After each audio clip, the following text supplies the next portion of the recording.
Let's see, am I back on?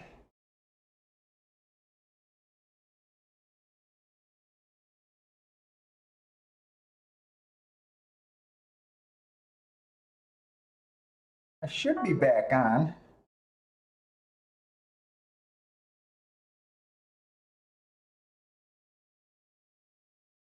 Let's see if anyone comes back.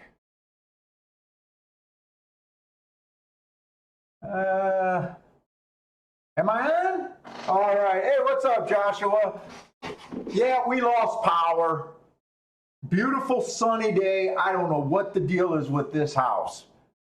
It's not this house, it's the power grid that we're on.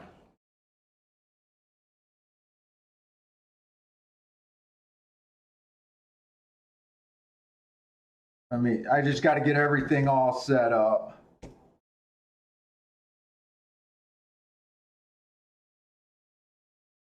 Beta.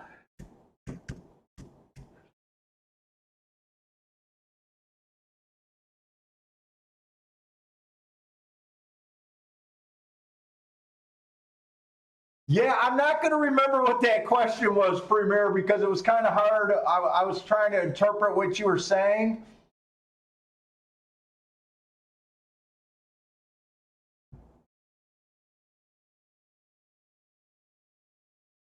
Why is this Bet America all jacked up? Okay.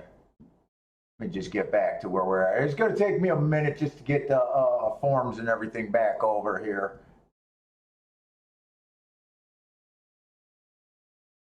Shit, that's one way to protect a win day. Hit a 13-1 and turn off your power to your house.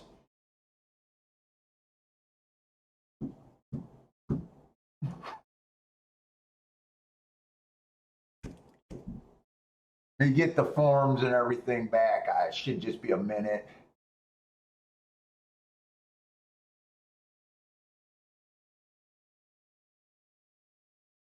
There's Woodbine.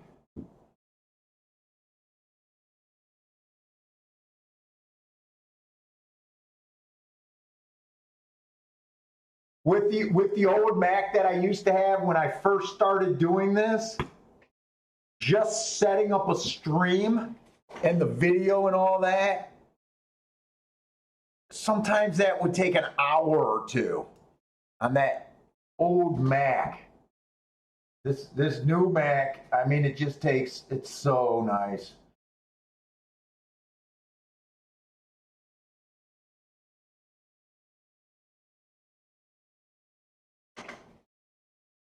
Let's see, third race. So we didn't really miss much. We didn't miss much.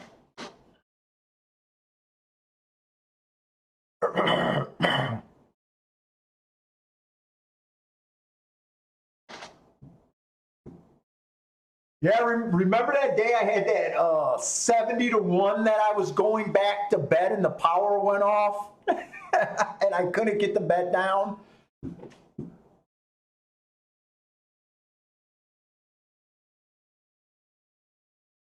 I wanted to put that up on a highlight meltdown video and my wife was so embarrassed that I couldn't do it. All right, where are we at? I think we got everything we need here. Let's see. I got everything except for my betting window. All right. Let's see. Why am I doing that?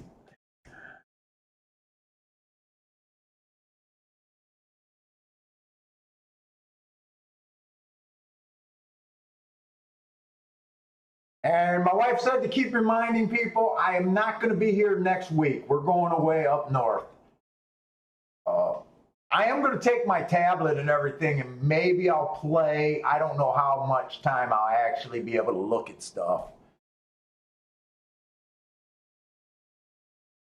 But we're going up north to a cottage for way too many days.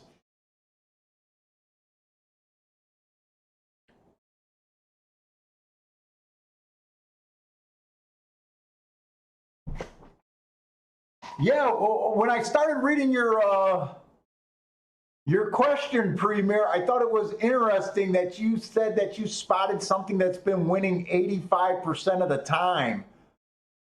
for 2 months, which would be an absolute huge edge depending on what kind of information it is.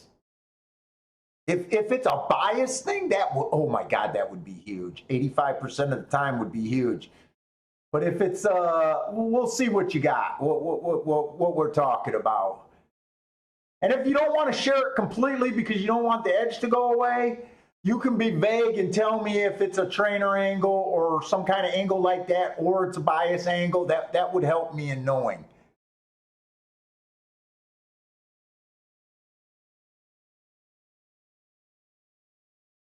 Yeah, no, it's not on our end. It's the, I don't know. This is the first. No, this isn't the first house where I had underground power lines.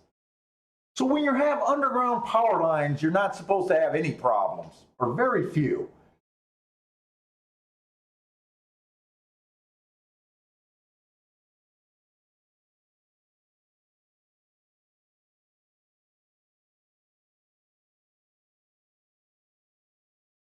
What is this? Let's see. I'm trying to get caught up on the chat. And where are we at? We're going into the third race. So, you know how I was saying that I'm not so sure about the route races being outside? And how yesterday I pointed out that even though the dirt sprint, you know, the inside is still good, but that number's slowly been coming down. But the dirt routes have been still inside. You know, that 4 wiring,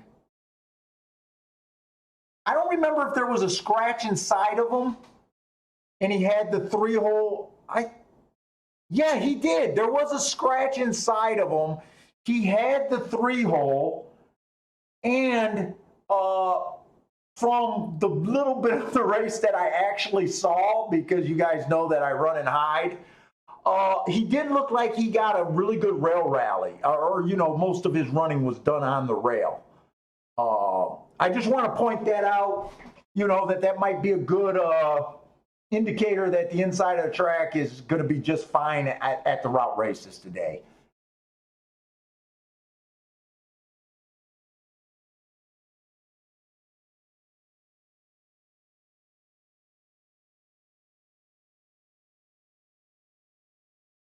Oh, it's a past performance bias angle.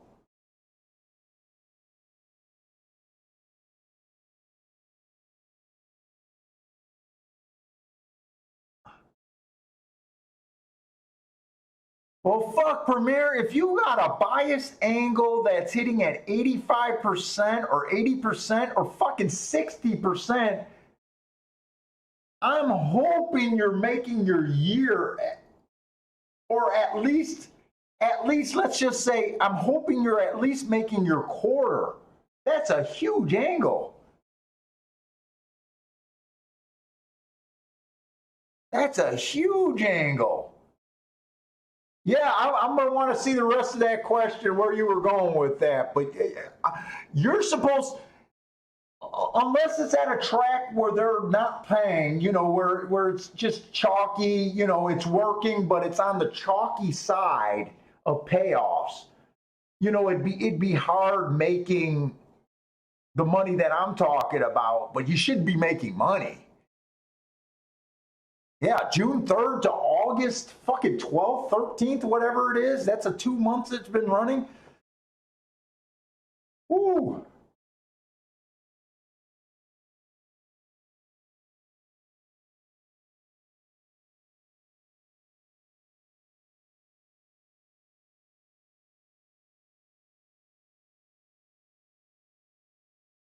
Yeah, see, that's why I'm asking. Unless it's like on a, or you know, it's like maybe at a track where, maybe you're finding something at a like a Tampa Bay turf sprints where they only run turf sprints once a day and not even every day. You know, where it doesn't come across that much in the 2 months. But if it's on a regular track and they're running it a lot, I'm so interested in your angle that I'm like stuck on your angle right now, but I'm all set up. I'm not going to have time to look at this third race. There's a bunch of horses with some really interesting marks here. The marks on some of these horses, like the 1, the 2, the 4, and even the 6 to some degree all looks, and the 7 all looks super interesting. Yeah, that my wife's screaming that's too many horses from the other room. We'll just watch this race, and I'll go back and see if the form and what happened. Like I said, so far in these turf route races, it's been kind of chalky for the winners for the last 2 days. I know Rex started out with a chalky winner, but ended up with a nice horse in second place to get a pretty decent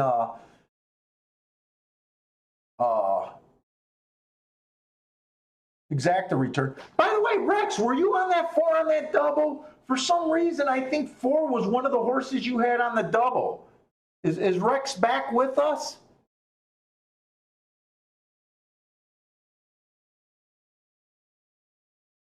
I think there might have been a shot that Rex might have closed out his double with that 4.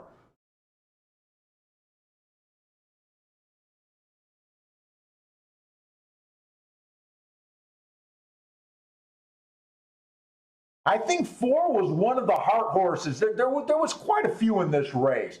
24-1, that's on the slower side of what we've been seeing for the last 2 days for the first call.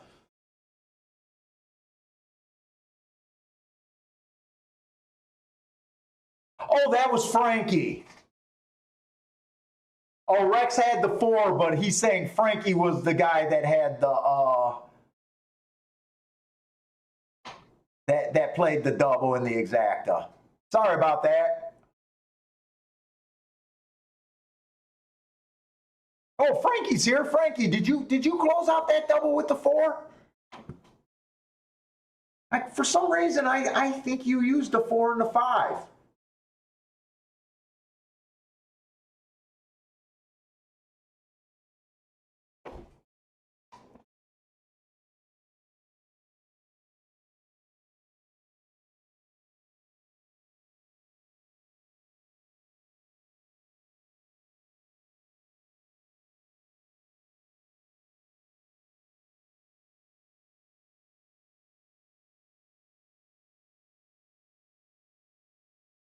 Okay, so the pace completely fell apart on a race that I thought it was kind of slow. The 5 horse won at 3-1. I thought there was a big chalk that race, but I didn't really look at it that good. Let me see, what was bet there? Oh no, there was not a big chalk. 5 was the chalk at 3-1.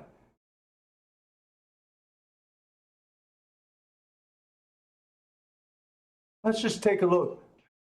Of all the horses with interesting marks, the 5 was not one of them.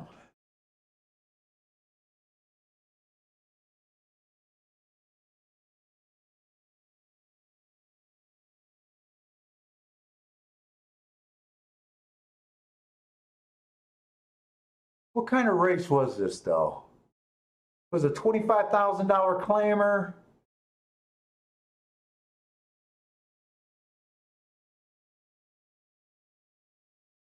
Was it 2 lifetime or no? It was 25,000 2 lifetime.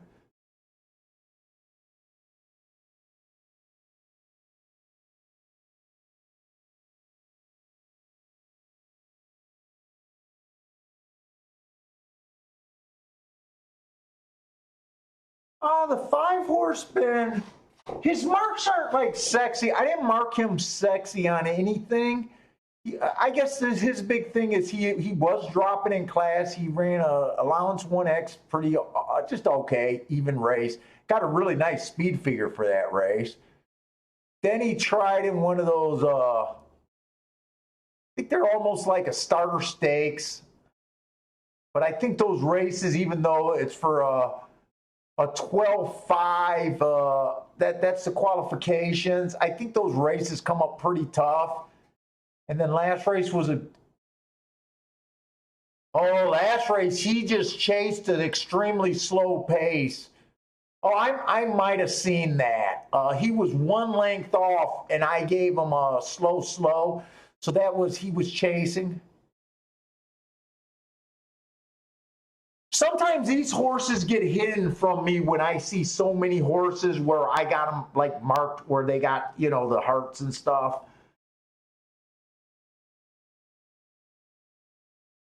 Maybe with him being the favorite, we would have slowed down and took a better look at him. But you know what? I honestly don't mind getting shut out that race and not being able to even look for an opinion. So when I was glancing ahead trying to find a double with that 4, I probably wouldn't have used him. I don't even know what I was thinking. I think I looked at it, said there was a bunch of marks, and I needed times, and I got off the double. So I did the right thing by just doing the win bet. So.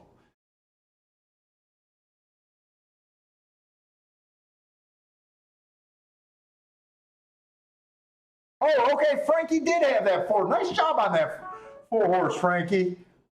And congratulations. So you turned that even money horse. You hit a nice exacta. And I imagine that double had to be pretty nice too.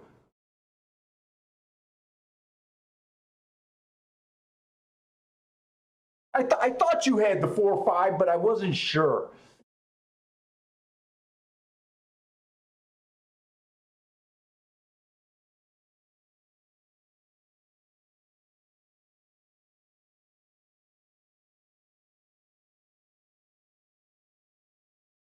Bender put up. Oh, Bender, you're on a heater, man, and I respect that.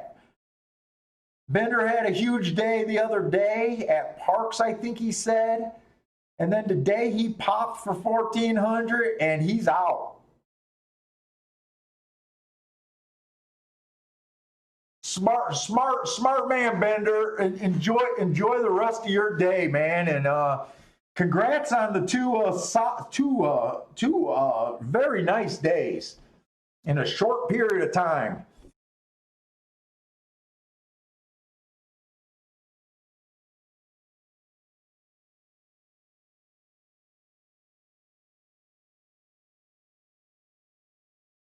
What did he hit? He must have hit the double. Did he hit that double really good?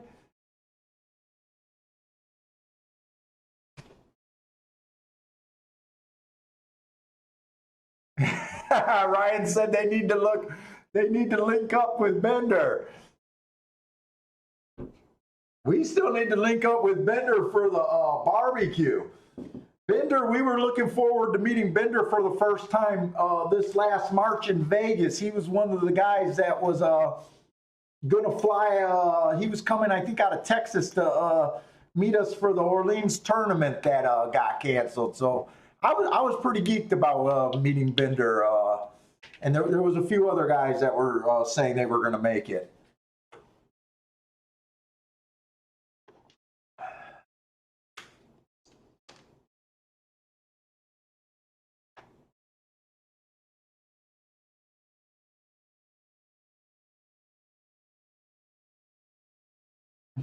Larry, if the race was shorter, he would have won.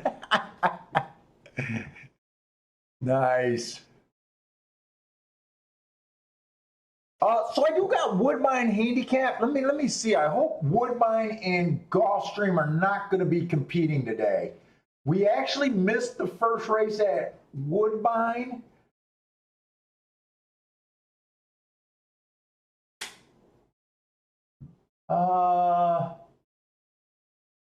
Why are my favorites all jacked up? All I want is Woodbine in that. Okay. And of course, right now they're scheduled to go off 3 minutes apart. We might run a problem of them being on top of each other. I'm going to try not to red board. I just want to look at the marks of the first race at Woodbine. I already know the results, but I haven't looked at the form. It came in 3-2 the first race at Woodbine. The 3 paid $4.50, so he was a favorite. The 2 paid $17.90 to place, so there was a useful exacta there and a useful place tick horse. I just want to look at the marks to see if the marks could have helped. I like to see, right now I have, I don't think I have any bias information there. So it's kind of just going to be relying.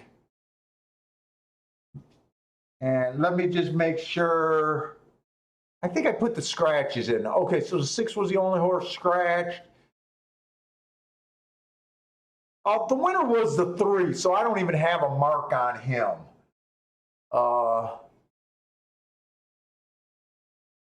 The two races ago was just average, slow, didn't get in position at a much higher level. The next race he tried to turf. Technically, he improved his speed figure.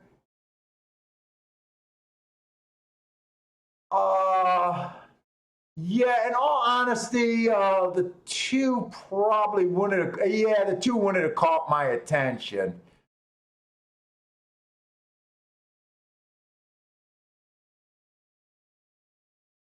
And the 7 got 3rd. The 7 would have been a little interesting with that, but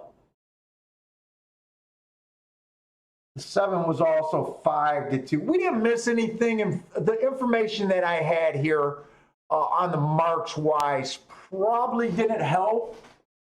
The other reason why I did do Woodbine today is because it was a race day full of a lot of sprint races today. So I thought maybe if I put the marks, maybe we could spot a running style bias or something, having a lot of sprint races. But I don't think we would have had any good advice for that first race.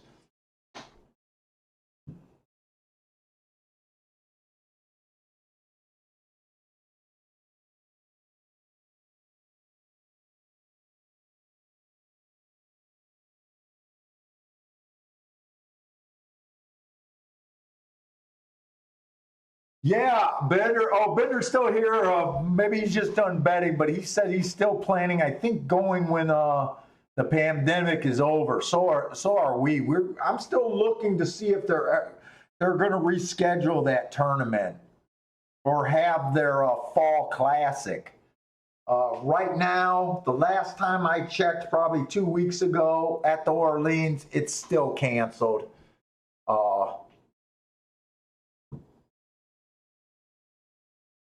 And I was watching another show. This guy goes to Vegas, and he says he's been going to Vegas every year for the last 10 years. And this is a time that he usually goes to Vegas on vacation, but this time he's not going to Vegas on vacation because he went in July. He's from I think he's out there in San Diego, so it's a drive. It's a short drive for him. He said he was there in July.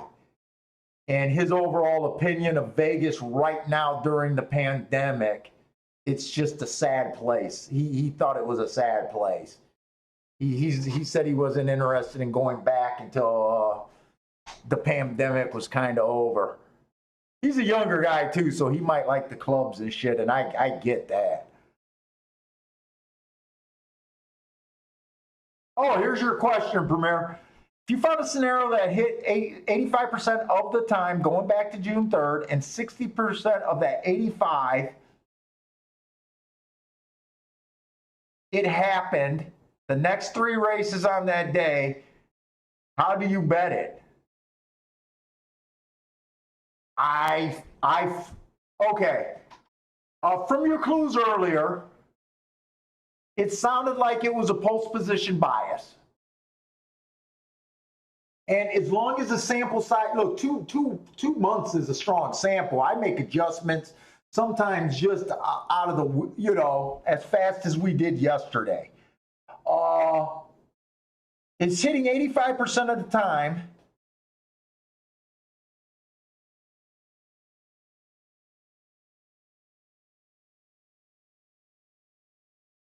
And I don't get how you're saying 60% of that 85 happened in the next three races. So when you spot it for a day in that 85 range, it sounded like once it hit once, it usually hit 2 out of the next 3 races after that. If I'm interpreting that right, I would be hammering that, especially when I got the prices that I need. The next question is, is the majority of them of the hitting, are they just low priced horses? You would have to. You would have to bet in combinations, but if you can find anything at home, let's just say I found a bias. These biases that I'm touting and that I'm bragging about are between 45%. So if you're finding something even at 60%, never mind the 85%, that's fucking huge. If you find something's working that fast, you're supposed to make a lot of money in a very short amount of time.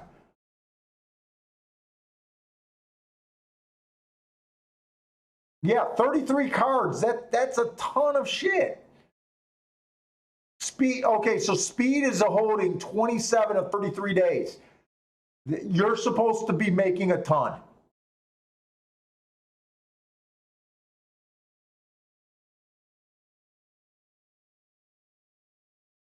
And the odds are all over the place. So the odds are all over the place. When they're the lower odds, you're going to have to really decide, are they worth betting?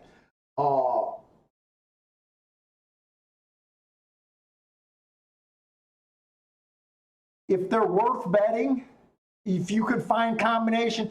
Now, I would still play the same way. I would be throwing out my $12 and under kind of combinations, for a dollar. But every time I get 5-1 or higher, in that position, it's time to hammer. It's time to hammer, and even you said it worked 27 of 33 days. Those 6 days out of the 33 that lost, you're just going to have to be a big boy. When I say slam, I'm not saying, risk your whole bankroll on any particular race. But you're going to have to slam for whatever you consider is a slam. Would just be my advice. I mean, you got to play a bias.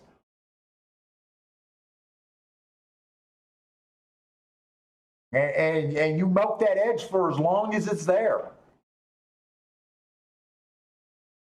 And then if it's, let's just say it doesn't work today, and you take a little bit of a bath today, let's just say there's a 9-race card and all 9 of those races qualify. They're all that type of race. You get hurt the first 4 races, you're going to have to back off that day. There's going to have to be things that you're going to have to do to protect yourself. You might have to back off that day if the first 4 races, if it's supposed to be running 60% of the time, you should hit at least 1, if not 2 of the first 4 races. Maybe if you lose the first 4 races and it wasn't because of combination, like the bias just, you're not sure if it's there, you might have to protect yourself by backing down. And then the next day, I would act like the bias is there, but I would probably start out a little bit smaller, but you still got to do things to protect yourself. You never want to risk your bankroll.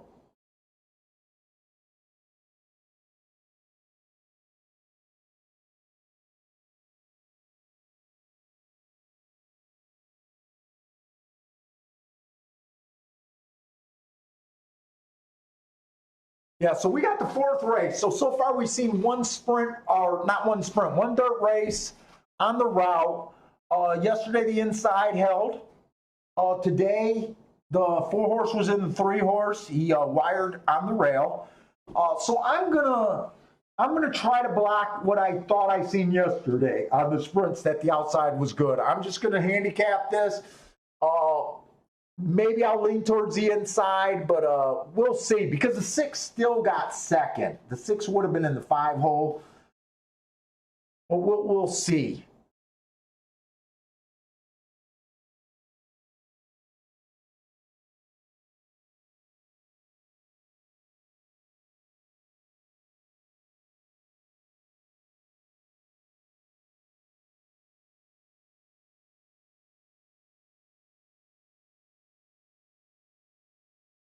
All right, so this fourth race is a mile. It's on the dirt, and it's an optional claiming 16,000.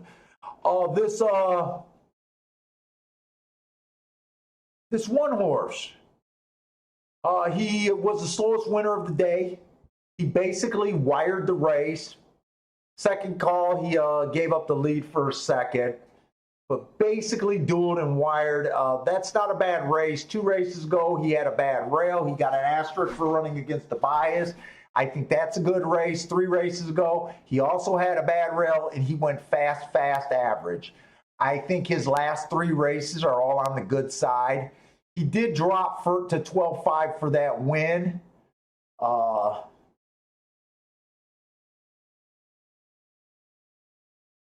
Let's see, they don't have the odds board up yet. Let me get back over to golf.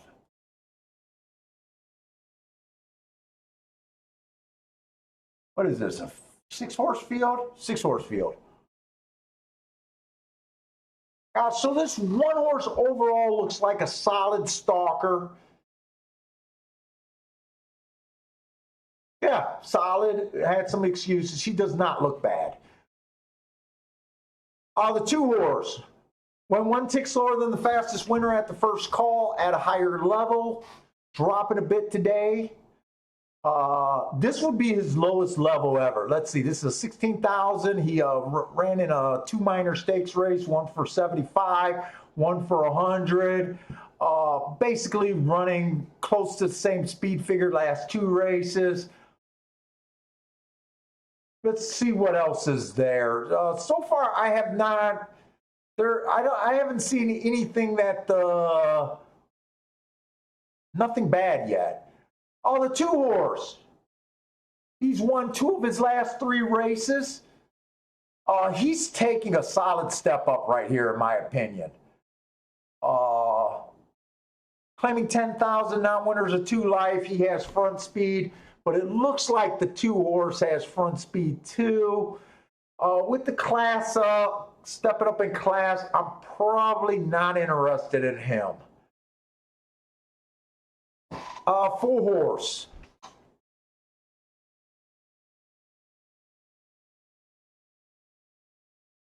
So last race he ran in the Indiana Derby, and I wanted to look that up. And in fact, I'm gonna try to look that up real quick.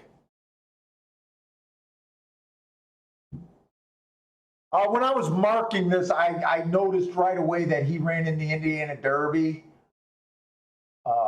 That's got to be a solid class drop, grade 3. I don't remember what was in the Indiana Derby, to be honest. But before that, he was fast at the first call at this level, just missed by a neck. 2 races ago, he ran against the bad outside. So I don't think this horse has done much wrong other than the Indiana Derby. Let's look. Whoop, that's Keelan. Let me look up my Indiana. It's going to be July 8th.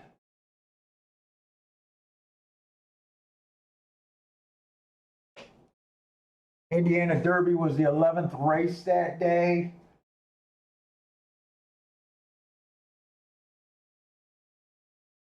That was not the fastest race of the day. That was the second fastest day of the day. Outside of the track, seemed to be a little bit better.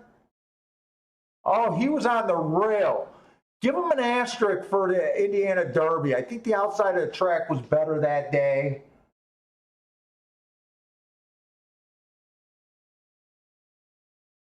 It was the second fastest race of the day with the class. Let's just say he looks okay. Might be the horse to beat. And did my video stop over here at Gulfstream? Or they just been stuck here?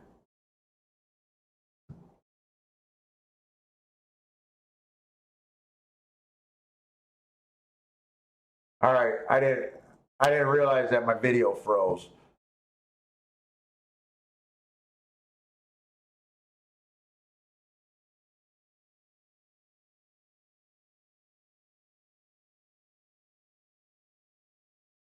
Okay, for the Indiana Derby horse is the chalk. That kind of makes sense to me. The 5 horse, average. The 1 tick slower than the fastest winner at the second call. Match strides with the fastest winner, which he was at the 6 furlong mark. Obviously a good race. Let's just say he's been running at 6,000 non-winners of 2,000. He won last race at 12,000. Non-winners of 3 lifetime. This is probably a pretty big step up.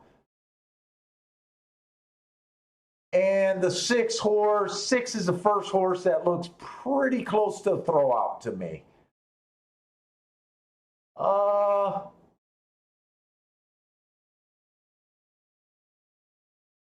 honestly don't think I have a real opinion here. I kind of agree with the 4 horse, the horse that they're betting. The 4 horse I think deserves to be chalk. I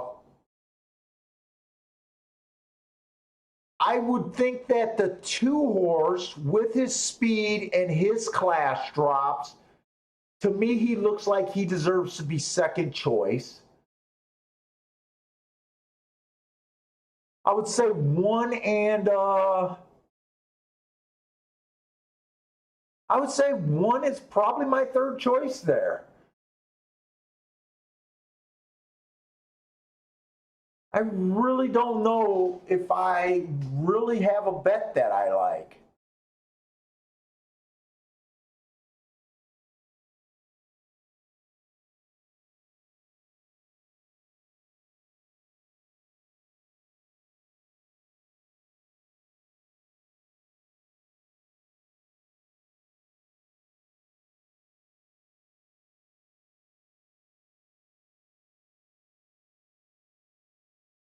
Oh, Mac and Company, are you using optics to handicap? How do you like optics?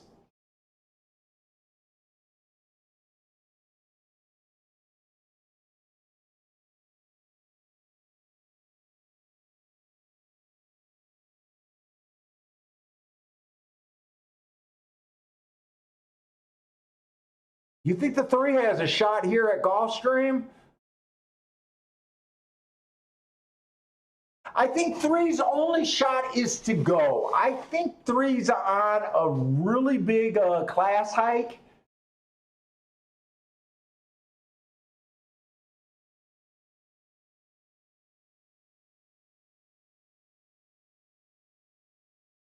I want to bring out my thing that I was using yesterday. I wasn't talking about it, but I was using it. I want my easy guide. Where did I just go? The fuck did I just do?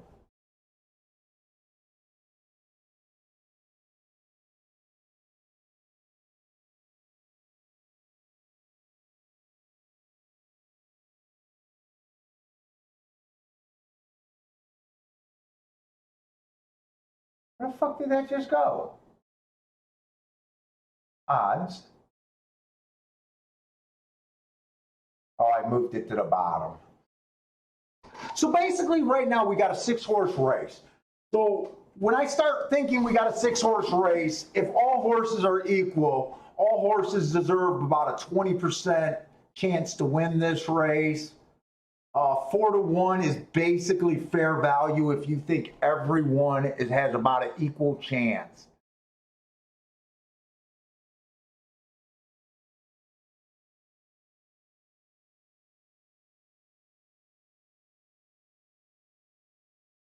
If I was making an odds line, I probably would have the 3-horse at about 10-1. So at 12-1, you're getting a, technically in my book, I think he's a bit of an overlay too.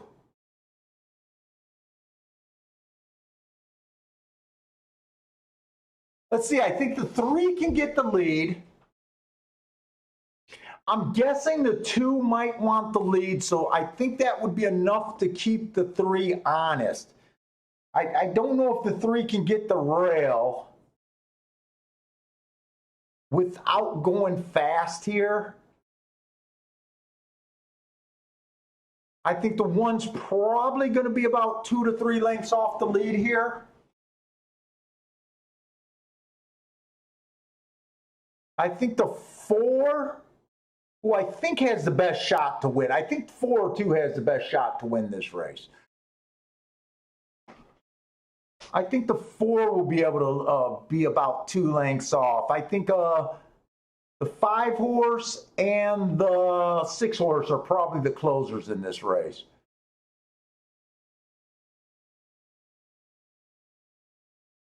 Let's see if there's a double.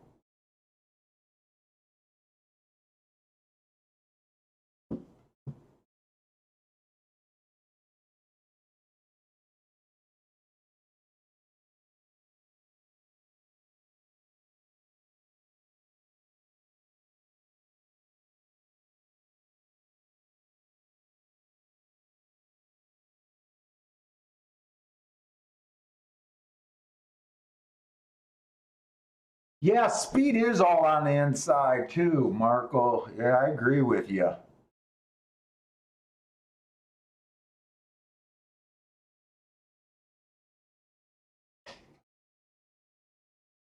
Oh, this is next race. I almost confused myself looking at the next race. I'm going to have to glance ahead fast.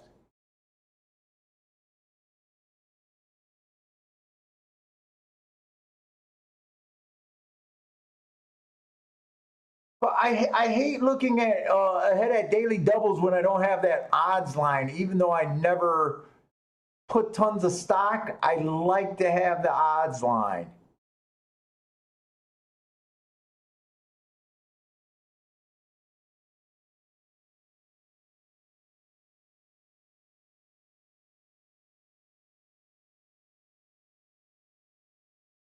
Nine and 7 are 2 horses I'm a little interested. I doubt there's going to be doubles here though, unless the 9 and 7 are long. Let's see, 4 with the 9 is paying $10. 4 with the 7 is paying $10. No, I can't do anything with that. 2 to the 9 and 7 are a little bit better, 25 and 29.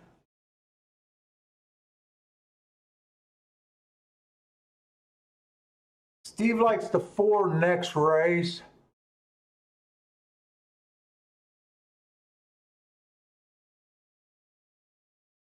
Four's been having a little problems getting to be in position.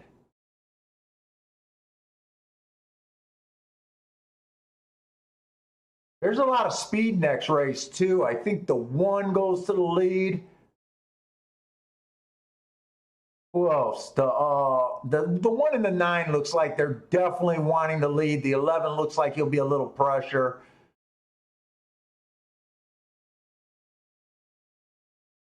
So I want to, is there anything to do here? Let's see exactas. And Twin Spires don't want to work for the exactas. I don't know why I got to do this all the time. Oh, shit. 4-2 is only paying $8. You got to beat the 4-2 and the 4-1 to even make a profit if you think the 4 is going to win. I think the only thing I could kind of do here is kind of bet the 2 to win. It'd be 4-1 trying to, you know what? I'm done. I'm not doing nothing this race. 4 and 2 are my top two choices here. Looks like 3 is going to get the lead. I think the 2 is going to keep him off the rail, though.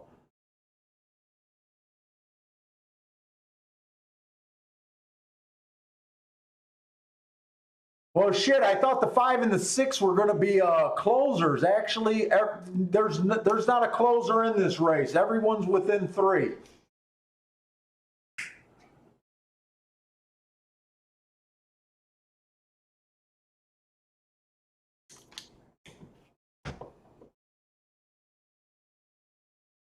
Boy, and they went slow. 25 on the front end is slow.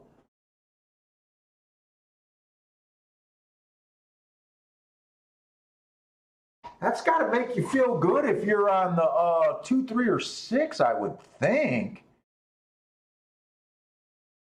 4 just looks loaded to me.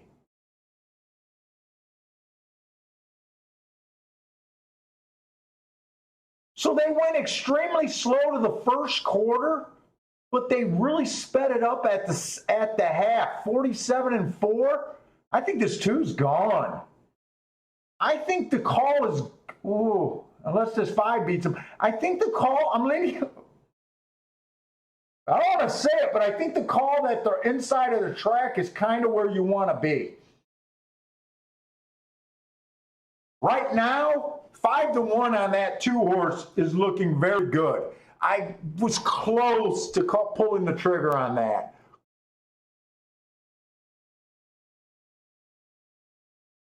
I think you need position, and I think you need the inside of the track there.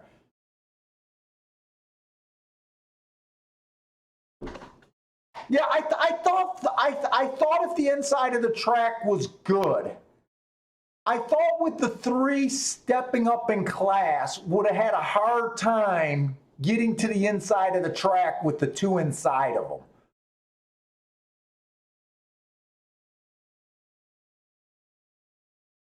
Wow, this ended up being a good betting race, beating that 4 horse.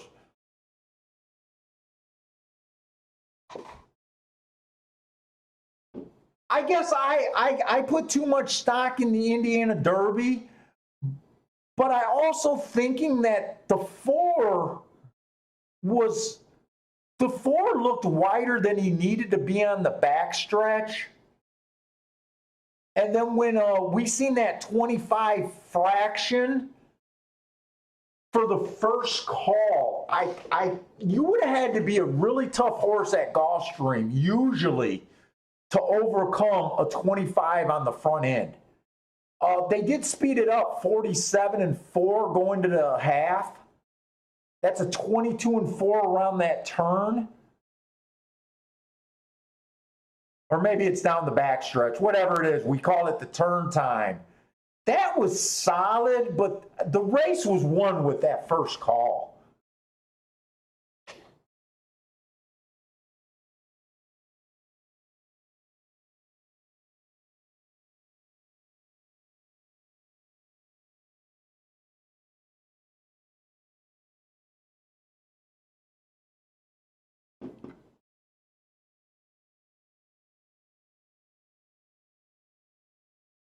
Yeah, and that's what I was saying. I didn't understand. I don't know what kind of horses were in the Indiana Derby. But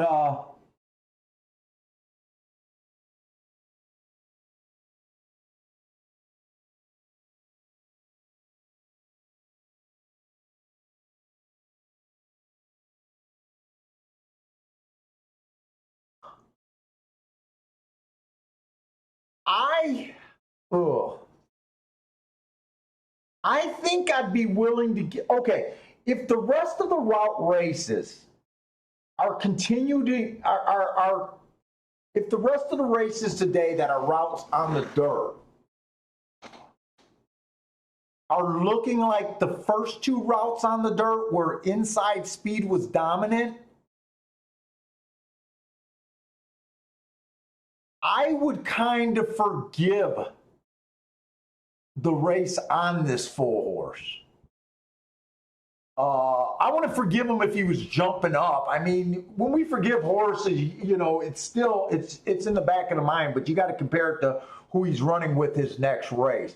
But I might forgive the Fords race depending on how the rest of the races run today.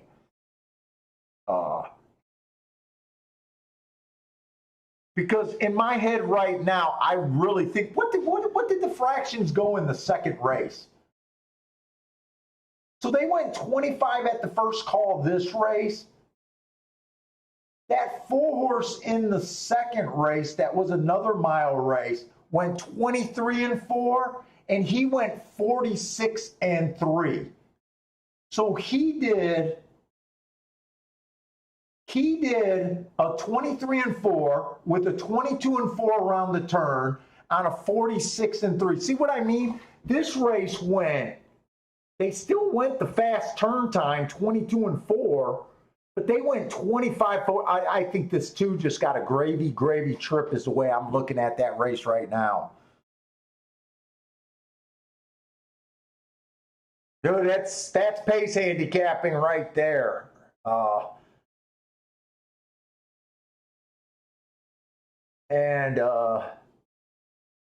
Yeah, right now I kind of wish I would have fired.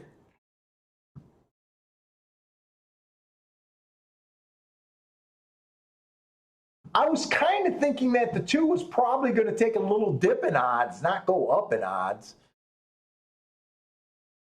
I'm going to try to go to Woodbine, see if we can look at a Woodbine race and handicap it before it starts. No, we can't look at a wait, no. No, Woodbine ran at the same time as Gulfstream.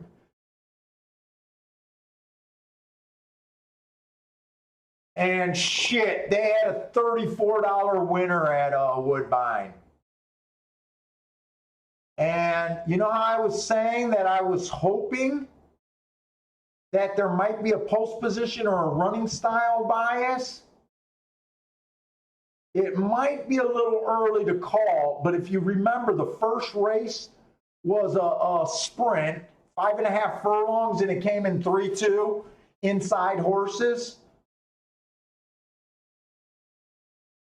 The second race at Woodbine, it came in 1-2 inside horses, but what's a little special is the one paid $34 to win.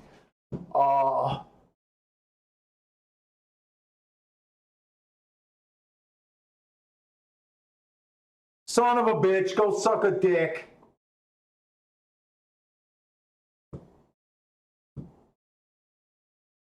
Guys, I like redboarding, and I think we did a good job handicapping that Gulfstream race. We didn't even get a shot to look at the second race at Woodbine. But I know that a lot of you guys know what I marked in the form, as in my best marks. And I'm looking at this for the first time too. This one paid $34 to win, and the 2 ran second.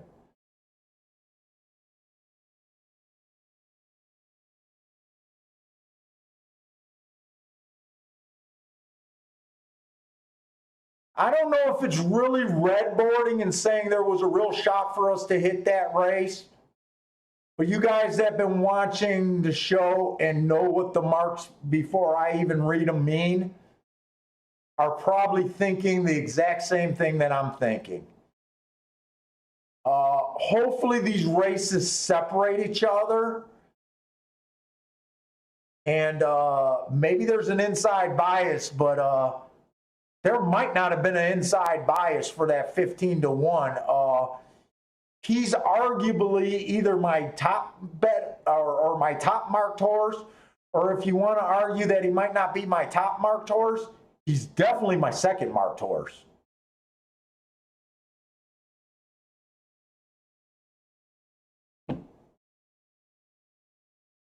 But all right, we're going to try to look at Woodbine a little bit more today. Did you have that one at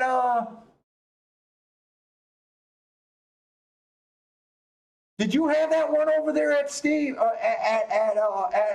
Steve at Woodbine, or are you just seeing the marks and being like, "Holy crap, I'm not lying"? You know, because I know a lot of you guys are, know what the marks are and fucking can see it for yourself. I'm not trying to red board, but in a way, I'm like, I'm trying to be honest. I think that was a missed opportunity there.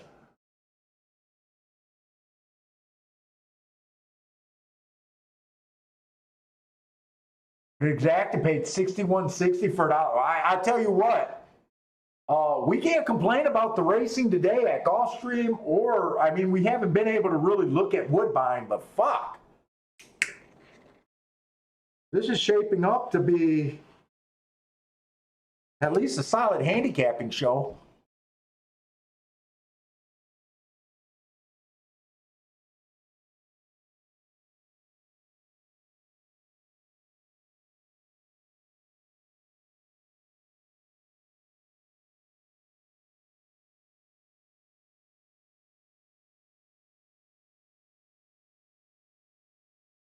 Oh, you're saying that that 118 was just 77 fifths slower than the top par time. Oh, so Steve B is pointing out the par times. Is that oh wait, no, I'm looking at the wrong race. Hold on. I just want to see what Steve B might be looking at.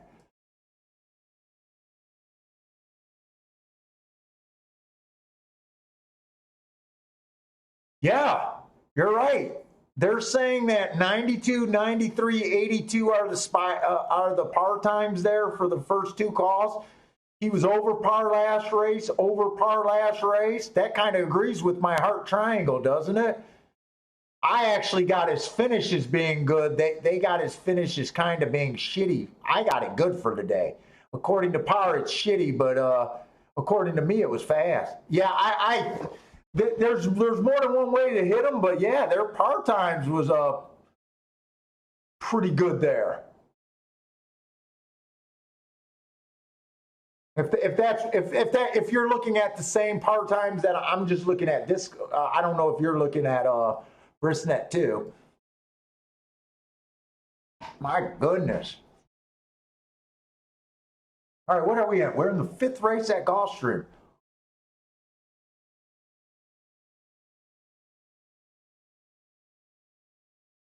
Let me just see how much time for both of these races. I think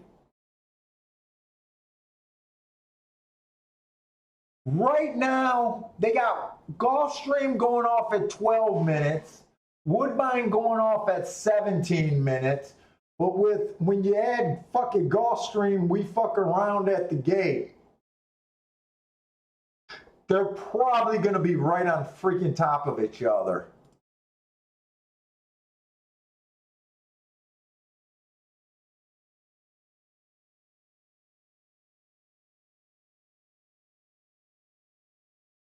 Oh, Steve, you don't get my marks. Hearts and triangles are my two best marks. You know, hearts are the best mark. Triangles are the second best mark. I mark up my program like a teenage girl with my hearts.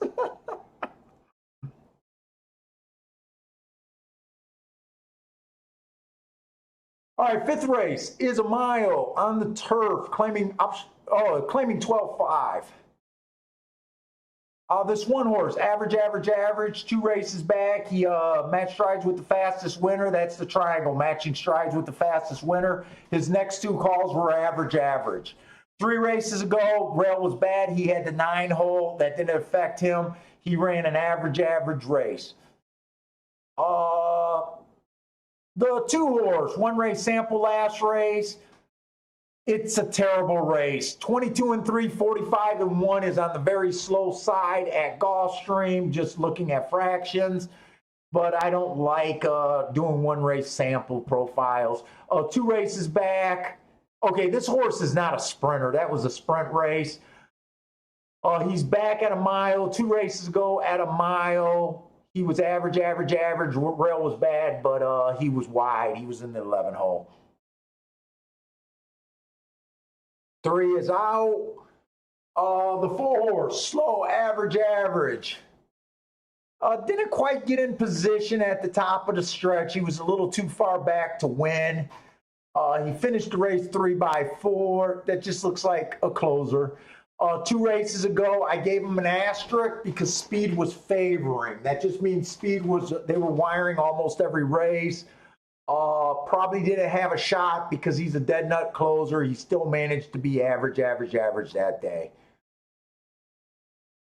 The 5 horse, I'm having problems with these small numbers. Slow, average, didn't get in position.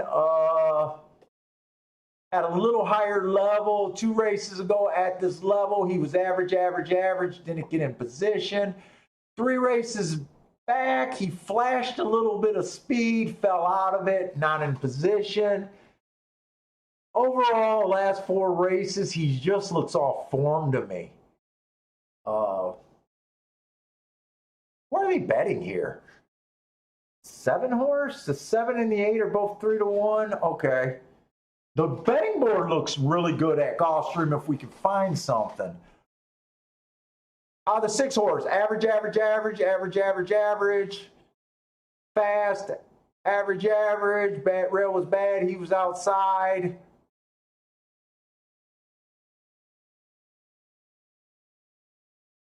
Yeah, so far nothing's jumping at me at all here. The 7 horse. Okay, this is one of the chalks. Let's see what they think the chalks are supposed to be. Rail was bad last race. He was in the 5 hole, so that didn't affect him. He might have even benefited. He was basically the slowest winner of the day for the first 2 calls. And then he was average. 2 races ago on a stalking closing day, he was a stalker, a deep stalker. So again, he kind of rode with the way the track was running that day. He was the slowest winner of the day.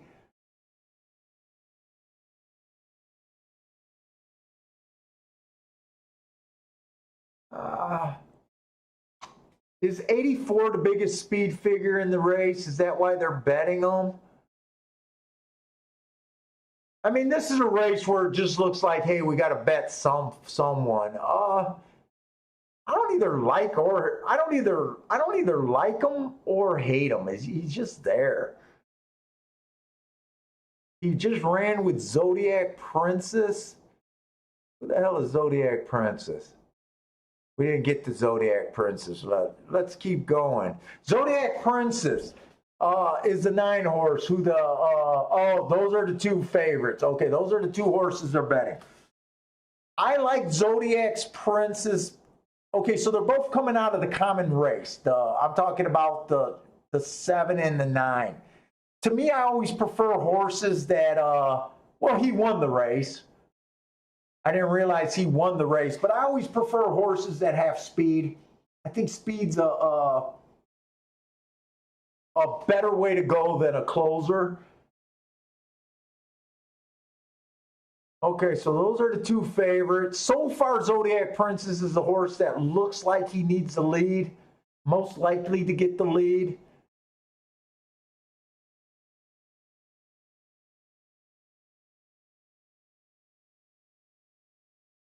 I said I thought there was a lot of speed. Where were those other damn speed horses?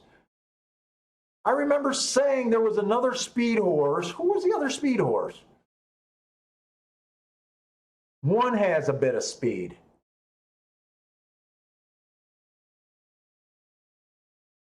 One has a little bit of speed. One might have some upside because he's ran against better this year.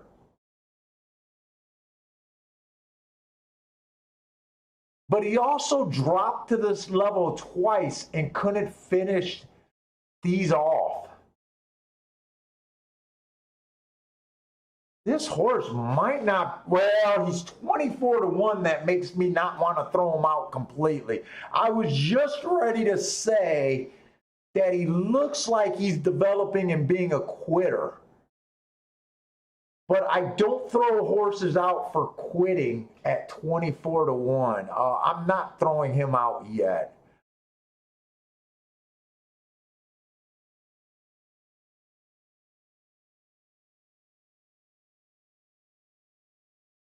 Let's see, Mark Turner likes the 8.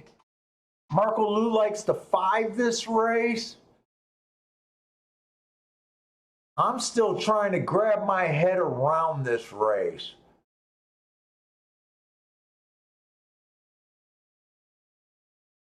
I think the 11 adds a little bit more pace to this race. 11's another horse with some hidden upside because of the class drop. 11's,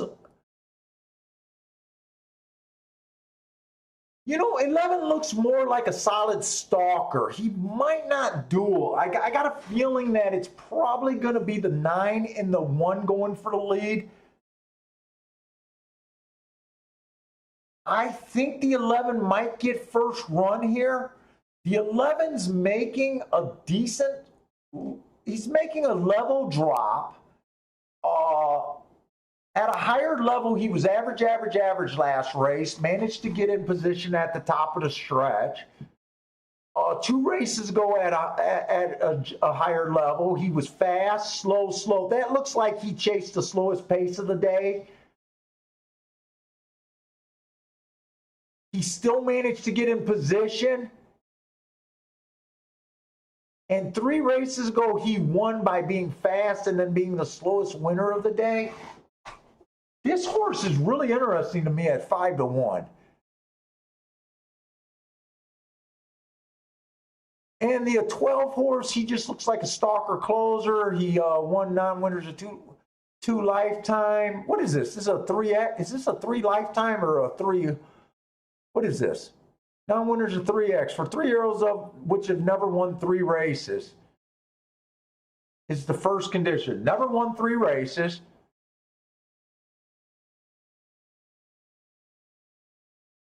Am I reading that right? Sometimes I think you got to be a lawyer to read these fucking conditions.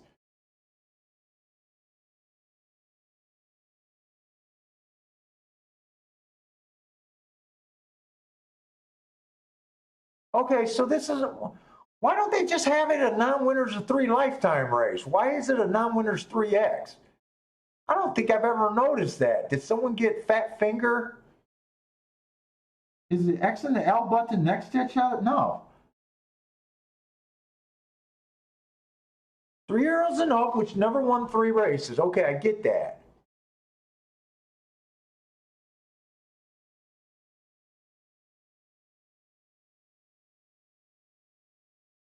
Oh, the other part of the condition. So you could win 4 races in this race.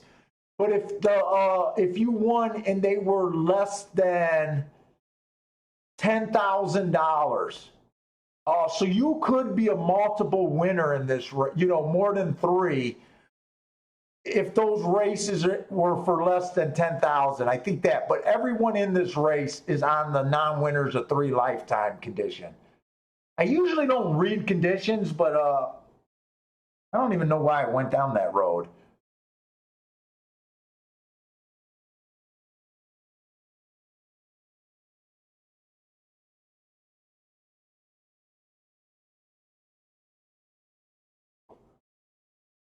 You know what? I want to look at Woodbine real quick. I'm a little interested in the 6. I'm sorry. I'm a little interested in this 11 if I can get a solid 4-1 or higher. 4-1 is probably the cutoff for me. I'm a little interested in a flyer on this 1 horse at 20-1 or higher. The other 2 horses, I think I'm a little interested in the 9, but I don't know where I could go here. Maybe I should be looking at double. What's the next race? Oh shit! The next race is our first 6 furlong.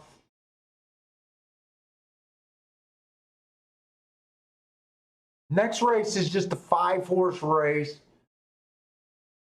With me wanting to look at Woodbine is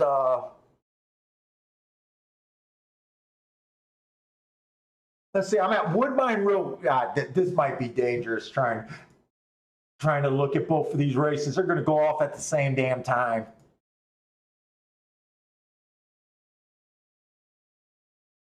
Let me see. Woodbine, if there's an inside bias, the 1 and the 2 are already the 2 favorites. This might not be a good race at Woodbine if we're thinking inside, unless you don't mind 2 to 1. Mark wise, I wasn't able to look up the 6.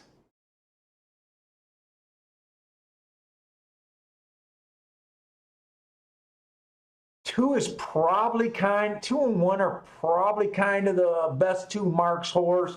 2's also dropping in class. You know what? I think Gulfstream is the more interesting race.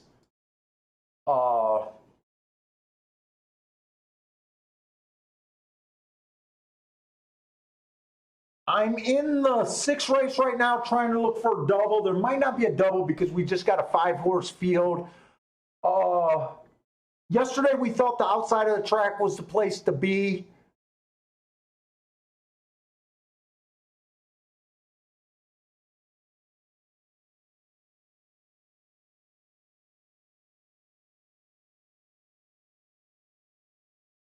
I like the 6 and the 7 next race. Let's get this back to Gulfstream so I can look up doubles.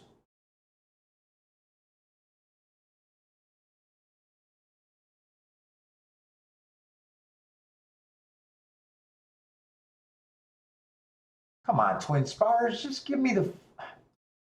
I don't know why I got this glitch where I got to come in and out of my race to get my doubles and shit.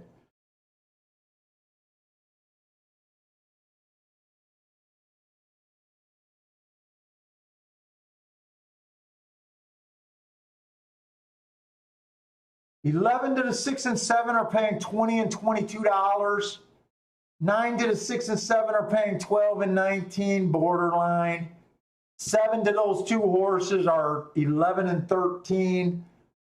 Obviously, the 1 to those 2 horses are paying good.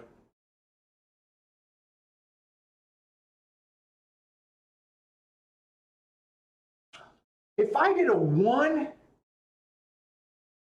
9, 11 to the 6 and the 7, the lowest ticket is $12. So it cost me $6 to hit $12, which is only even money, which is not good. The second lowest is $19, which I'm basically only getting what? About 3 to 1 total. Do I want to do this?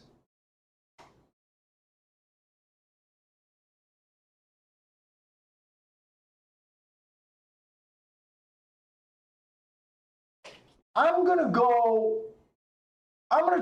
leave the 9 off of it. I'm just gonna go 1 and 11 to the 6 and the 7 in the double. 1 and 11 to the 6 and the 7. I'm not playing them equally. I'm gonna play more to the 11 and less to the 1. Because 1, I could still make a solid hit here.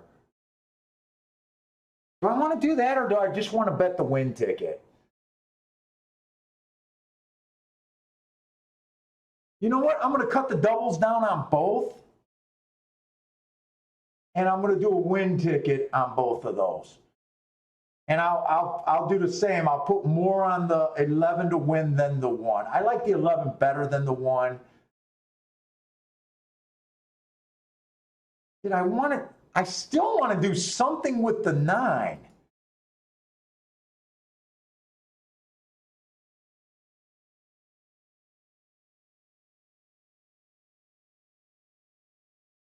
You know what? I'm going to let the 7-2 go on the 9. I can't spread myself too thin and not make a profit if I'm right.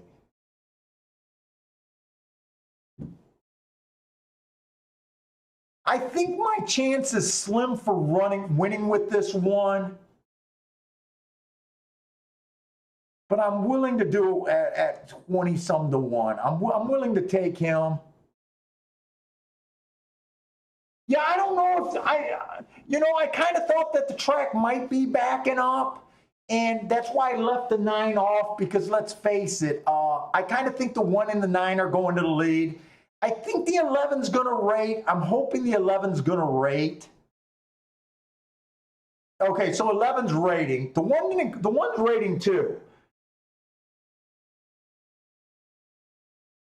But I kind of in my head thought, hey, maybe this track might be backing up a little bit. Okay, the 9 now went down to 2 to 1, so.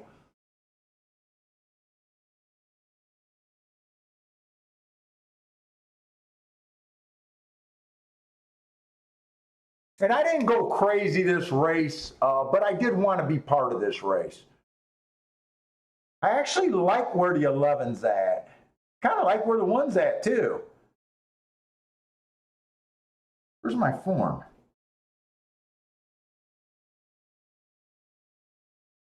What is this, the 5th race? I was hoping that the 11 would kind of get first run on this 9. He's technically getting, I guess, second run.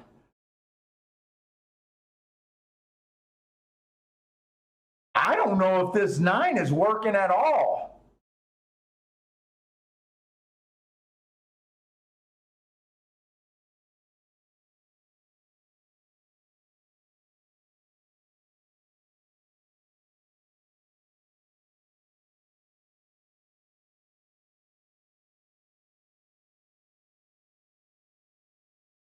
Ugh.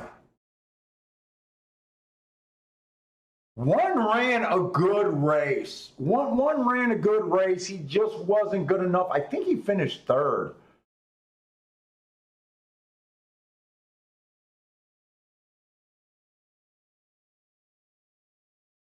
I think the 1 finished 3rd.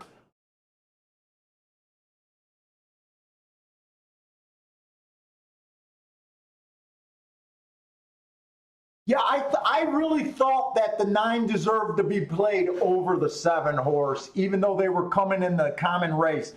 Not just because the 9 beat the 7 last race and he did it again. I just prefer horses. I just think horses on the lead have an advantage. Yeah, I think the 1 did not embarrass me at 40 to 1. I cut down my bets. You guys knew I wanted to use the 9, but the payoffs just didn't allow me. I'm not going to get hurt that race. I think that race was worth the play, but just didn't work out. I'm kind of hoping that one of you guys did something with that. I thought someone might have been able to catch that trifecta, you trifecta players. I don't know if that trifecta is going to pay with the 2 chalks and the 40 to 1 third, but I don't think he'll suck.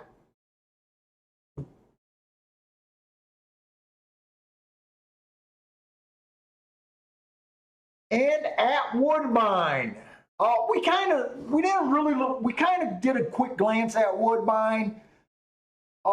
We thought that with the 1 and the 2 both being bat, we said that the 2 had the kind of the best marks and he was dropping in class. You know what? It wasn't really worth, I guess, going after unless you could have hit this exact. I don't know what this exact is going to pay, but the 2 did not let us down. We're going to try to just keep an eye out. With them both running at the same time, I'd rather look at Gulfstream than Woodbine. But I got in the back of my mind that this inside of the track might be good at Woodbine. I'm hoping that we can find another heart horse on the inside like that second race.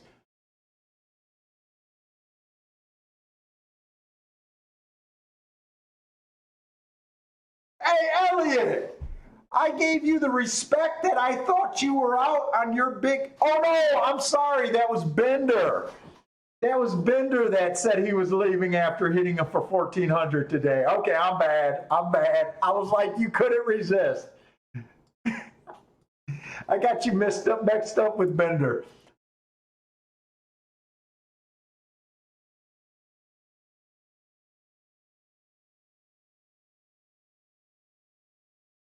Yeah, I think the handicapping today has been a freaking. I'm proud of the handicapping today.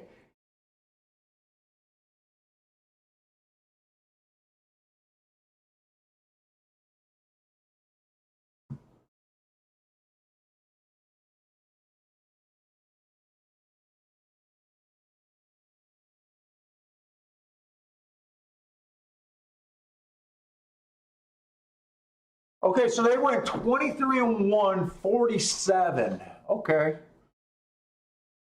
The 9 was kind of lone speed. Especially, okay, so the 9 is a lone kind of, he was pretty much the need to lead type, and today he rated. But I think he was just much the best and was capable of rating today. The 40 to 1 only paid $10 to show. I was interested in the show money on the 1. I don't look or play tries very often, almost never, to be honest. I don't think that's a bad payoff for a 971, 60 some dollars for 50 cents. I think that was a really useful freaking pick trifecta there.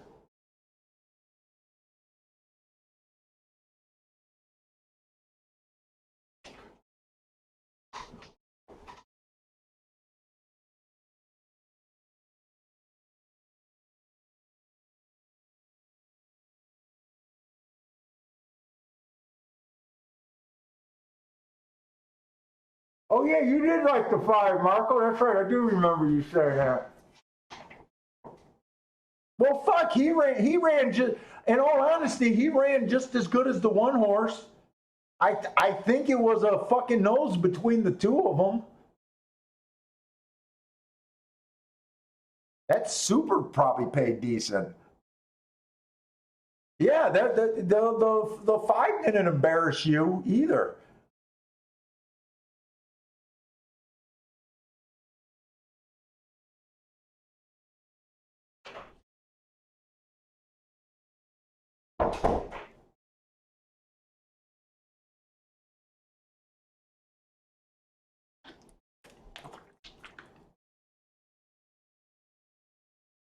Daryl had a Saratoga pick. Did that race go off? 3 minutes?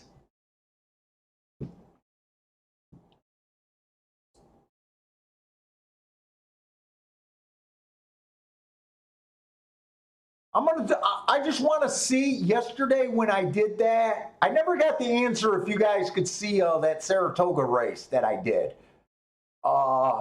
I'm going to do it again because I did not get the copyright strike the way I did it. I shouldn't be saying that because they might come and bust me just because I said it.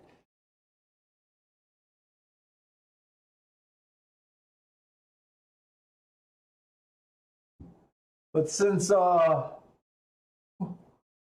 has a pick here,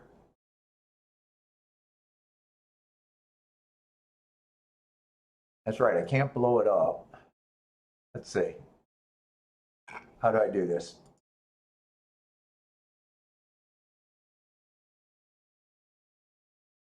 How do I grab that stupid edge?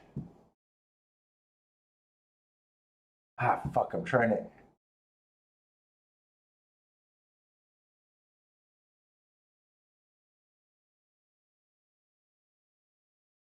Oh, God, I'm making this so difficult.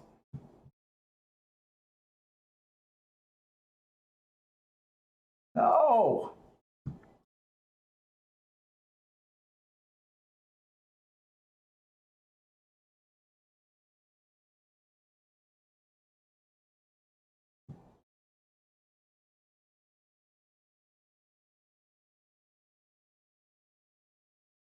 I'll try to be cute here.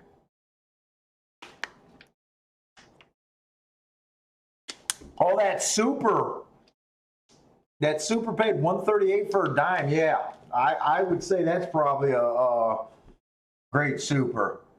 Let's see, Kevin. Hey, what's up, Kevin? I don't think I've ever seen your name in here before. Kevin likes the 2 at Toga. Marco Lou still thinks speed is holding at Toga. Who was it? Daryl in the 3rd race. Going with the 1, 4, 6, 7, 8. In that order. We'll focus on my top 3 more. Okay, so that's the horses you like in order. Is that one of those super tries you're going for? Or is that just a super and you're using those horses, but you're using the top 3 horses more, and because I know you usually play supers. That's what I think you're doing.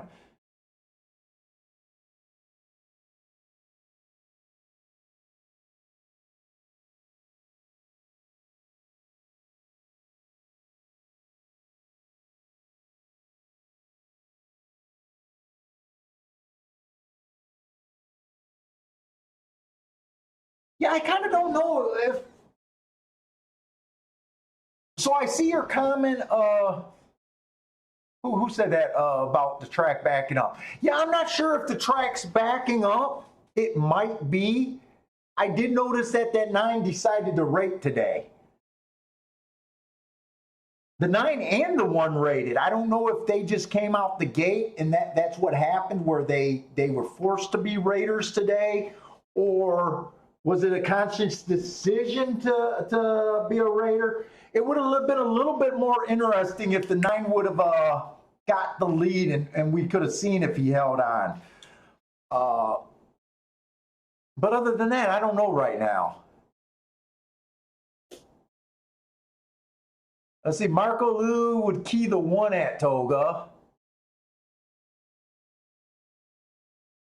The 2's a 14-1 long shot here. Good luck, guys.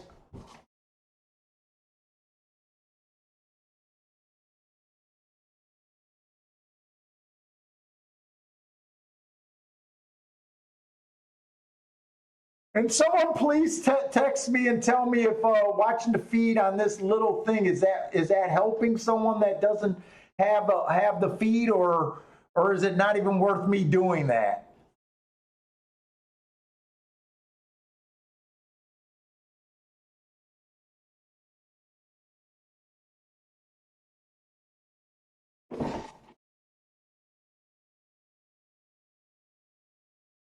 Oh, let me stretch my back during this time. Oh, how you guys doing in here?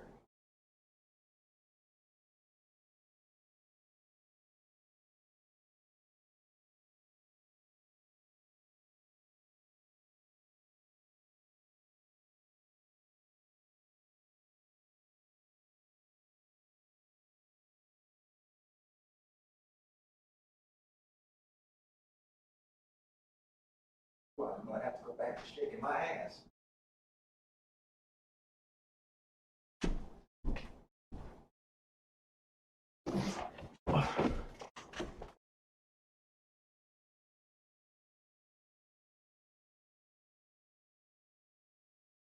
What is that? It looks like the 6 got the lead and he's dueling with the 8. This is 7 furlongs?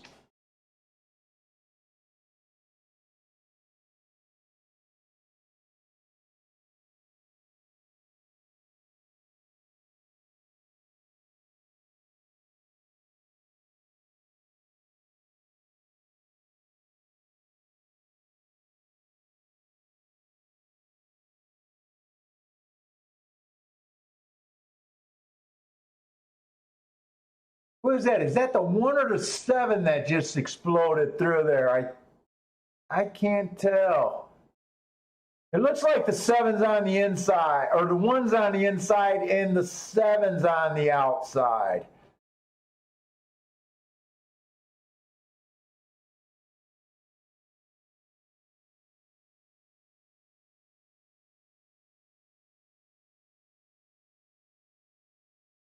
Well, Marco's saying he would key the one at Saratoga was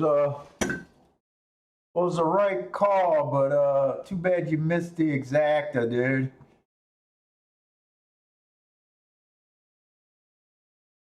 Oh, I see why you probably missed the exacta. You were looking for some help probably in the payoffs there.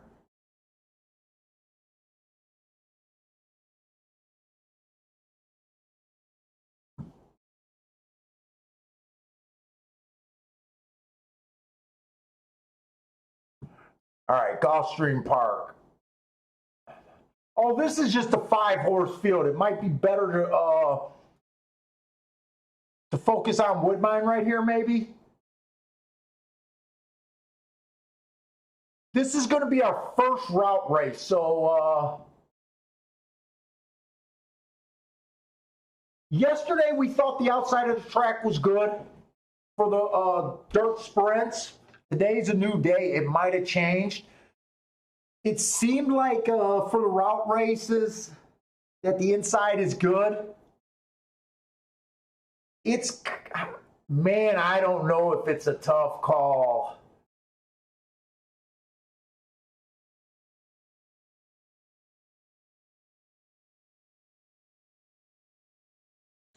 This is a 6 race. If I think the track is favoring outside, I definitely like the 6 and the 7, though. Oh, 6 is 7 to 5.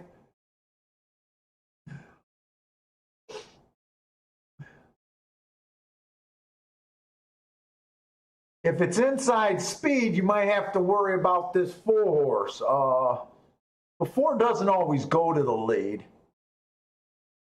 Actually, none of these horses always, well, 7 might be the closest to need the lead type. It's probably going to be better for me to look at, it's probably going to be better to look at Woodbine. Let's see if there's potential at Woodbine. Woodbine, okay. I haven't looked at the form. I think it's going to be a sprint. I'm hoping it's a sprint because I just pulled up the betting board. The favorite's on the rail, but he's a 7-2 favorite. So the betting board looks really good over there. Yeah, third race is going to be a 5.5 furlongs. And it's going to be a $10,000 claimers. I want to see if they made any chalks to see if speeds. Wait a minute. No, they're in the 4th race. I'm sorry, they're in the 4th race. Okay, it's going to be a 7 furlong race, and it's going to be $10,000 claimers. I just want to get the charts for the 1st and 2nd race to see if the running style's been good. Oh, come on. They don't want to give me the charts?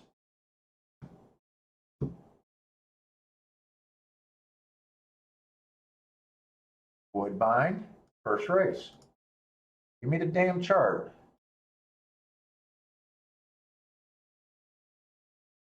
Okay, so the horse, the 3-horse in the first race, which was in the 3-post position, he went wire to wire. He won by 6 lengths. He had a length lead and just got wider at every call. So yeah, he went wire to wire. Speed held the first race. Oh, my nose itch. Second race, that $34 winner. He stalled. The horse that finished second had the lead and he got caught.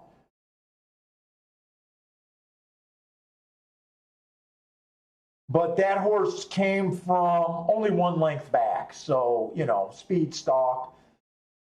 They probably don't have the chart up for the 3rd race. No, they don't. They got the video for the 3rd race? I just want to see if it looks like speed's been dominant there.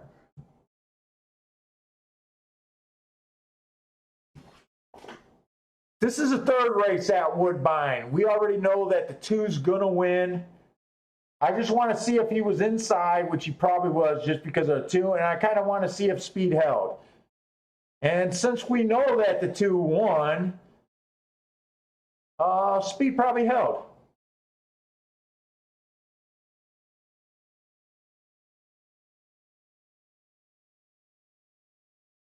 I don't think we got to watch the rest of the race to know that the 2 went wire to wire. So it's kind of hard to say. It might be inside speed favoring. All 3 winners were on the inside. They were all pretty much speed horses. There was 2 chalks, but there was a 15 to 1, 14 to 1 winner, which is perking me up.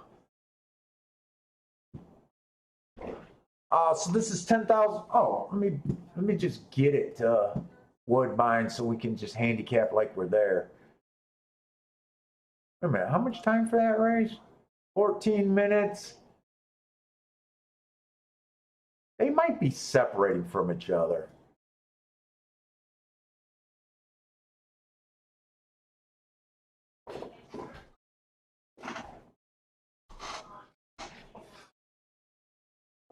All right, this one horse came out slow. He's going route to sprint. I don't like route to sprint. Overall, he looks like a router. Overall, he doesn't look like he has speed in a router. If he wins, it'll probably just be because it's mainly rail and not necessarily speed. But I'm not interested in him. And why did I think he opened up as a chalk at 7 to 2? Maybe he was with early money. The 2 horse. And this is a $10,000 race. So technically, this one horse is stepping up a bit too.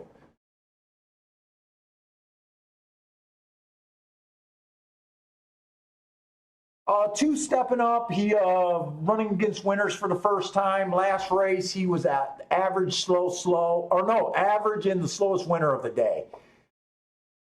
I've been keeping track of Woodbine, obviously, because I can mark them, but I do all these charts at the same time, keying them in. I'm just doing data entry. I'm just looking at 24 on the front end, and that looks slow. Jesus Christ. It's not impressive. 2 races ago, he went too fast, too early. He earned a heart at the first call, then he was slow. And 3 races ago, he was average, slow. He looks like a stalker, maybe a closer in some races. Let's see if there's any speed in this race. The 3 horse, slow last race. Oh, Jesus. I didn't want to go back to August of last year to figure out his second race. He is dropping in class. I'm not very excited. I'm not excited about anyone so far. The 4 horse. Matt Strides with the slowest winner last race. July 24th. Why do I think that's the same race that the 2 won? July 24th. Lucky Sweet. Okay, so they were in different races. This horse went 24-1. Remember when I said the 2 went very slow for the first call, 24? Well, this horse actually went 1 tick slower. Matt Strides with the slowest winner, average slow.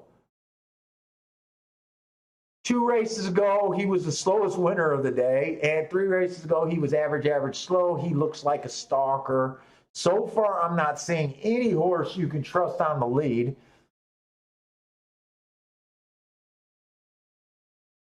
Five might be a little interesting. He's dropping in class. Probably needs that class drop. He was average slow last race, average slow 2 races ago. That might put him on the lead 2 races ago.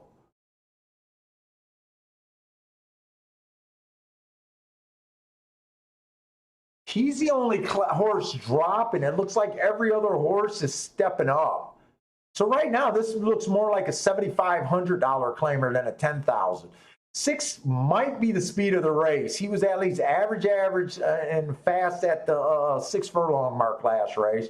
2 races ago, he earned a triangle for fast at the first call. Second is 1 tick slower than the fastest winner of the day. 6 might be your speed here.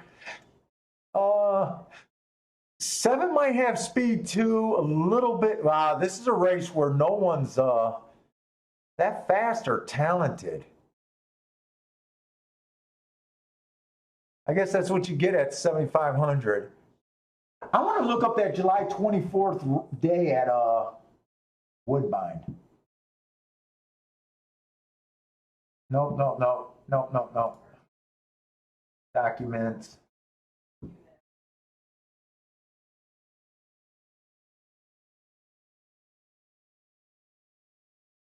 We got July 24th, right?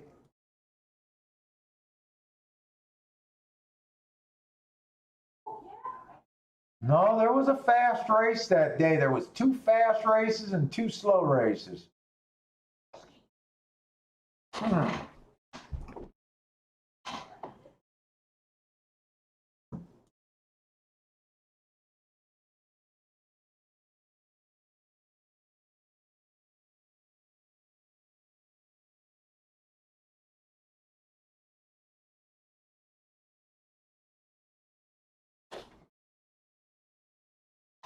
My first thought that inside speed was where you wanted to be.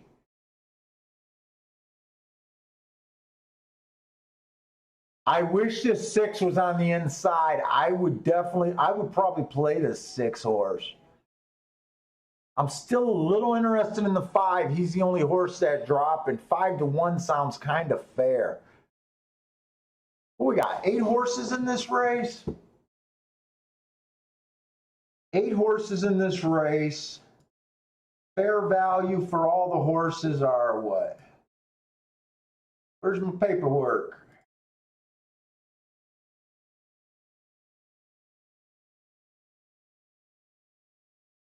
Eight horses in a race.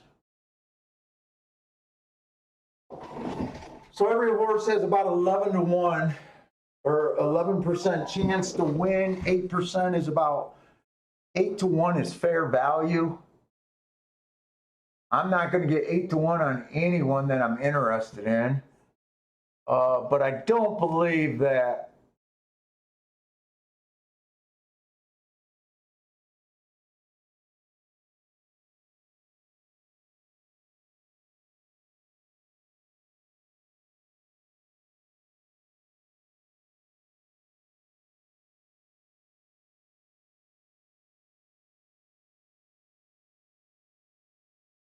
Three, 23-3.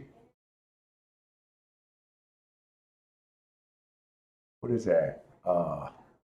23-1.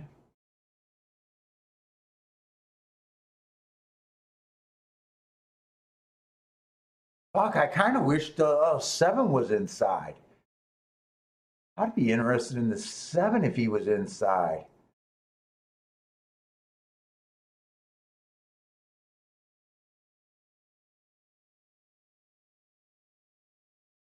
I'm trying to decide if I want to go against the inside of the track. Is his inside of the track, or would that have 1 because of his marks 2 races ago? I'm intrigued with the 6 and the 5 here.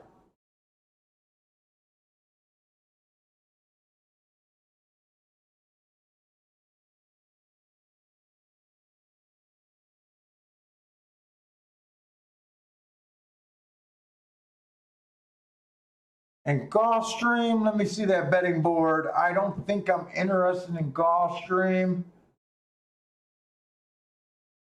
Fuck, wait a minute. How much time I got? Is Gulfstream going to go off first?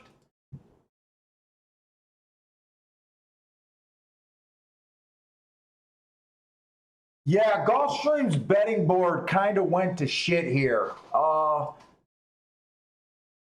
If it's outside, I was thinking 6 and 7, 7-5 and 3-1. I'm not interested in really doing anything with them. I think I'm going to have to let this 5-horse race go.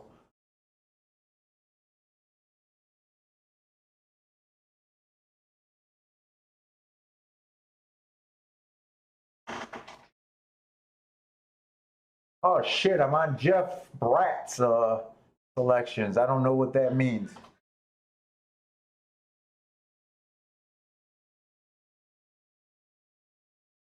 I don't even know who Emma is, Kevin. I take it he's a jockey or she's a jockey. I have no idea who that is.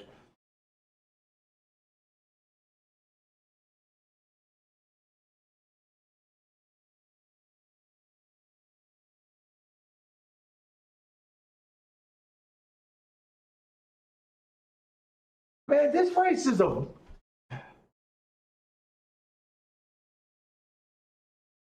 This race at Woodbine is a very interesting race, even deciding who the hell gets the lead here.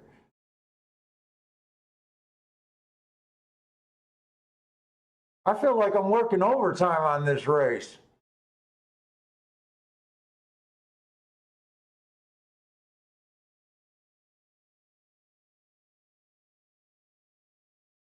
And I don't even know necessarily if the lead is the place to be.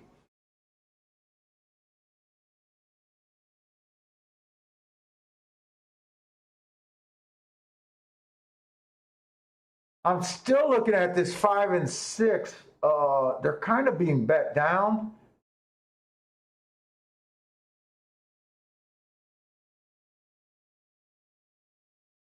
Five, they just chalked.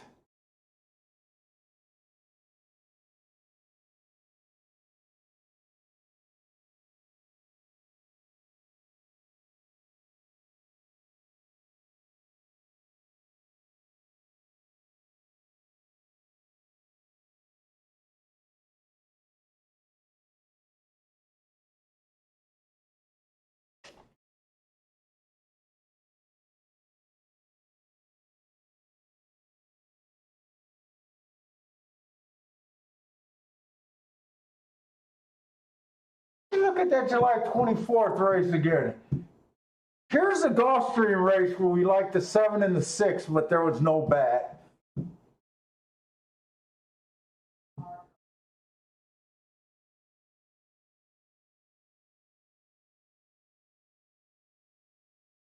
You know what? I think I got a bet at Woodbine.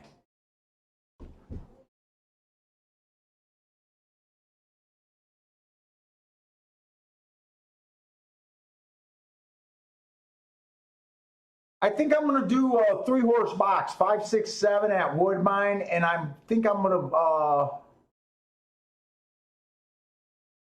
I think I found an excuse on this 7-horse. 4's going to win this. I don't know how 4 ended up being the widest horse on the track, but 5-horse race, not that interested. It looks like it's going to be 4, 3, 6. That's a good shutout, or not shutout. That's a good straight up sit out. I'm still interested. I'm still trying to put together something at Woodbine here.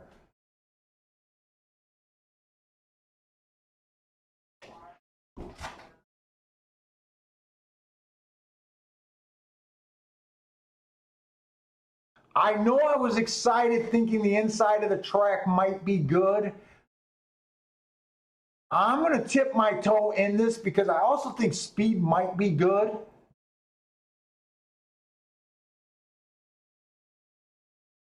This 7-horse ran on this same July 24th horse with the 6-horse.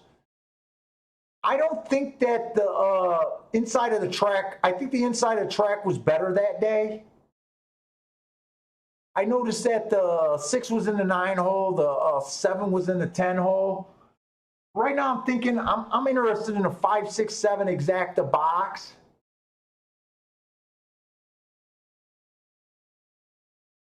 I was thinking of dutching the 2 longest price horses in that, but I might just you know, whoever's longest between the 5, 6, 7, it looks like it's going to be 7 and someone else. But I might not do the Dutch. It might just be, let me get that exacta in. I'm definitely doing the exacta.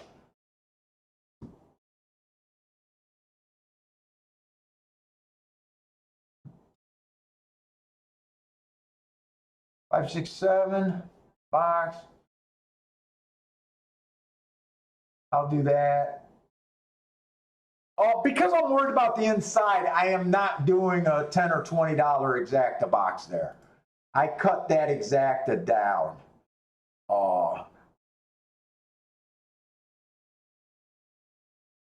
And I want to do the 7 to win at 14 to 1. I will do the 7 to win.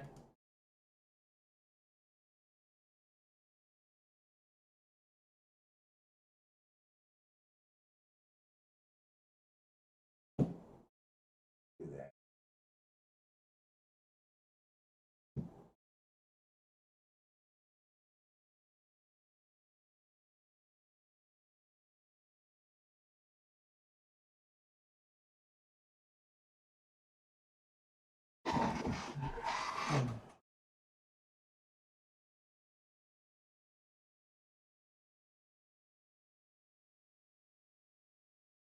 Is there anything else? I feel like there's something else I might want to do here.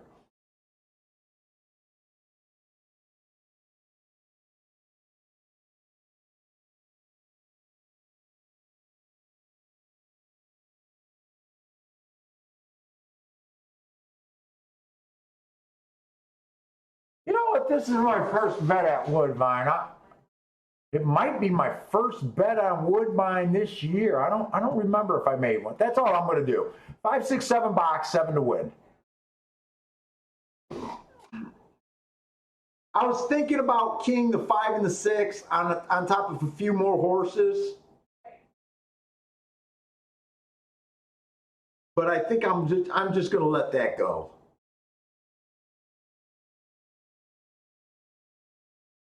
And if this race comes in something like 1, 2, 3 inside, I'm not going to be pissed, but I'm going to be, my first thought of how this track might be playing might have been the right way to go.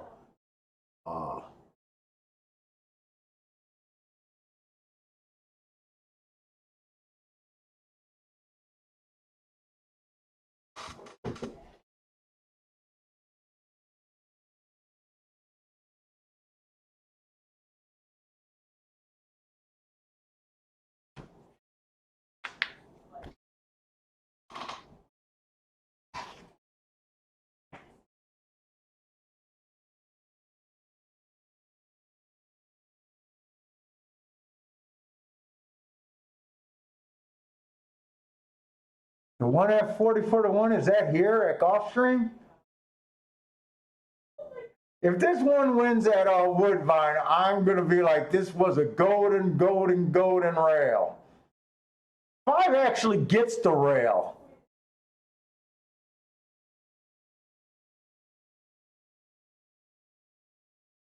Oh, 5 gets the rail and he can't even keep up.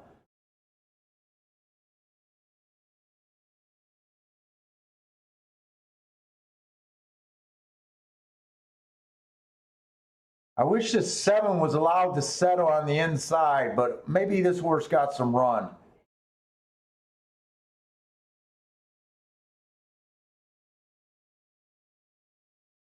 $23 and 4, man, this is a sundial race. You don't need a stopwatch for this race.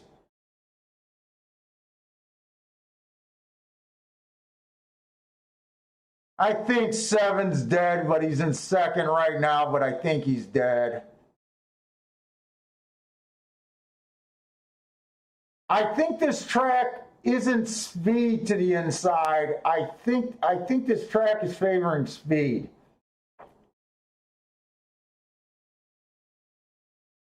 And I have no clue why this 5 pulled back. I thought this 5 had a shot to show some speed. 9-5. I felt like I spent too much time on that damn race.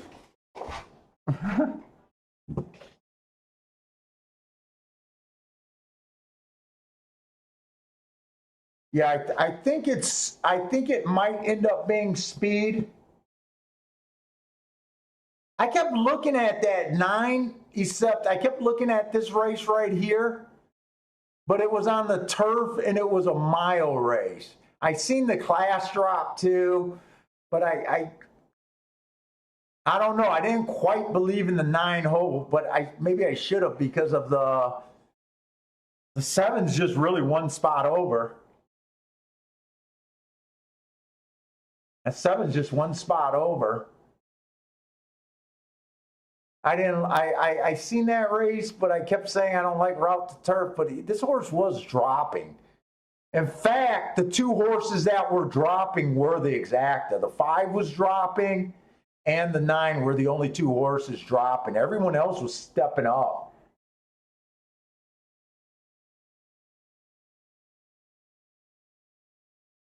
Maybe you could have done a better job handicapping this. Oh, there's a what would the inquiry be here?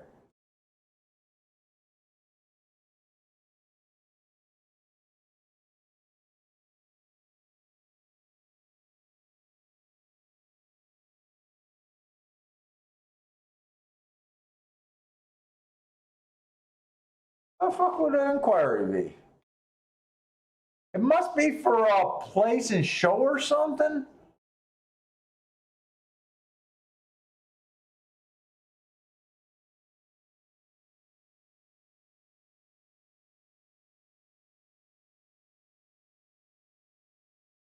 The fuck was the inquiry?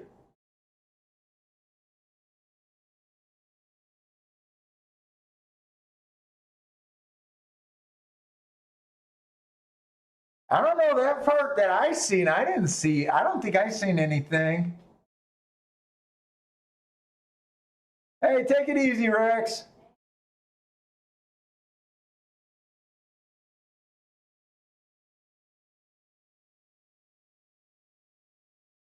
Oh, 3 didn't break out the gate. Yeah, I didn't really see anything in the stretch. Maybe that's what it is.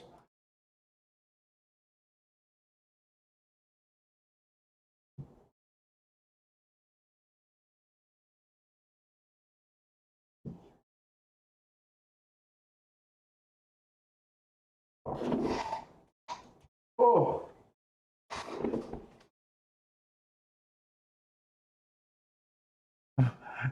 Go to the next race. Woodbine takes forever. We got a mile on the turf claiming 25,000. We're back at Gulfstream.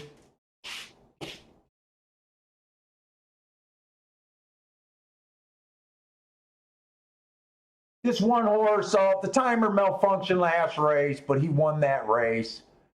Nick taking another step up. 2 races ago, he was at 12.5. So he's coming off a 2-race win streak, but he's stepping up for the 3rd time.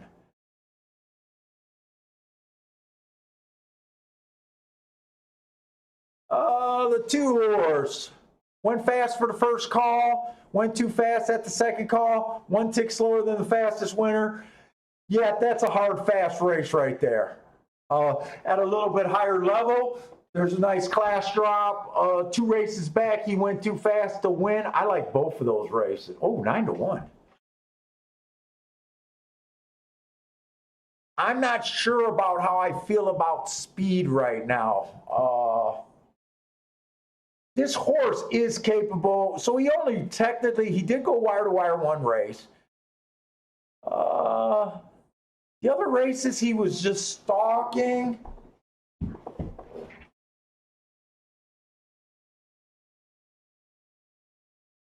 I might trust the hearts on him. Shit, the 3 hasn't ran for a long time. Ran in a grade 3 race in January. This horse has speed. Me going back to January isn't going to do anything for my marks. 5 horse, another horse coming out of a little stakes race, went too fast to win. Inside of the track was good. He had the 9 hole. It was also a stalking closing day. He went too fast, earned an asterisk for running against the bias.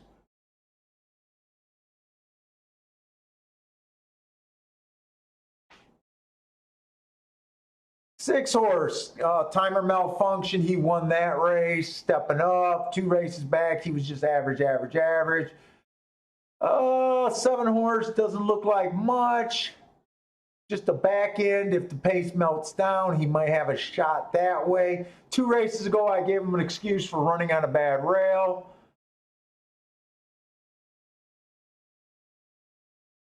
This is a turf route. Most of this career, this horse looks like he's been a sprinter.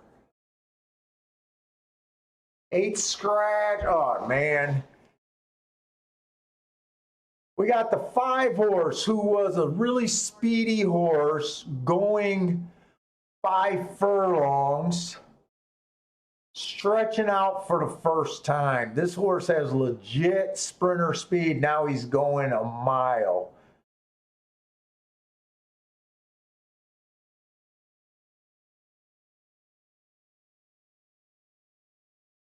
This could be a fast pace here. You got the 8 horse. This clock malfunctioned last race. 2 races back, he was average while stalking. 3 races ago, he earned 3 hearts while stalking. 9-2. Might be interested in this race.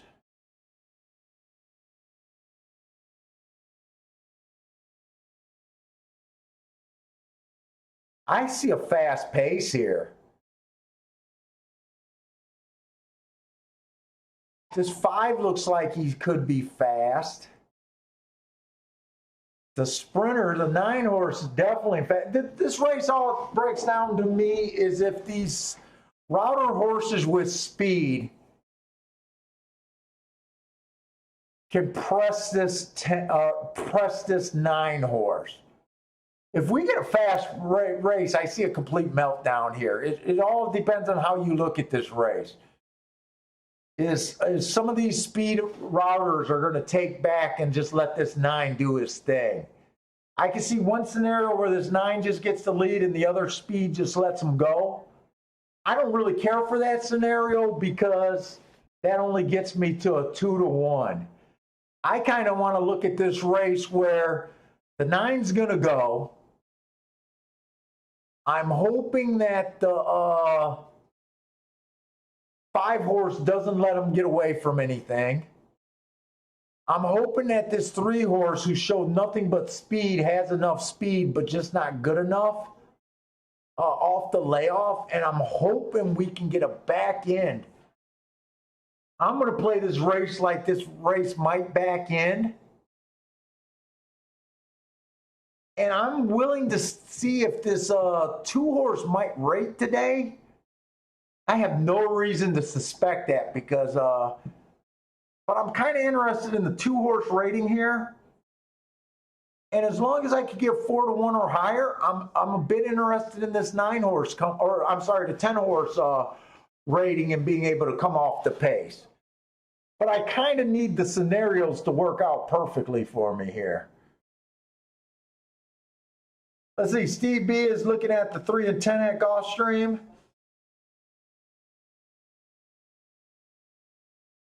Marco Lewis surprised that Big Tuna, my 10 horse, isn't the favorite.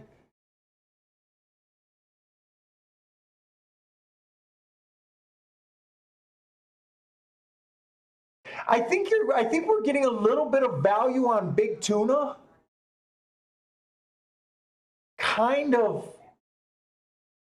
Because I think his, or is it her? I think her speed figures, those 70 speed figures might be scaring some people off. Now, Big Tuna goes to the lead sometimes. This horse has wired winning. I don't know why I'm like just saying that Big Tuna is going to come off the pace. I like Big Tuna trying to come off the pace. But you know what? This horse has wired before.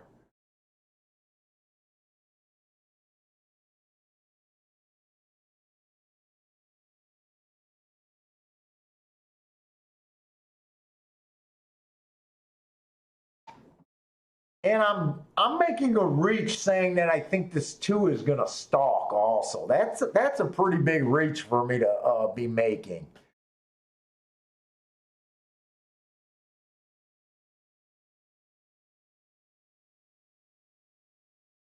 This is a weird race. Even this one horse, he stalked for a win. He stalked for a win. He tried to wire there. He closed for almost a win there from way out. He closed there. He closed there. I'm having a hard time with some of these running styles.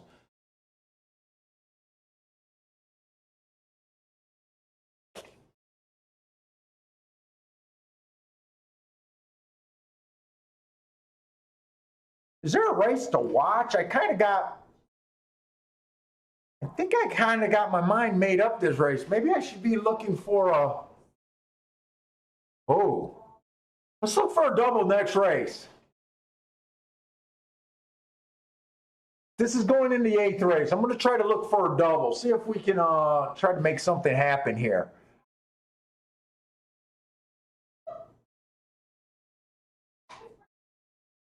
Next race is optional, claiming 16,000 on the dirt route mile. I think we only seen 2 route races on the dirt. Both of them went wire to wire. Both of them were inside. I'm kind of leaning towards inside speed.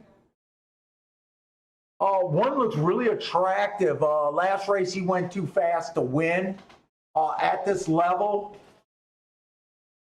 2 races ago, he dropped to a lower level than this for an easy win. But before that, he was competitive at a bit of a higher level. So he's just moving around, but I think, to me, he belongs in this race. Last race, he actually, at this level, ran his best speed figure from what we can see, that 99. He ran a 98 before. He looks attractive. Wow, 9-2, okay. Oh no, this is next race. This is next race. What is the morning line on next race? Let's see, Gulfstream. I'm looking at the 8th race. I want to see the morning line. I don't want to get too excited. Oh, he's 2-1 morning line. And this is going to end up being a 6-horse race with they scratched the 4 and the 6.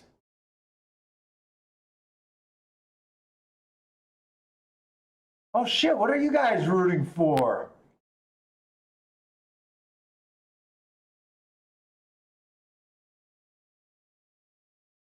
I looked late and noticed that Daryl is hoping for objection somewhere for an exact and a try. Oh, the 2-horse. Matt Strides with the slowest winner for the first 2 calls, coming off the pace on the stalking closing day. He ended up being the fastest winner. I guess that's a good race. 2 races back, he won at a lower level, kind of like the 1-horse. 3 races ago was a 1-race sample. This horse just looks like a stalker closer to me.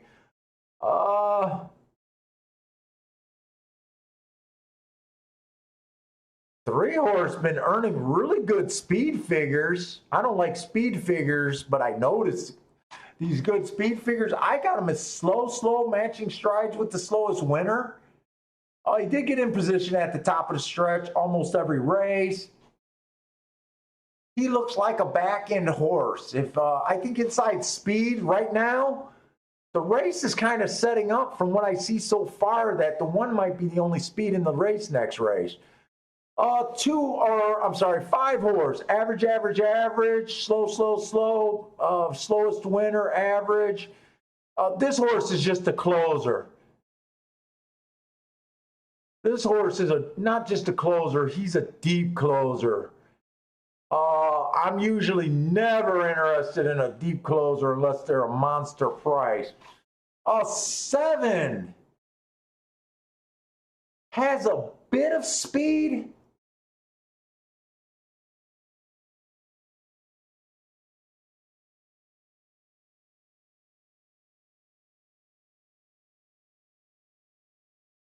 Let's see, 7 horse.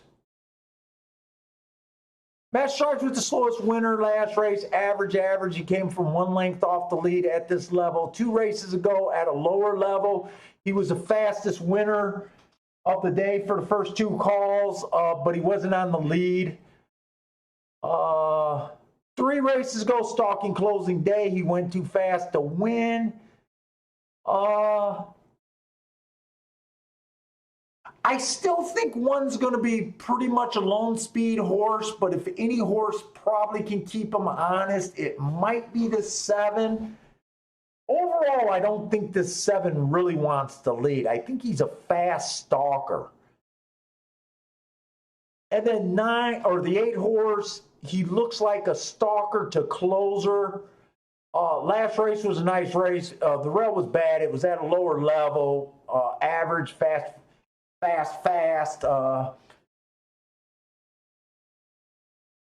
So this race, kind of a lot of horses been running at this level or higher level in the past. It seems like within the last 2 races, they all dropped down to below this level, 1, and now they're stepping back up. I'm kind of looking at the next race like, if I'm right about the inside of the track, and I'm right that its speed is the advantage like it was the only other 2 races we've seen today, I'm kind of thinking that this 1 might have a big advantage. I know he's a 2-to-1 morning line, but he just looks like he got a pretty big advantage here.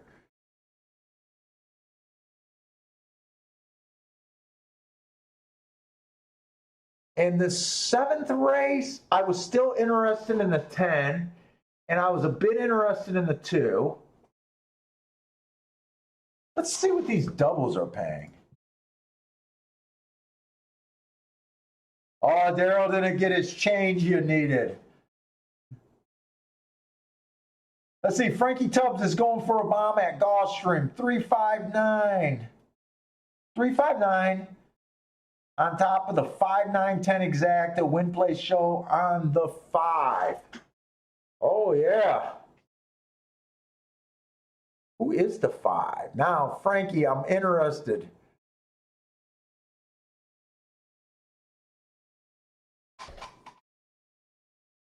Five is a speed horse. He ran against the bias last race. He earned 2 heart at a minor stakes.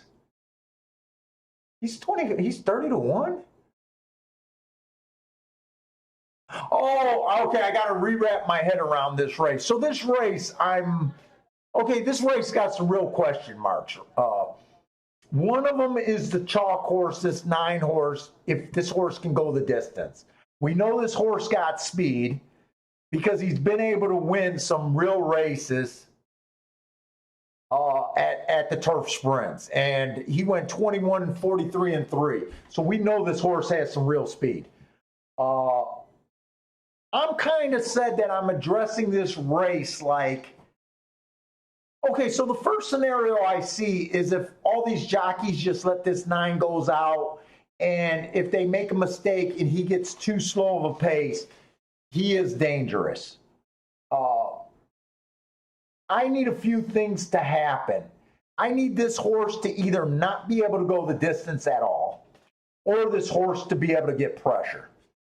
I'm hoping, the other question mark is this 3 horse, who we know has tons of speed because he's tried to go to the lead every race. Or every 3 out of 5 races he tried to go for the lead. I'm hoping, and he ran in a grade 3. I don't know what kind of grade 3 that was, but I'm hoping he decides to go and put some pressure on this 9. And I'm hoping that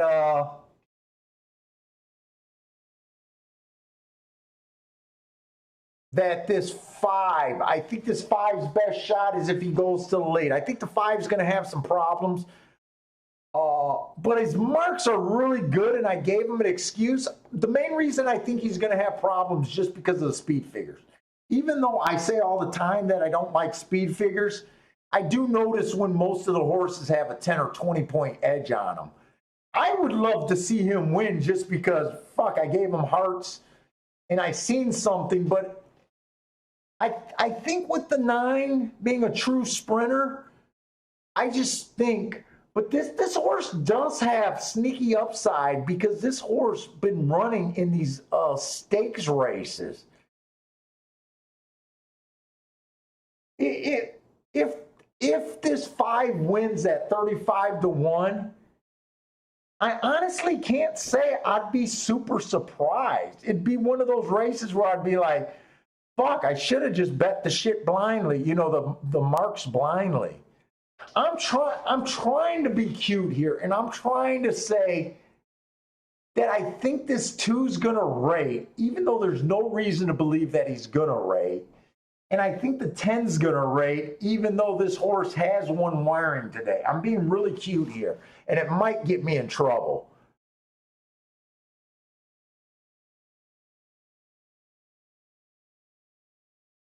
When really, I think the 7's only shot is to close. I'm taking 2 horses that I'm guessing about. And you know what? This one horse might be this one horse closes good. Look, I might be getting too cute this race. Let me see what these payoffs are paying before I do anything too stupid. I'm still nursing that hit that we got with that 13-1. I'm kind of interested in this race to go after it, but I haven't looked at my payoff. The 2-1 is paying good, but we knew that was. He's 12-1 in that. Oh, the 10-1 is only paying $18 for $1. You know what? The one's a single next race.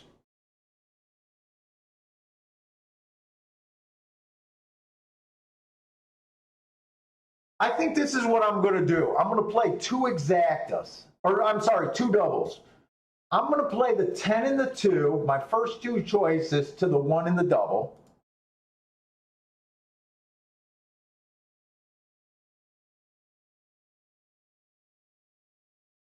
Two and 10 to the 1 and the double.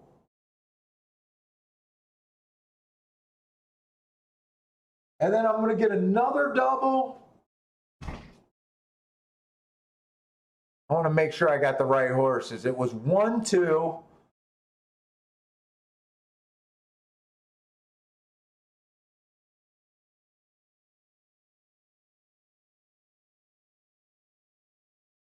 It's going to be 1, 2, 7, 10 to the 1.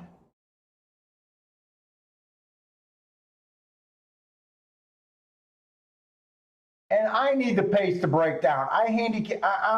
These bets are striking for this race to bet down. And this is a race that I'm not going crazy for, but it could be a decent hit.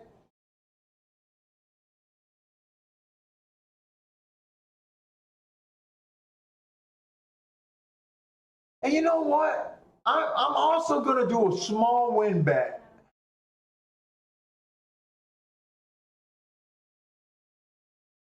I'm going to bet the 1 and the 7 to win here. No, not the, I'm sorry, the 2 and the 7. 2 and the 7. And I only bet 10 on both of them. I only bet, the win bet is only $10. This is Marco Lewis thinking, you thinking Big Tuna is going to jump to the lead? I'm hoping that he rates. I think that they're going to over-respect this 9.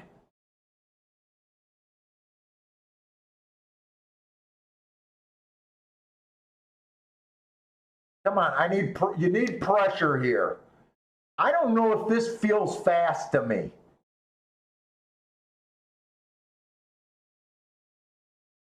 Come on, 3. I need you to put pressure. Pressure kills. I don't know why the 2 has such a snug hold here. 24-1. I was hoping for faster, to be honest.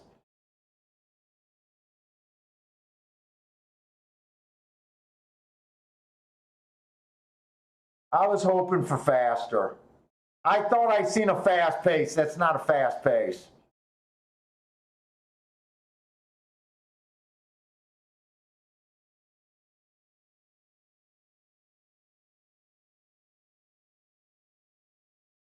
Come on with this 7. No, 7's into the bid and got nothing. You know what? I think 1 has the best shot. But I think this 9 is going to be able to get the distance. Come on, 1. 1 will save me with that double if I could get a 1-1 double. But I honestly wasn't really looking for 5-2.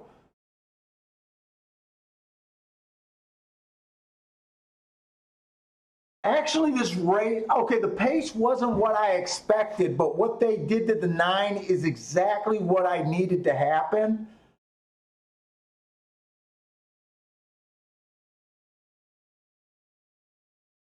Who was a 6? I never looked at the 6 as a closer.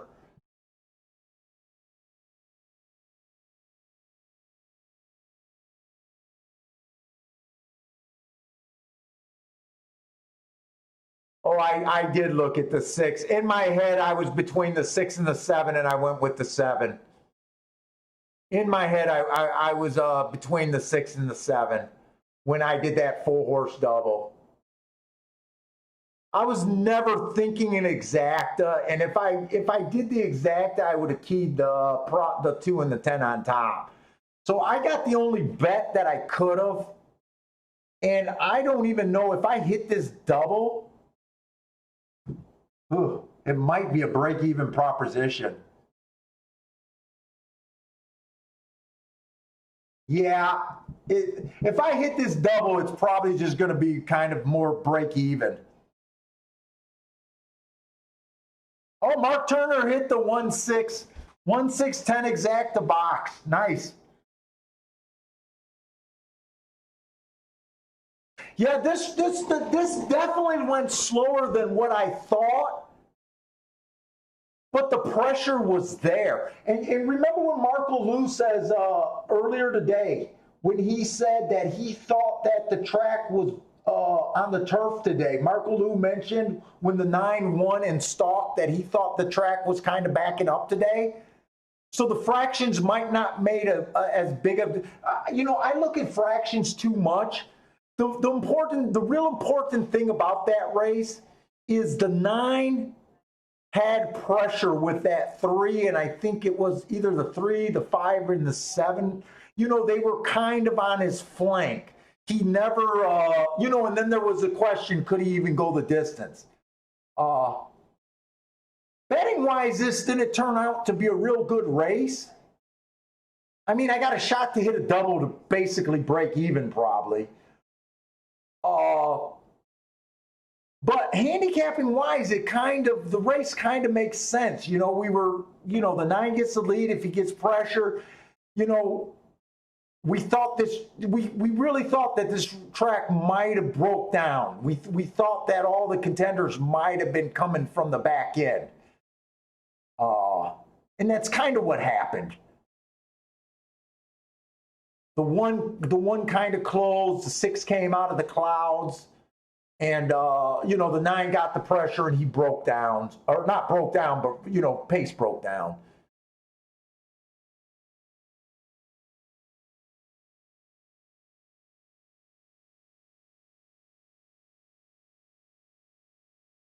Yeah, no, I gave you credit because I did remember that you thought on the turf that pace was not breaking down. So did you hit this?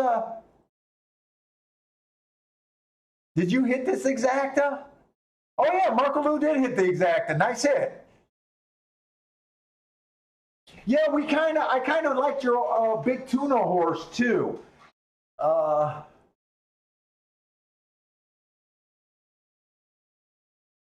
I was probably reaching too much with the two. The two. I admitted I was kind of reaching on that too. And you know what? I didn't even notice that the 6 was a Starship horse. I love these Starship horses at Gulfstream. They perform.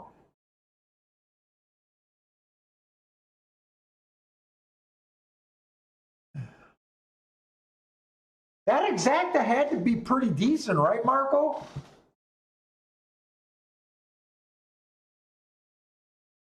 Oh, fuck yeah. Nice hit, Marco. 36 bucks for $1. I just know that if I just know the way I was thinking in that race. I was thinking along the right lines. Uh, but if I would have played the exacta, I would have whiffed. So even though I got a double that I'm not that happy about, if I'm right about the one, I mean, I'm in a position that I don't want to be, but if look, the one was a single last race. I can still break even, but we'll see. We'll see on that. Yeah, no, that's a nice exacta. 72 bucks for $2. Hope you crushed it.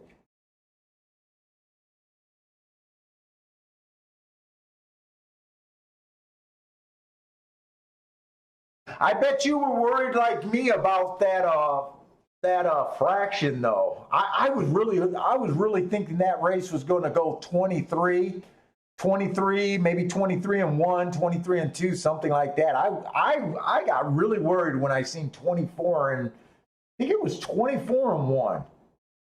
I was on the worried side there. Let's see, the next race is the 8th race. So we already did the 8th race. I pretty much just thought that this one, from what I've seen on the track today, I thought this one was going to have an advantage here. If I wanted to go wider, it'd probably be just the 1 and 2 horse.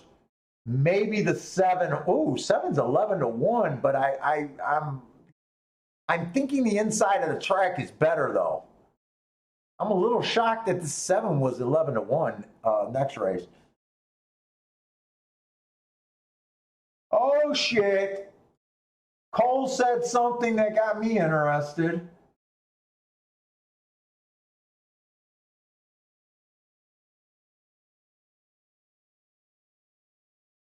Oh, you still got 10 minutes. I'm going to try to watch that race, Cole.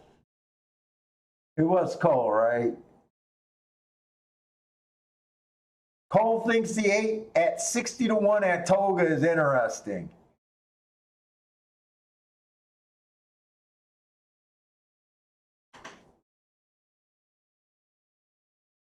Oh, the Marco Lu, the king, the right horse, but the under horse is killing his tickets. Yeah, but you just hit a nice under horse for that exacta.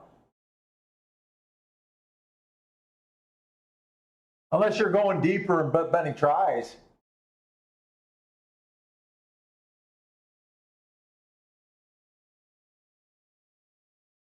I don't even have the the form at Saratoga today. I didn't even downloaded it. But when you say you're interested at a 60 to 1, I'm always interested in at least watching the race and pulling for a 60 to 1.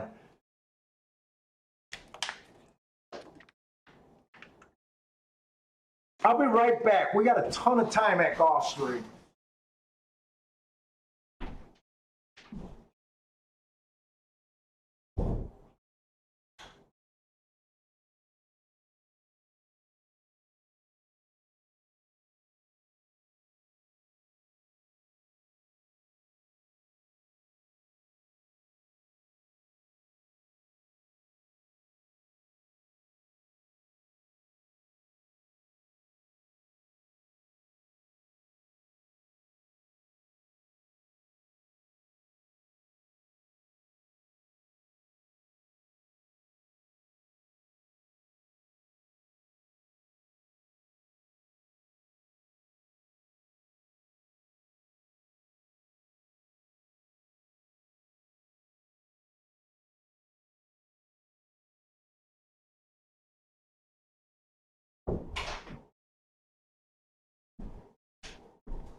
Wait, what did I put in last race?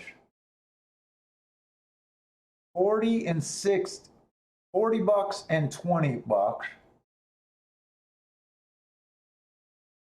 So I'm in for 60.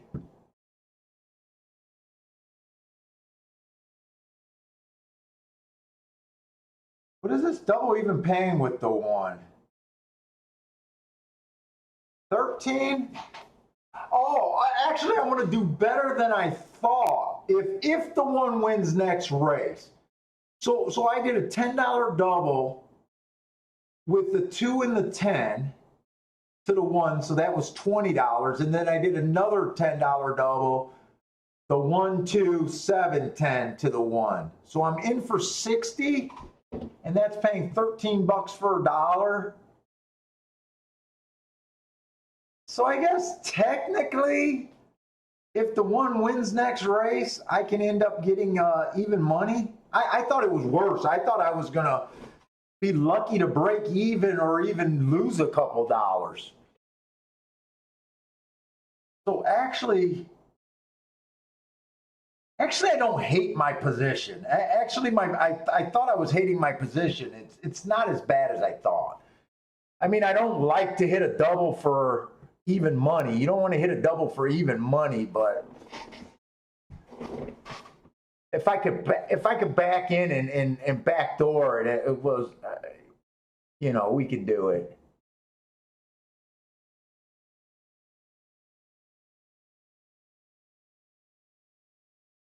But I'm single. I wish the single race was the race that I got out of the way. I'm on the spread though. Let's see, is there something to look at Woodbine since we got so much time here?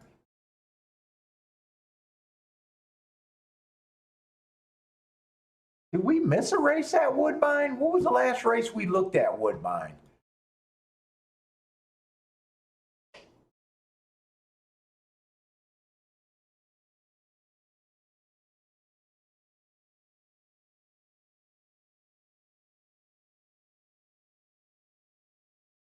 The last race we looked at was the 7 furlong race.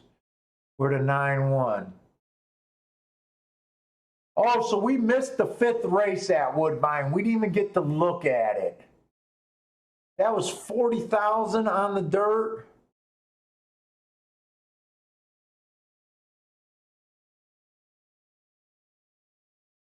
I thought that was a 6-horse race. Who even won that race?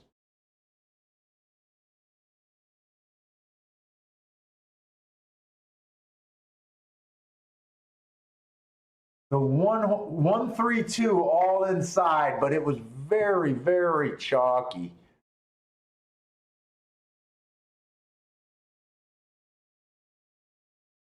I don't think the one went wire to wire, did he? I don't think the one would have went wire to wire. Can I see the replay of that race? No, the video's not up.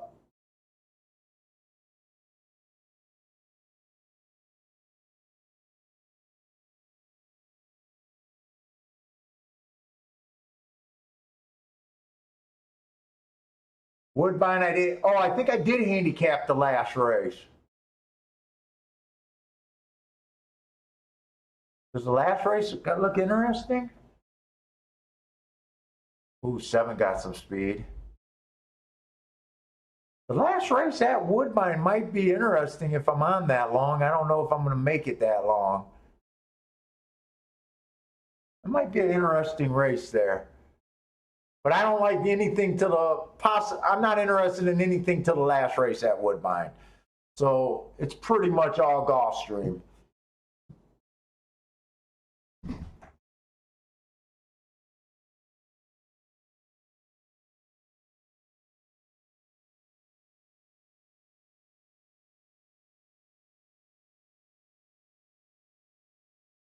Oh shit, Arlington started. Let's look at Arlington. Did Arlington have a sprint on the dirt race?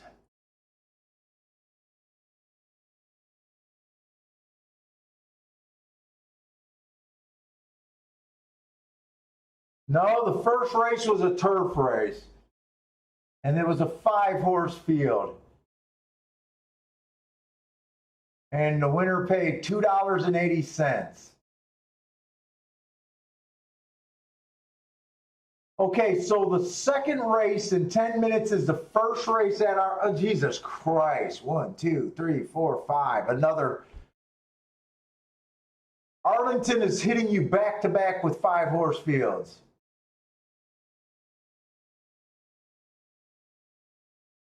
Then they pull a 6-horse field. Ooh, then they're topping the scales with a 7-horse field.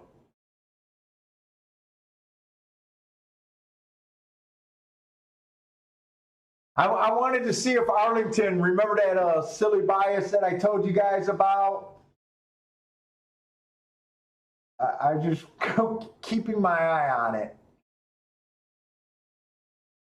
You know, it's easier to see what they did in the past. Let me see something. Arlington this year so far. Where was the day at Arlington?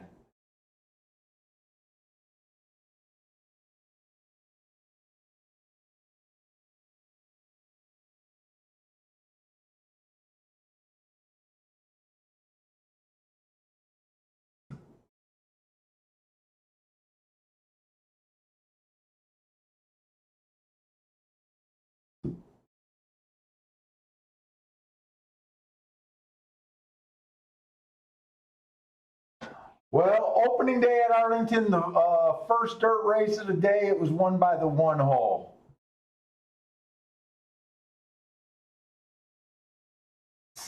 April 24th, first race, first sprint race of the day. Oh, that was won by the 4 hole. I'm just seeing if that silly bias is there. And we only got 3 days that I got charts on. And the third day, the first race of the day was won by the 1. That it might still be it might still be there. Who knows?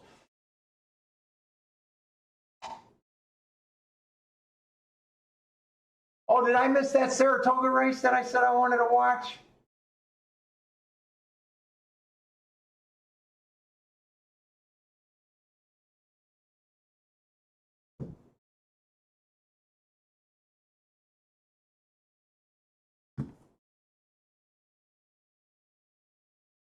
Wait, how did I do that?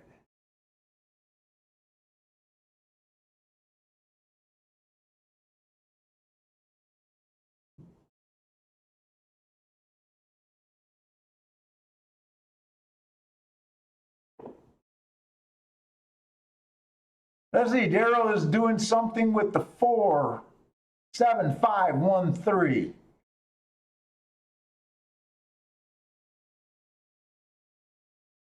Steve B is on the 10.5 exacta. Marco Lou likes the 3 at Saratoga. And Cole is the horse that I'm looking at the 8 at 80 to 1. Well, you guys are all over the place there, guys. Good luck. Hey, what's up, Chester?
Okay, it looks like Marco Luz official is 3-9 over to 3-4-5-9. Good luck, guys.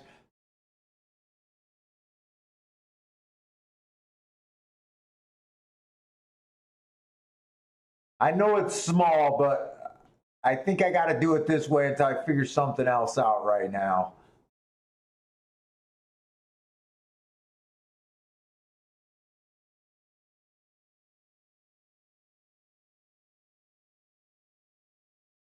(21-3). Oh, is that 21-3? This must be a sprint race on the turf.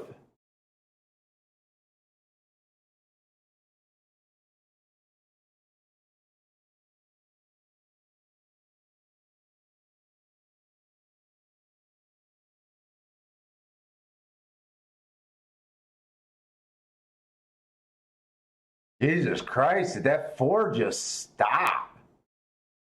I thought that 4 was making a serious run and he just breaks.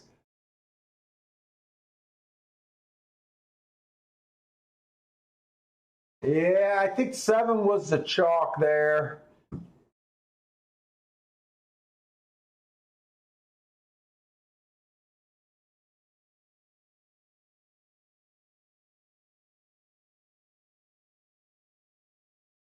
Does Arlington dick around at the gate? All right, this is the first sprint race of the day at Arlington. I told you guys about the weirdest bias I ever seen. Yesterday, it would have actually put you on a 6-1 winner. And basically what it is, this is going to be a little tougher because it's just a 5-horse field. Basically what I was doing was betting the 3 inside horses blind in exacta. So that would be your 2, 3, 4. And then I would Dutch bet the two longer horses of that group. So that would be the 2 and the 3, as long as they were acceptable odds. 2's kind of borderline at 7-2 for me to want a Dutch. But since the other horse, the 3 horses are 19-1, I probably would have. Full disclosure, I'm not doing anything right now because I haven't. Yesterday was the first day I remembered it and looked at it. If this 3 goes or 2 goes any lower, I probably wouldn't even do the Dutch bet. I'd probably just do the win bet or maybe a win place bet on the 3 horse and do the 2, 3, 4 exacta box. But I'm just more curious to see if this stupid little thing is still working. I looked up the 3 days of the only 3 days because Arlington just started. My files. It worked 2 of the 3 days, but I don't know if any of those horses were at odds.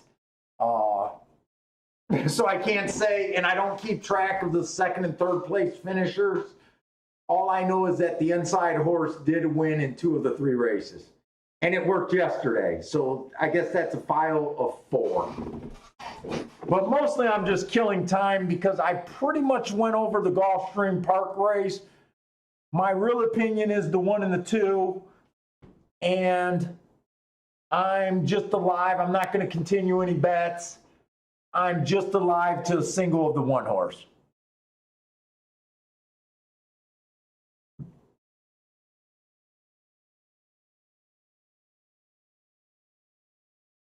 Now, Cole, you said you must be high. I don't think you're high for seeing something like that. But here's the question. When you get your 80-1, 70-1, 60-1s, do you shave off your bets because because your odds are super high? Or do you bet more because this is your opportunity when you're right, you want to really get paid off?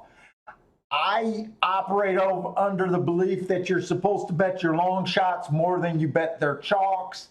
And I'm at the belief that most players play wrong. They bet their chalks, too much money on their chalks.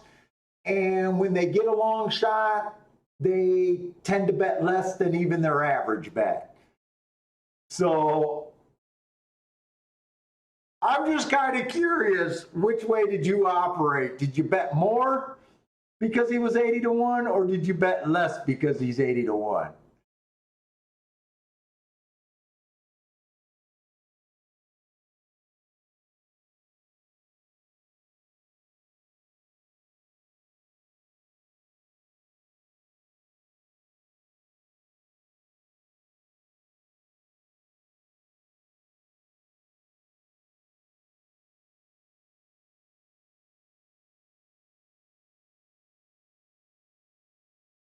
I hope they don't dick around too long at Arlington. I haven't been watching Arlington this year. And I don't think I watched Arlington much last year either. So I don't really remember if Arlington is known for dicking around and going way past their time.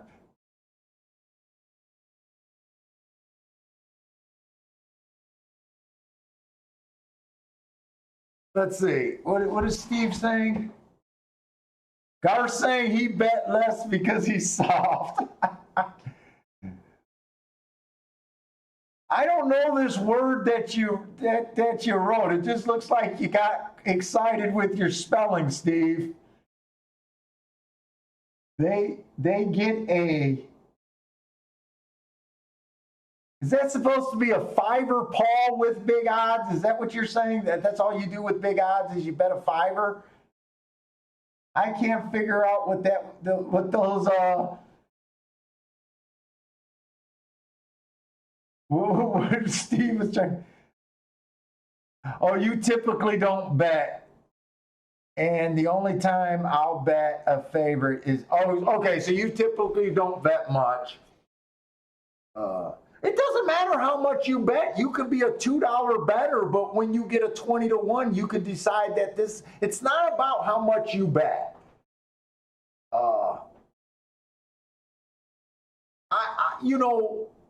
Let's just say your base bet is $2 every race. But when you see a horse at 10 to 1 or higher, you decide to go $5. That is what I'm talking about. I'm not necessarily talking about how much you bet because everyone's different, and I get that. But I still think the better way to go is if you're a $2 better, you bet $5. I always laugh at the guys who tell me when they finally hit a 20 to 1 that they love the horse, and I know their base bet. And for example, let's just say he's a $20 better. Every race he bets $20. And then he shows me a 20 to 1 and he tells me that he hit it and he loves it and he shows me a $5 ticket. I say, no, you didn't really love him. You were in like with him because your bet went lower. I guess that's what I'm getting at.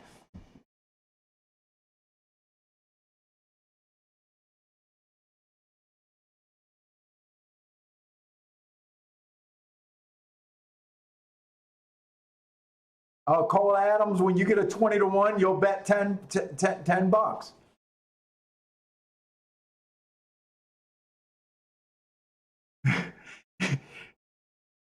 Is Arlington the track with the 8 furlong stretch? Come on, 3. Let me claim this with this 3. Let me claim this with this 3. Let me claim this with this 3. Let me claim this with this 3.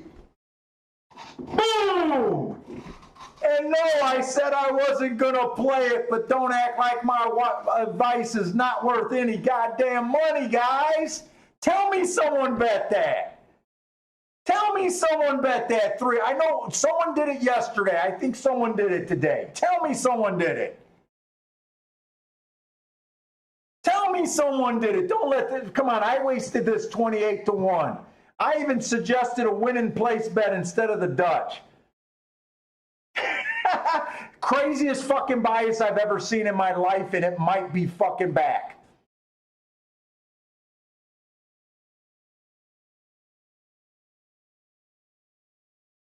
Is that not the craziest thing?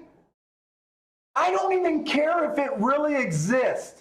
We said it the last 2 days, and if you blindly trusted it, you would have hit a 6 to 1 yesterday and a 28 to 1 today. It really is unbelievable. Zero Contrast got it. Thanks a lot. Thanks a lot. I'm glad someone decided to jump on it. I'm actually proud of bringing that up. Oh shit, Lou Grossman is blaming me. We only bet what you bet. Oh my God, Garth B hit the 3-4 exact. Nice. Beautiful, guys. Oh my God. You know what? That's awesome. We might have to tune in every day to that first sprint race at Arlington. We might have to track how long this thing, if it's lasting or what. But there's a reason, because it stuck out in my mind, that I even glanced at it the last 2 days. I wish my balls weren't so small, and I just wanted to watch it. I don't know why I didn't bet it when I seen them at 19-1. Fuck, even if I would have did a $5 on them, and that's even going against my rule. It's supposed to be a $20 minimum. Oh, that's funny. Cole Adams took that for Adamo? Oh, you took that for 250. Nice hit, man. I'm glad you guys are smarter than me. What did it cost to get 250 back? What is that? A $5 bet or a $10 bet? What was he? 28-1? That must have been a $10 win bet, right?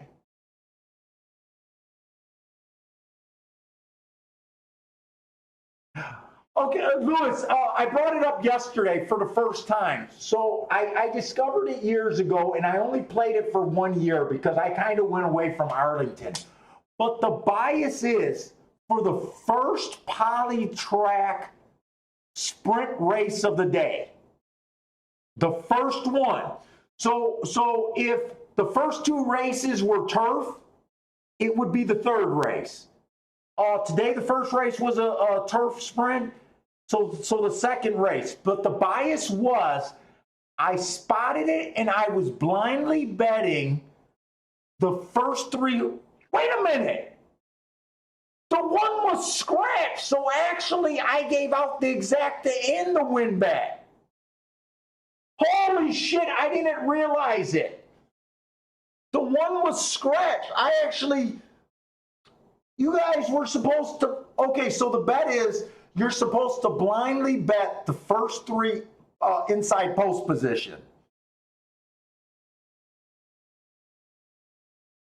Oh, yeah, the one was scratched. So actually, so you're supposed to bet the 3 inside horse positions blindly, and then Dutch the 2 of the higher horses of the post 1 through 3.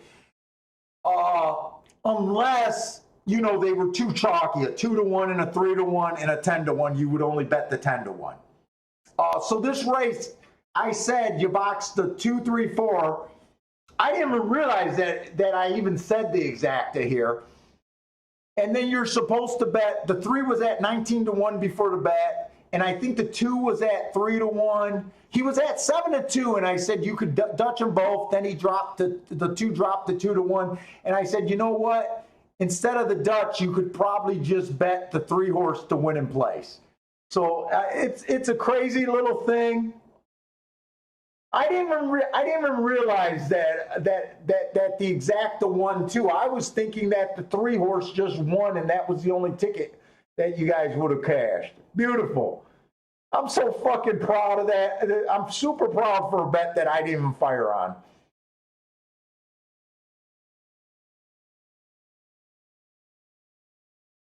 Fucking beautiful.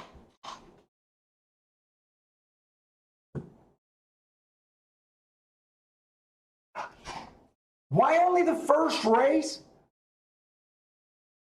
Because, okay, so I track these biases every day, and back then, so back then, it'd be post 1 through 3 in the first race, and then the very next dirt race, or, okay, everybody knows it's a Polytrack, so I'm just going to call it dirt.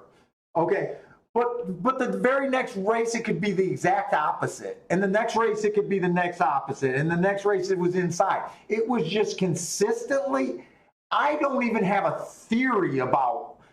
My only theory was that whatever they did that morning tightened up the inside of the track, and it went away after they ran on it. I don't have a real theory. Because like I said yesterday, it was the craziest thing that I ever seen. All right, so I basically need even money to cash a double. or I basically need the one horse to cash a double. I won't be proud of it, but we'll take it. And I gotta walk. Did you see that?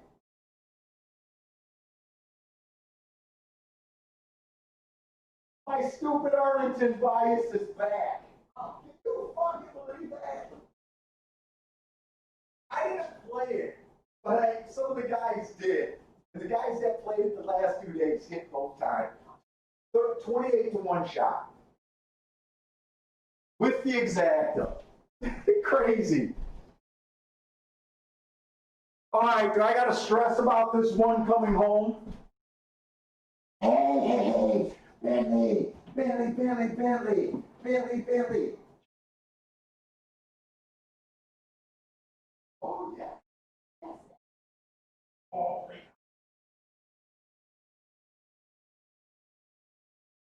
yeah.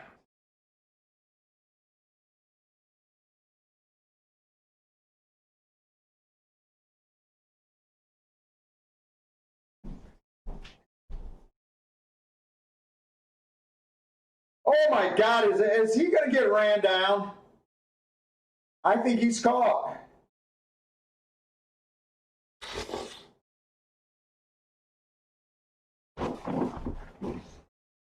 I think he's caught. This is why I don't play fucking chalks. Or I don't like chalks.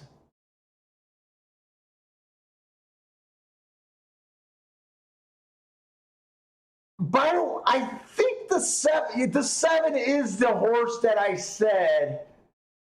I said I thought the one had a huge advantage, and the only other two horses I thought was in this race was the 2 and the 7. Yeah, 7 got him. 7-1-2. Ugh.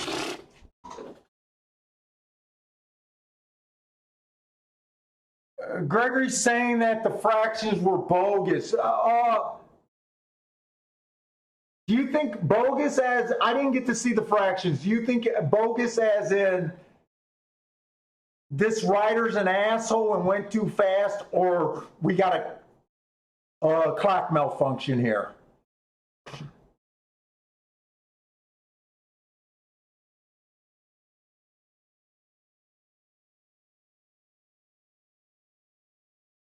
One was hooked. Why did I think the one had a 5-length lead or something? Did I not spot a horse he was dueling with?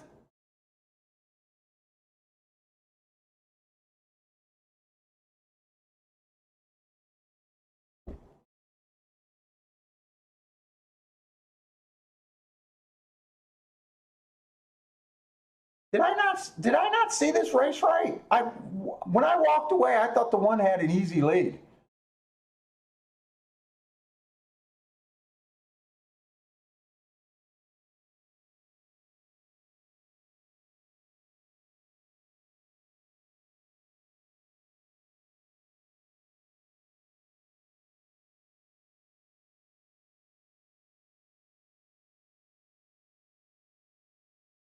Oh, it said it went 25. What? 25-3? Yeah, that does not sound right. In fact, if he went 25-3, I'm completely pissed.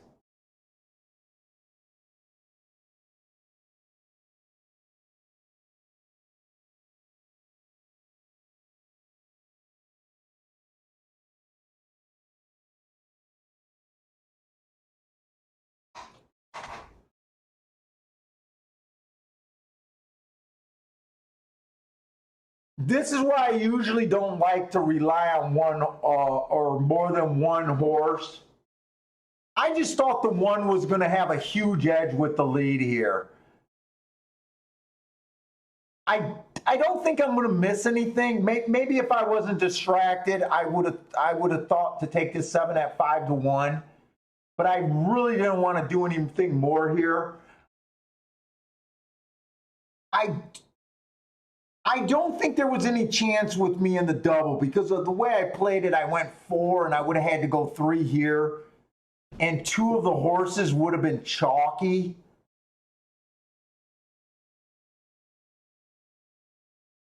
I don't think I could have did anything else. I think the way I bet the race made sense with the way I bet. Let's see, if I went 4x3 for every $12, you would have got 27 back. You would have been basically looking at even money again, right? A little over even money, but it would have just cost a lot more.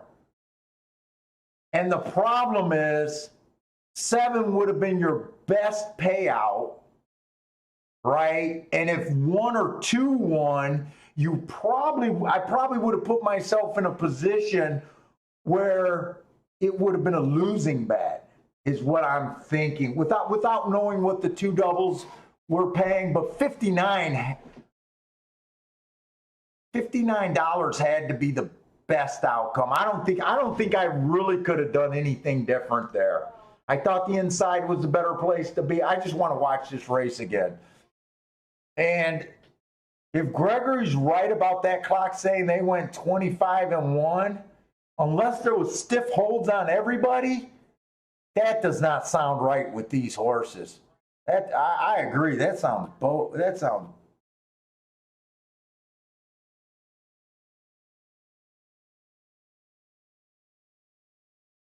But you know what? This is one of those races where you're just not surprised. It looked like the 1 and 2, and I thought only the 7 could be the only other horse that could threaten for the win. In fact, when we were handicapping this race before we got to this race, I really was saying that I thought the 7 was his main threat. I kind of thought the 2 had a shot because of the inside of the track, but I really want to watch this replay. Because I want to see, you guys are saying he looked hooked at the top of the stretch. I just want to see, because when I walked away, I didn't see another horse in sight.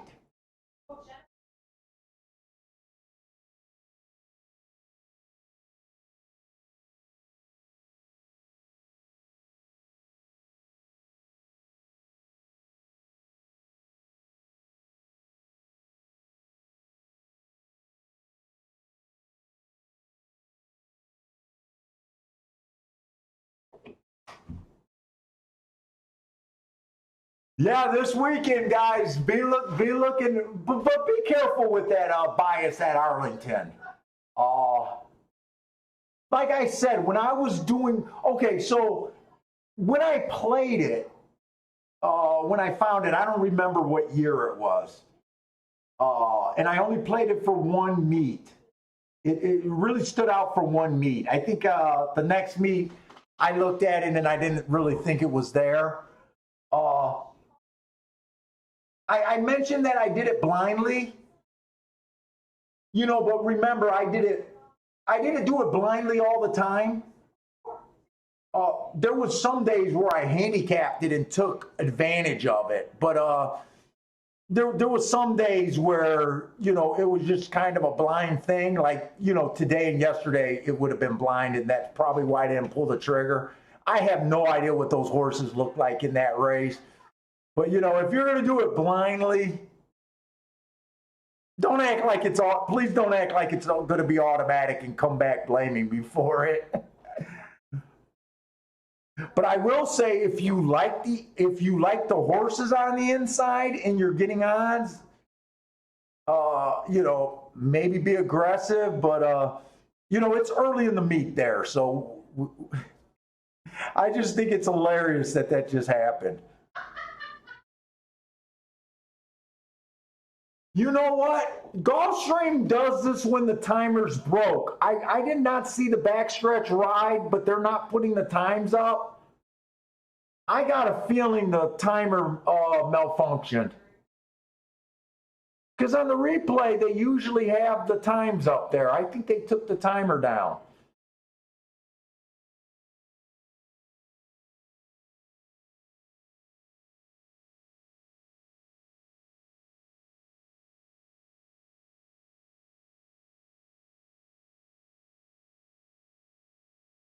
Just looking at this horse break out of the gate,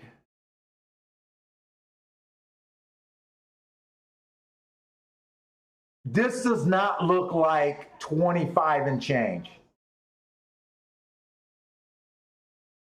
This does not look like 25 and change.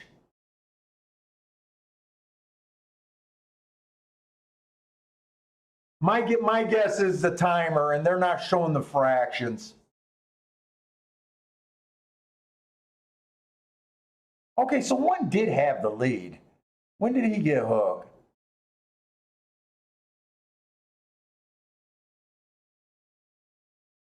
And 7, like I said 7 I thought was the horse that could lay closest to this. I mean, this race kind of, I just thought the 1 had such a big advantage. And Jesus Christ, right here, it looks like the 1 got a ton of horse. I mean, look at how hard the 7's driving. Wow.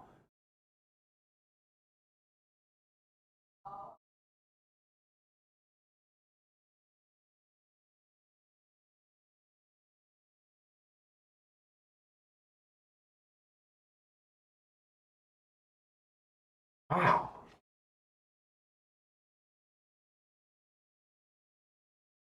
I almost feel like that's a tough beat. Man.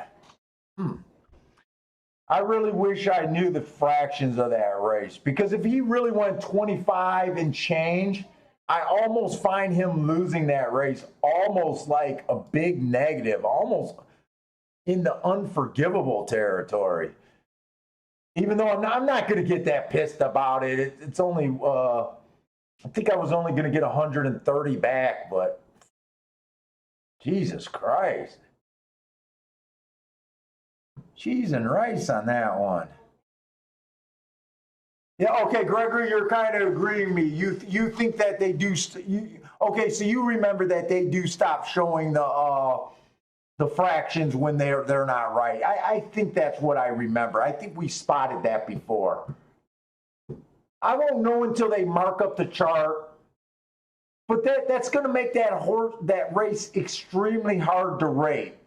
Because what if that horse went 22 and change, right? Then I'm going to be saying, what the fuck was this jockey doing?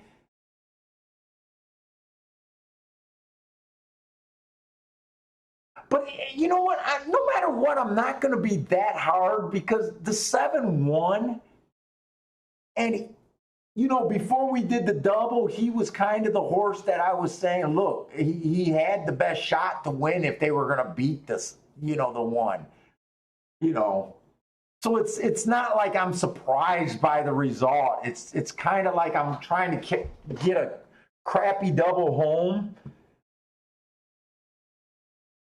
You know, so I'm probably more irritated at me that I'm even alive to a crappy double like that, more so than, let's just say I wasn't alive in the double.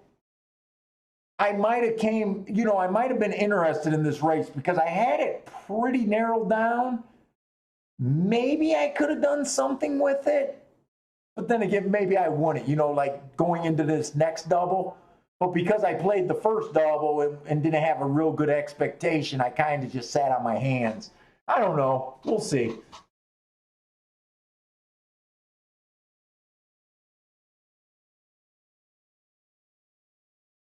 And this is the last race at Gulfstream, right? So I'm still nursing profits from the first race. I think I was up $220 at my highest point. I'm probably up about $100 right now with that loss right there. Maybe $130. Where's my thing? So I guess I'm going to have to really like something to go for it, or we'll see what's going on.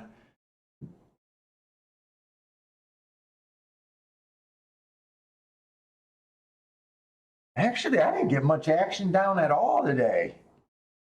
All we had was that 13-1 winner, and then a bunch of sit-outs and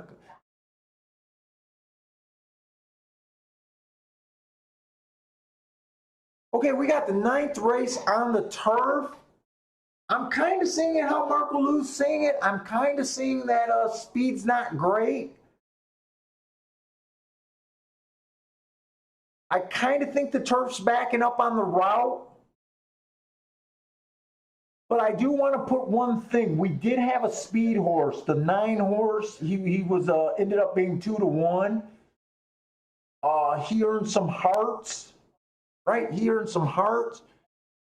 He was able to rate. So we have not had a speed horse go wire to wire today, but we did have a horse. It was this horse, this 9 horse, that was a speed horse that, no, that wasn't him. Who was it? It was a 5th race.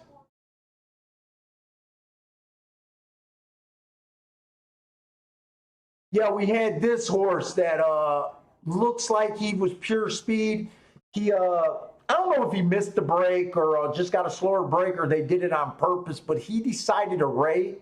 He was not a surprise to us, but it kind of looked like they were stalking and closing today, but I just wanted to point out, technically it was a horse that was a speed horse that decided to stalk today for whatever reason and be able to win. I don't know if that helps us right now, but I want to just point that out.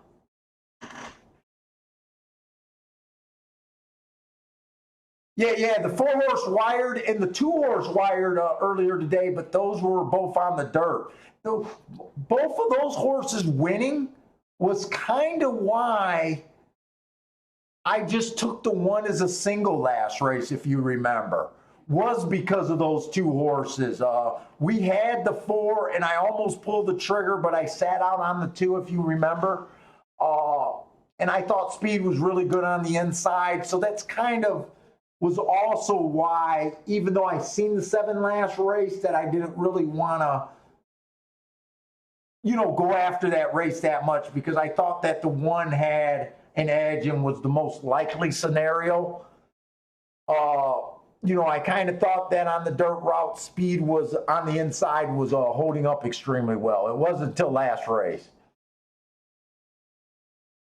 But on the turf, we think that it's kind of backing up. There's 1 horse, average last race. Let's see, what is this? This is a turf mile and an eighth. Oh, mile and an eighth. Okay, so this is going to be a longer race.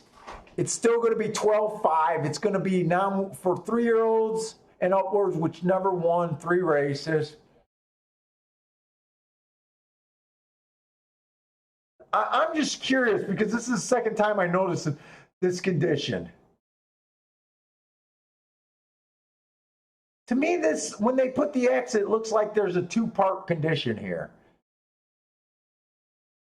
Fuck, why do we got, oh no. I must be getting tired.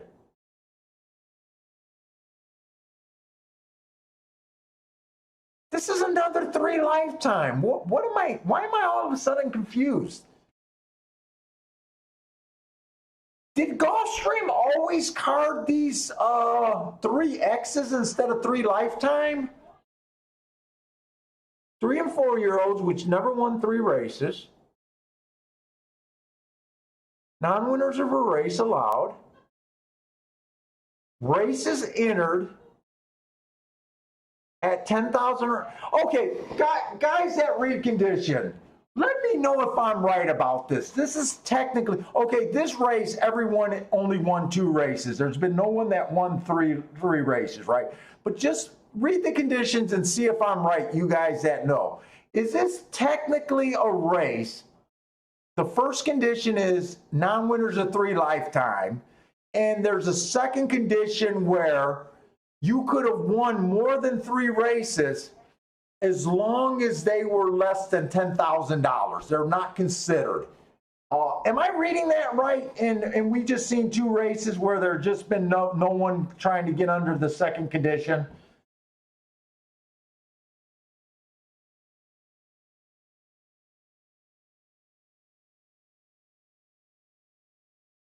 Yeah, they were good. You were here early, Marco Lou, before we went dead. We had the 4 horse.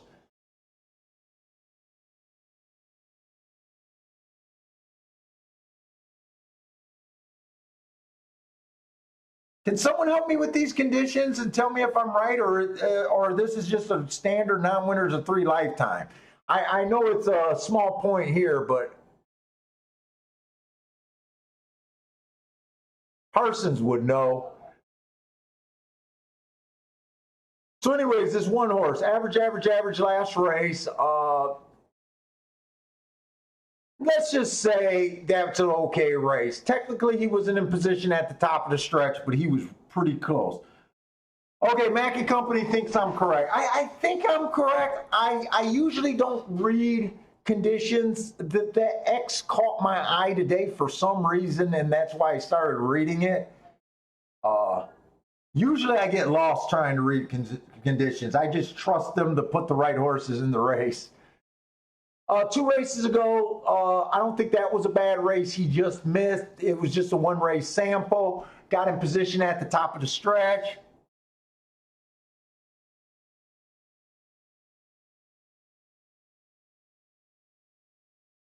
And the 1 horse, 3 races ago, slow, average, got in position at the top of the stretch. So this horse is at least running well. He looks like a stalker, possibly a closer someday, kind of fits with today. I don't have any opinion inside or outside today, but let's just say he fits right now. The 2 horse went, I like that race. That was on the dirt, went too fast to win. That's his excuse right there. The heart is his excuse right there. He went too fast to win. There's a little weird thing. I honestly don't understand why this horse was dueling on the lead last race, because he's never showed it before. Unless he got like super. I don't understand why he went to the lead before. Overall, this horse is a stalker closer. And he's more so a closer than even a stalker. Maybe they just tried something new. He's interesting. He's interesting to me because he dropped to a new low.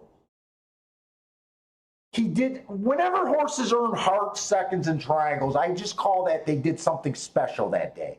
They were on the faster side of things that day. So I always think that's special. I think it's more special when a closer is dueling for the lead. To me, I don't care about, it's almost like him all of a sudden showing speed. I know his speed figure went way down and his finish was terrible. But to me, that's almost a sign of fitness, that a horse did something that he's never done before.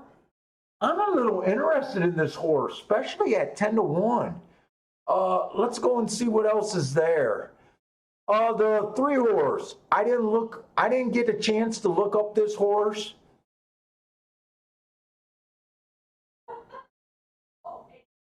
But overall, he has not got in position for his last 6 races at this level and lower.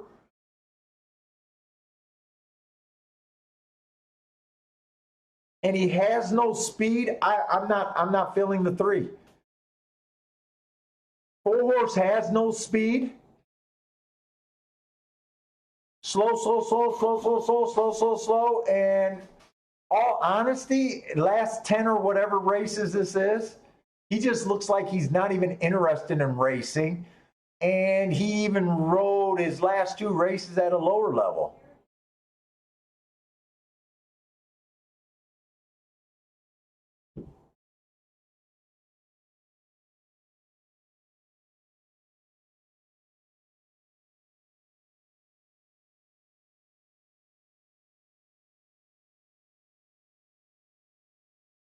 Let's see, Mega Company. I'm surprised you don't track conditions faster. Yeah, no, conditions never been a big deal to me. You want to know why? You want to know the God's honest truth why? It's probably because I hang out in the claimers, right? I hang out in the claimers, and for the most part, cheap claimers are pretty easy to tell, right? It's a claiming 10,000, a non-winners 3 lifetime is pretty simple, right? As long as it's not these newer, remember these newer conditions, these hybrid conditions where there's more than one way to get into a race. For the cheaper claimers, those are a fairly newer thing. Probably the last 10 years, beating claimers, those kind of things. I want to say those are newer.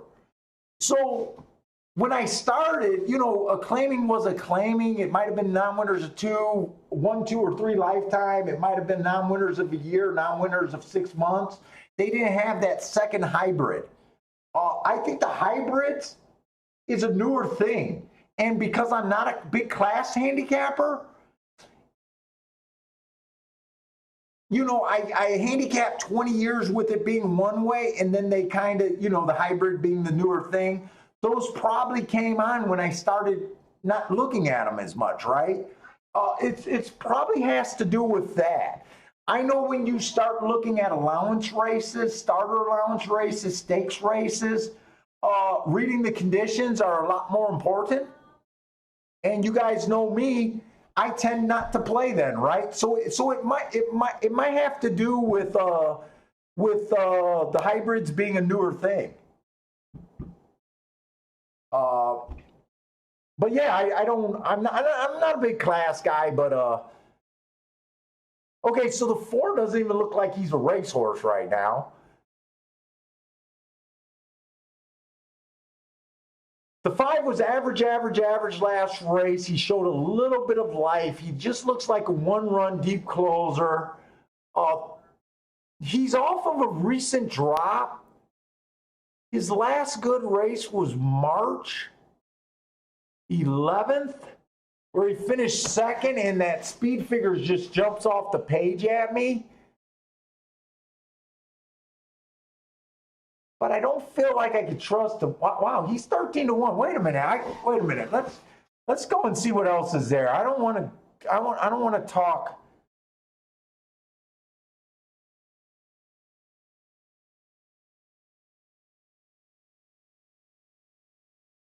Right now, I'm in a race right now where I'm already at the 6 horse, and there's 0 freaking speed. Even though I think speed might be backing up, you still got to find the freaking speed. Right now, I see a race with 6 closers, and the 6 is another closer, or a pace horse a stalker at the best. The 7 went average second last race. Is he coming out of the same race as that 2 horse? July 23rd. This is interesting because it must have been the way the track was playing on the dirt July 23rd, because the way I was getting interested in the 2, showing speed for the first time, look at this freaking 7. This horse has not been showing any speed. All of a sudden, he's up there. It must have had the way the times were playing that day. I'm confused. I'm fucking confused. 7's 8-1. Fuck, 8's a 1-run closer? 8's dropping. 8's making a serious class drop.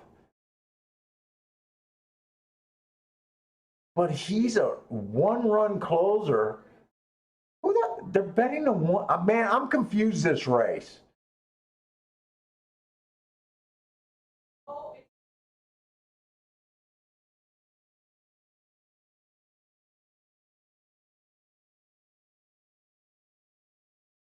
I'm so confused. I had to look at the next few races or the next few horses.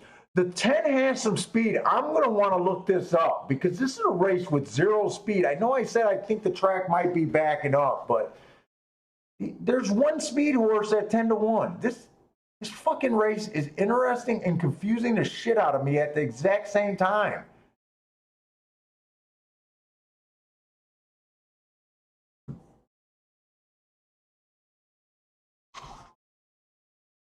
I don't know if I had a race in a little while that's making my head spin more than this race.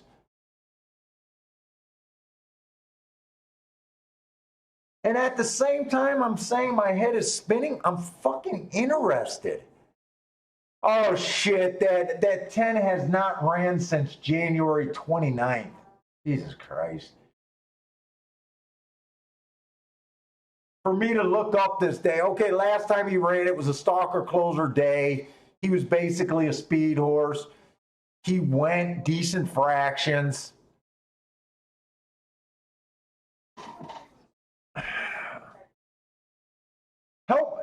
Help me out.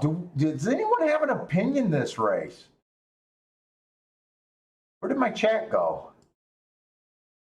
Where the fuck did my chat go? Mac and Company going outside, 10, 11, 12 box. Good luck, man. I can see.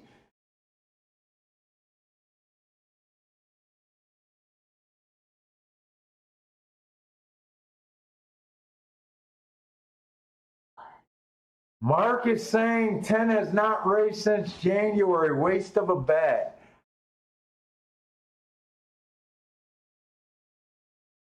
Okay. We're gonna do handicapping school. Guys, who the fuck gets the lead here? Who gets the lead here?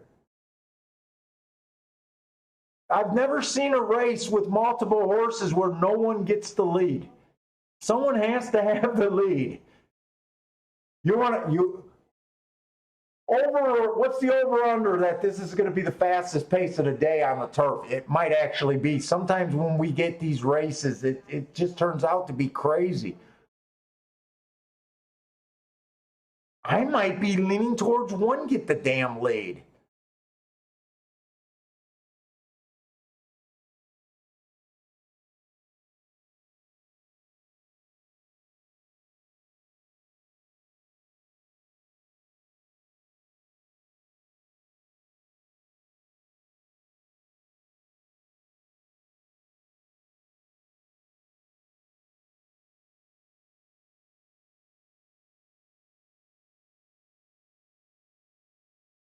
You know what? I think I'm up about a 130 or 140 right now.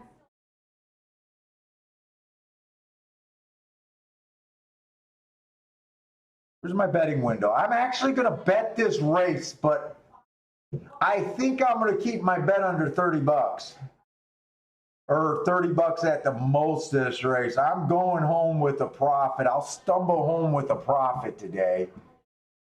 For one of the best, for a really good handicapping. Hey, where the fuck is my Twin Spires? Holy shit. Where the hell did my Twin Spires go? Did I close that window? I don't think I'm going to be able to do nothing. I was going to try to get a bet on the 2 and the 12. I was thinking 2, 12, and 7. And I don't think I'm going to be able to get anything in. I got to fuck it. I don't know how I closed out.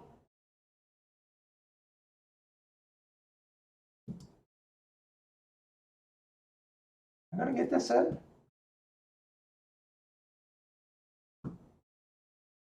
No, I didn't get it in. I was gonna just touch the 2 and the 12.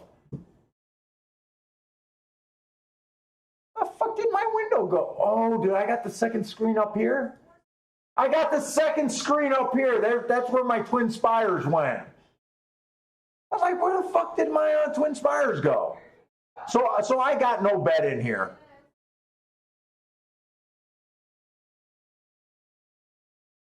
$11 gets the lead. Who the hell is the 11?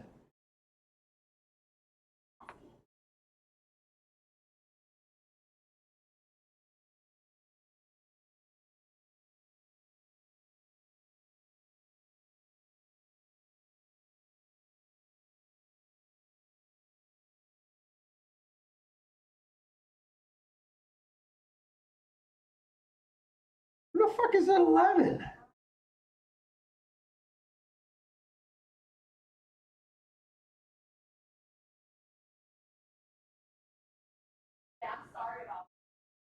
Jesus Christ. How do you put this horse on the lead? Okay, one's, it looks like he's not going to get away with anything. Come on with this two.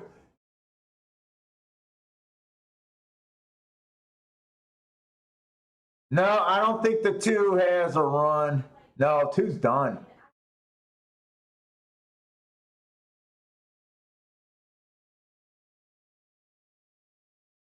Who's the 9? Who's the 9? 2-9. That actually ended up being a useful race. Hey, Marco, I wasn't sandbagging and trying not to bet that race. Trying to protect my little profit for today.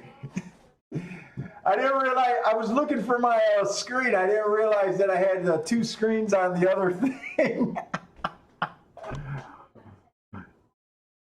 Oh, Scott White actually hit that race.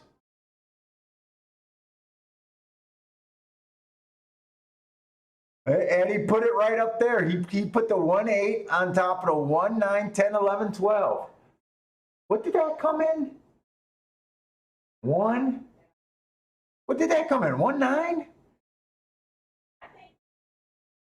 Nice hit, Scott.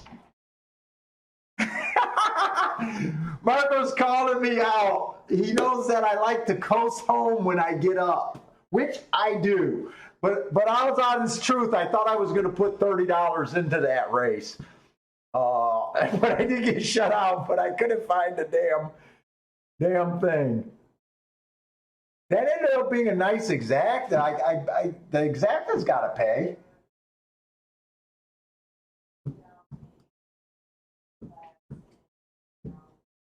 Well, that's it for Gulfstream.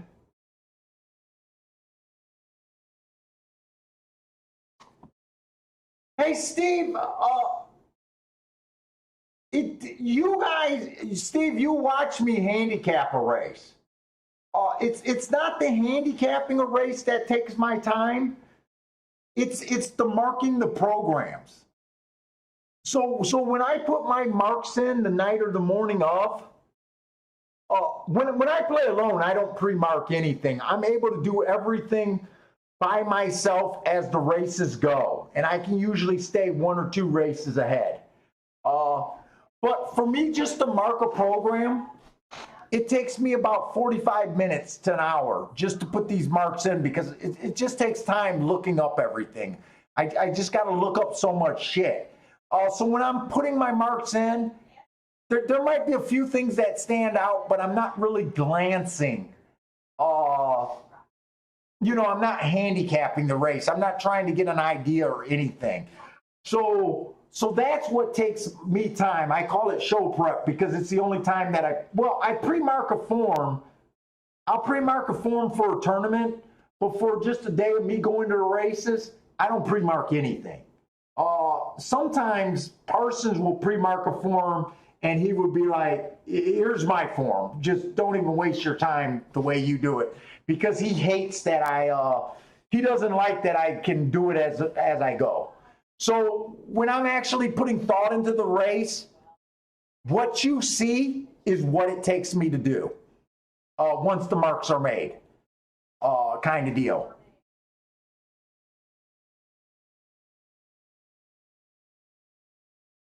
Mac, I got nothing at Del Mar, man. And trust me, my wife, well, actually, I'm getting off early today. My wife gets pissed when we go past 5 o'clock. She's on my ass, dude. It's time to walk the damn dog. I might stay on for the last race at Woodbine, but I don't know if I want to just stay here with a bunch of because I'm not interested in anything but the last race at Woodbine.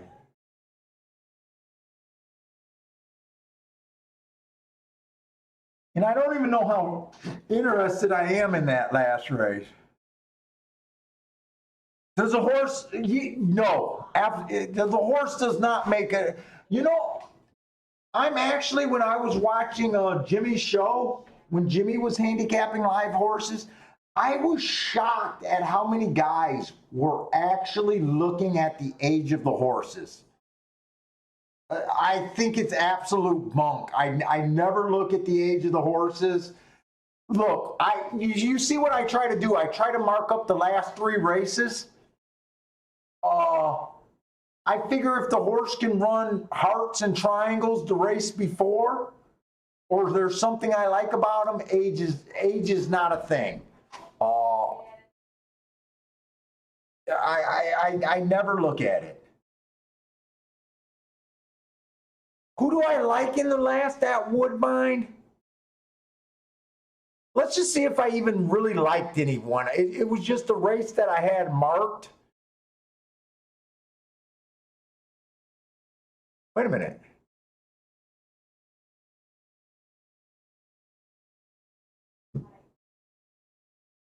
Wait a minute. Did the 7th race just go off at Woodbine?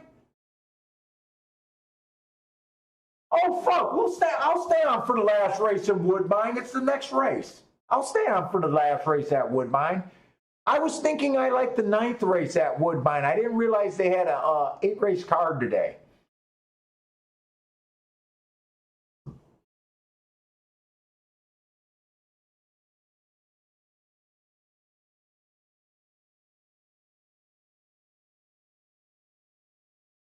No, Marco, I've never, okay, so like I said, like you, I know you're with me all the time. So I read every handicapping book at the time that I was learning. I haven't read a handicapping book for a long time. I read the breeding, not a breeding handicapping book, but every handicapping book has a chapter or 2 about breeding. So I always read it, but breeding is the most boring reading to me. If you know, I don't even like looking at horses' names. I'm like yesterday I said I'm not a history. I'm not a student of horse racing. I'm not a big history who's who. For me to learn breeding, you would then have to be, to me, those are fans of the game. That's why I ignore first timers. So I never got into breeding. It's just boring reading to me. I got a terrible memory.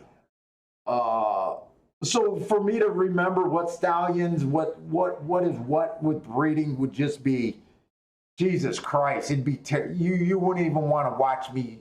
It'd be terrible. It'd be terrible. But I do say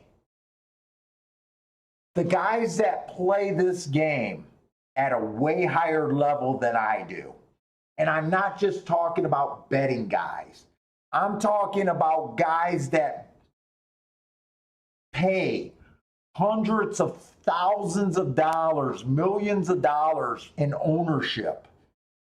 That's what they go by. It has to mean something. I'm not saying it's bunk, but it's not a road that I need to go down or will ever go down. So, you know, I respect it. Well, I don't respect it because I don't learn it. So let's not say I don't. Let's just say I acknowledge that guys that put in way more money than I'll ever dream into this game, way more money. They're not stupid people. You know, so you know if breeding is fascinating to you, I wouldn't discourage. But I think breeding is very limited, right? Let's just say once you get to middle claimers and once a horse did something for the first time, like after a horse ran its first couple times, after a horse tried turf and ran on turf or, you know, tried a new thing, right? you should be able to tell what a horse is by the running lines and everything, right? I think the only edge breeding gives you is when they do it for the first time. Because let's just say a horse is a $60,000 claimer and he's coming off of 3 losses, and you just told me that today you like him because of his breeding, right? And he's at the same level, right? In my head, I'm just thinking in the back of my head, well, he had the exact same breeding, those 3 losses, right? So I think it might help people, first time out, which I acknowledge is a weak part of my game, and but I'm able to survive in this game without it. So like I said, I don't think it's a bad way to go, especially when you go, play at the bigger tracks like Toga, the big meets, Honestly, my favorite handicapping books, Beyer was my favorite handicapping book just because I think he's a fun read.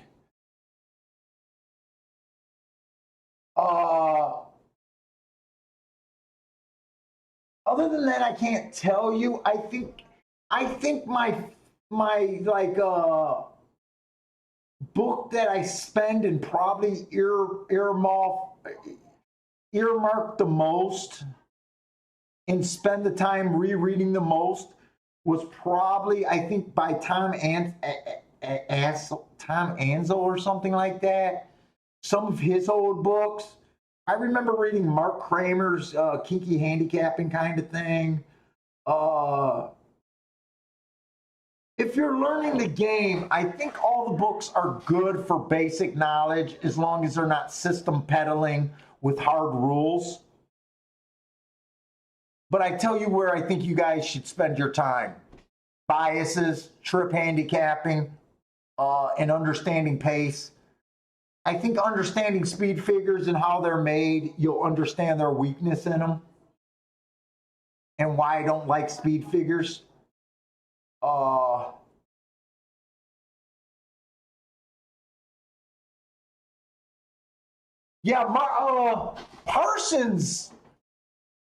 Parsons is he can tell me all about fucking breeding, and he'll send me shit about graphs with breeding every once in a while, and my eyes just gloss over.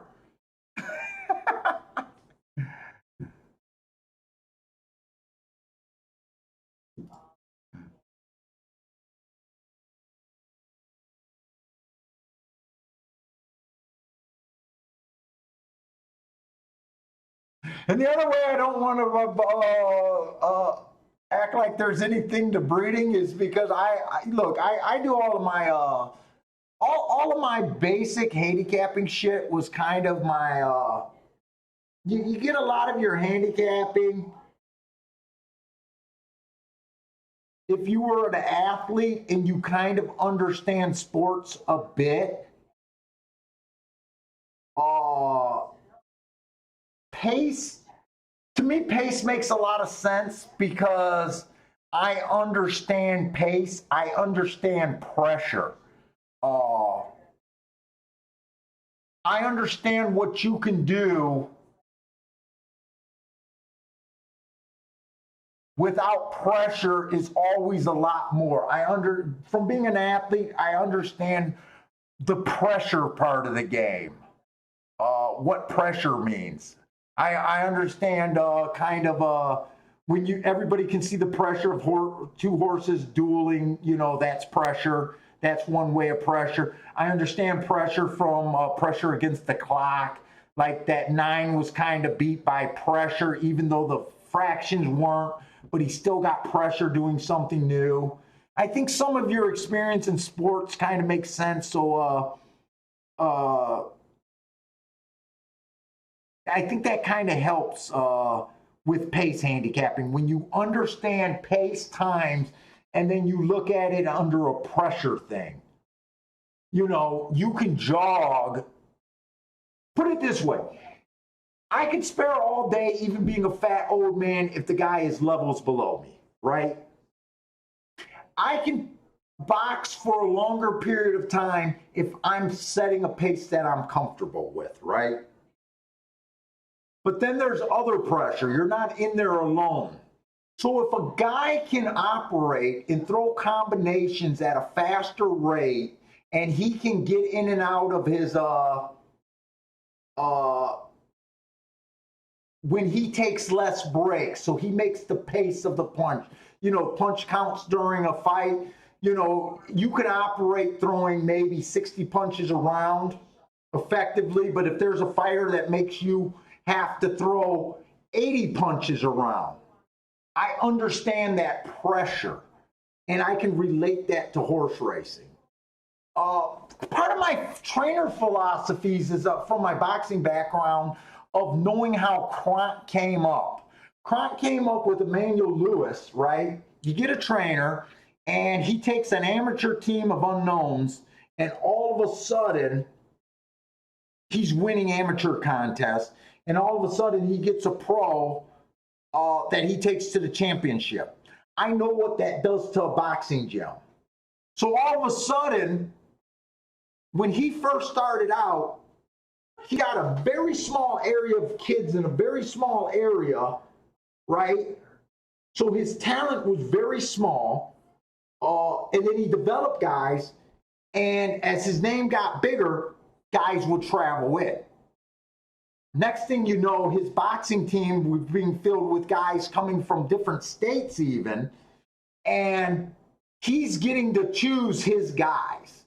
And I kind of take that philosophy with trainers. I don't think much of trainers because I think they all do the same workouts, 3, 4, and 5 workouts. But you take a lot of your philosophy based on sports and in your knowledge of how you perceive sports in your day.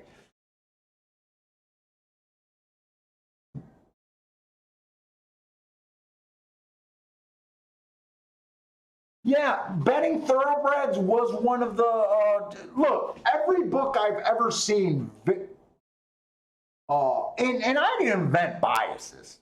You know, I took biases from a book and I just ran with it. I've never seen a book that had more than a chapter devoted to biases.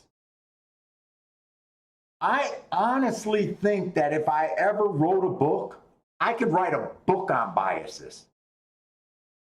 Not just explaining your biases, but going from the importance, the breakdown, the pros and cons of playing biases, which biases are easier to take advantage of, which biases are harder to buy. I think at least, if I don't have a book, I definitely got a few chapter pamphlet. How to record them, but most books, it's very small, the percentage of the book.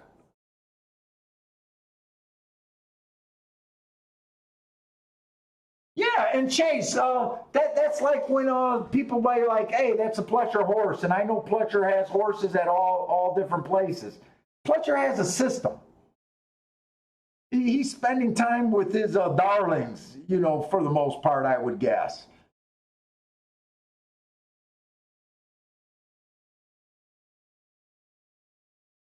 But I also will say, guys, you got to be honest with your own handicapping. I'm not trying to convince anybody anyway. I'm not selling anything. I would say the biggest thing you got to do is not, I know gamblers have a way of lying to themselves. I think it's easier than ever to keep track of your wins and losses because now we're all playing on ADWs and you can get the report. So it's a little bit harder to lie to yourself when you look at those results, right?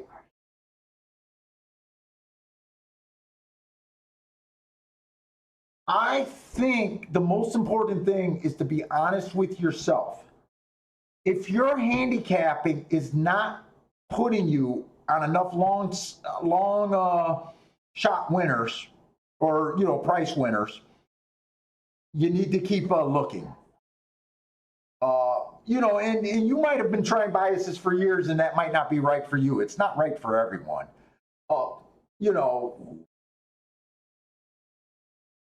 if you're at the breaking even point or extremely accessible or extremely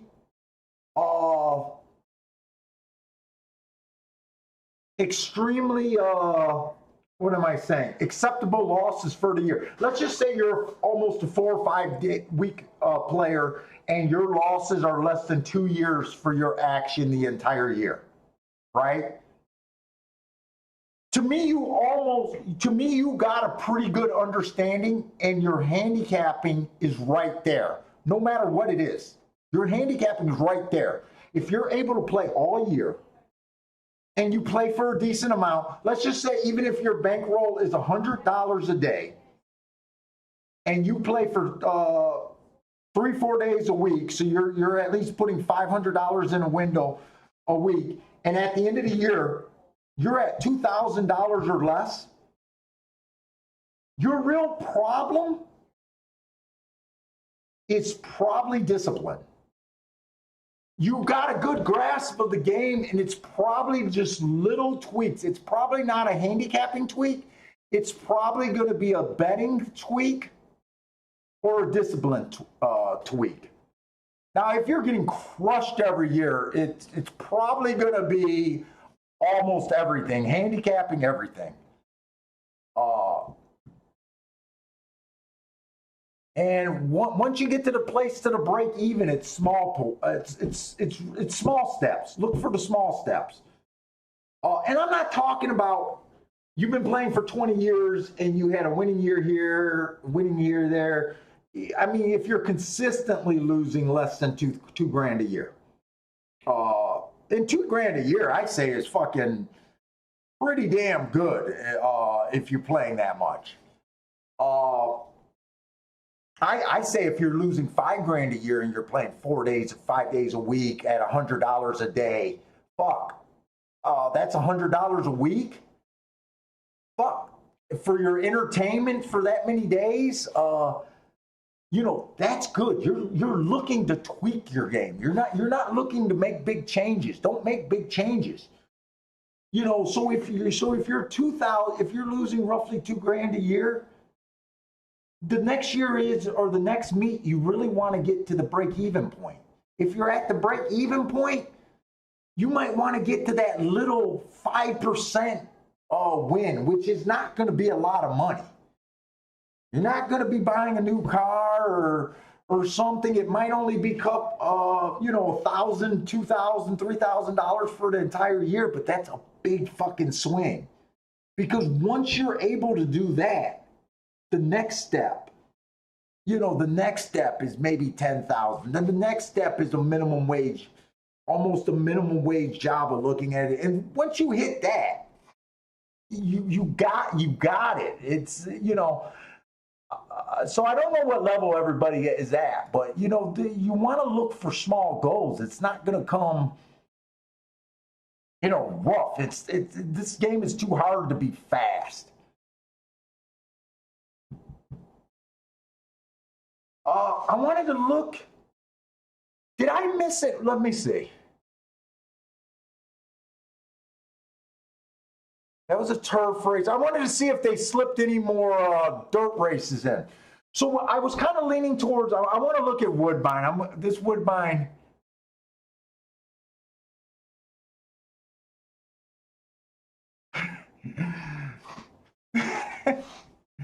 Dude, Tim, or Dim Sum, I honestly thought of trying to do a coaching thing, but I don't know how to work it out. I don't even know if there's a thing for it. I've been working with Parsons and playing with Parsons. I think Parsons, I don't think I'm going to put Parsons on a spot, but Parsons has been playing for quite a few years. Probably a lifelong player. And I don't think I'm putting him in the spot because he's typed it on the show more than once that playing with me has helped him immensely. I don't think I'm putting him on the spot. And if I am, I'll apologize to him later if he feels that I dissed him on that. I don't feel like I'm dissing him. Uh, uh, but I think there is value. I think I have a way that could help a lot of players. Stretch their money, help them make little strides. You know, I've thought of things, but I've thought of things to do and things because, you know, this is a hard game. This is what I do. I've thought of things because, you know, I say I do this, but I never say how much. I'm not a millionaire doing this. You know, we're hoping to make management level salaries is how I'd say it. You know, I don't try to go like I'm a fucking Instagram millionaire kind of lifestyle. I don't have a yacht, that kind of shit. We're talking about reasonable stuff here. Kind of what I'm putting the goal is out there.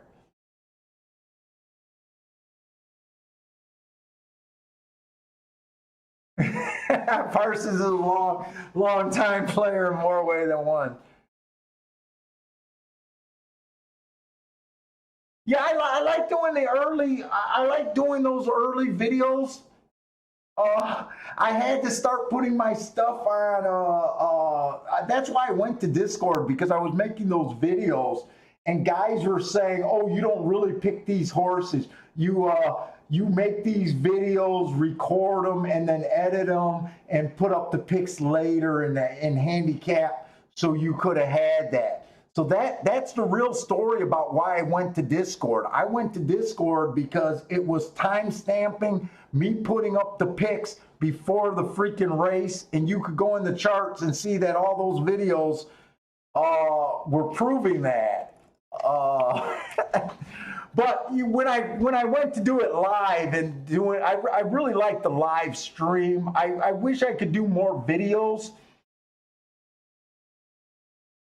The live stream makes you lazy, and we got to go through a lot of sit outs and some bad beats. But I did like the live. I even tried to put out a series, but I haven't put. If I finally put out something, it's gonna be something that I could really stand behind. I don't want to be a. Look, I want to make. Everyone wants to make extra money, right? But I got to find a way to do something that I can be proud of. I don't want people to, I don't want to feel like I'm preying on people chasing. I don't want to be fucking leading dreams and that kind of bullshit. I really want to find something. That's why I'm hoping to find a way to eventually find a sponsor or something where I could just do this and, you know, be me.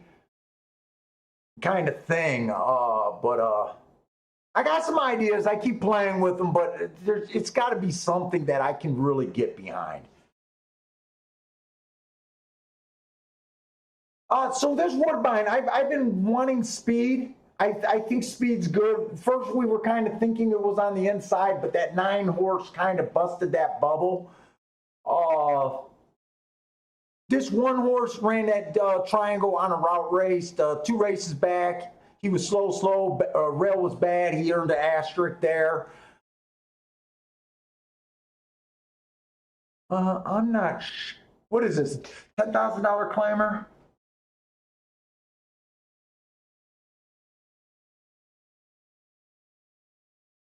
Let's see where we're at. Let's find the pace here first. Let's. It's always best to find a pace in a race.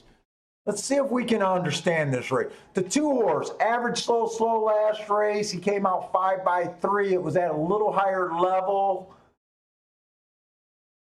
He does have some races where he showed speed, but they were in December where I couldn't rate. Wow, this. I tell you what, this betting board is sexy. Let's go through this race quick. And then we'll slow it down if we can. Three, slow, slow, slow last race. Matt strides with the slowest winner. Slow, slow 2 races ago. Slow, slow, slow 3 races ago.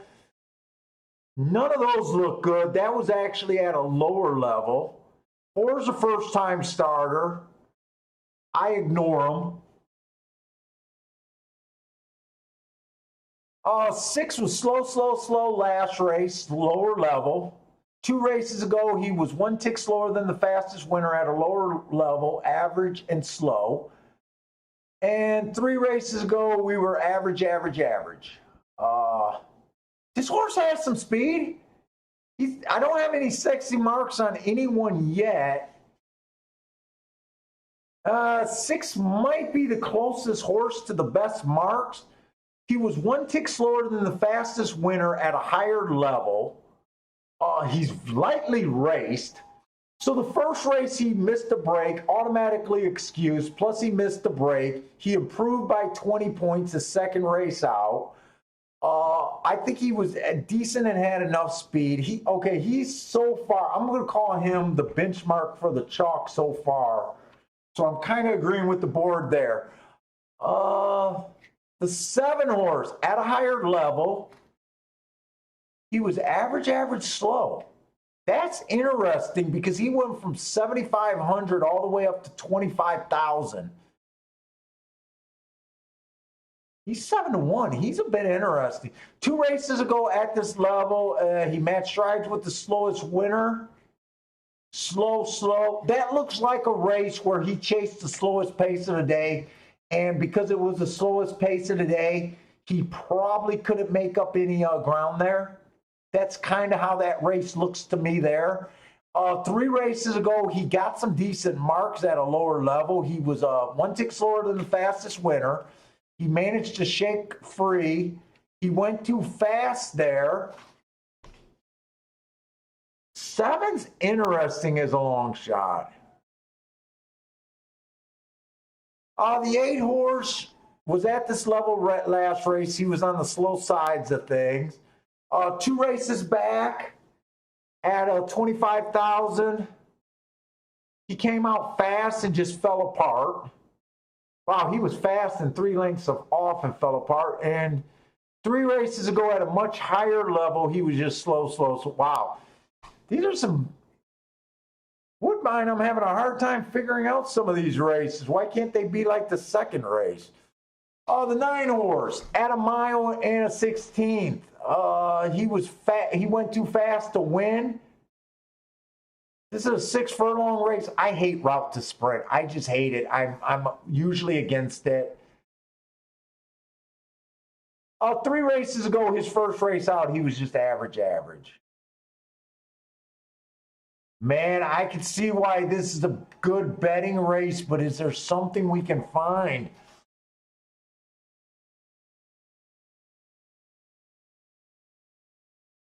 The 10's a little interesting. Last race, it looks like he chased a slow pace. Is that the same race as that other horse, July 17th? He's coming out of the same race as the 7. He's coming out the same race as the 5.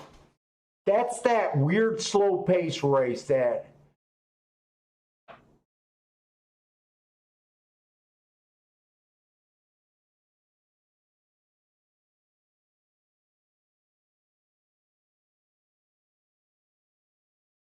Two races ago, this 10 looks a little interesting because of that bad rail.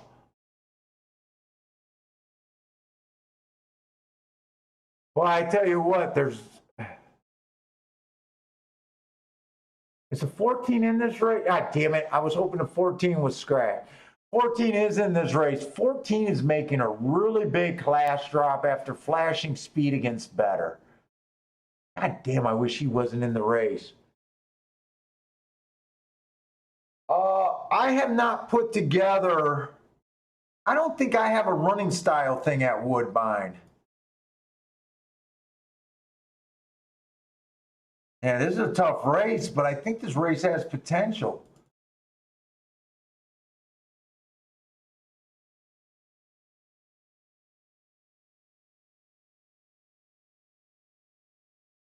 I do have a running style thing at it hasn't been updated since 726. Oh shit, I'm not gonna be able to do a bet here.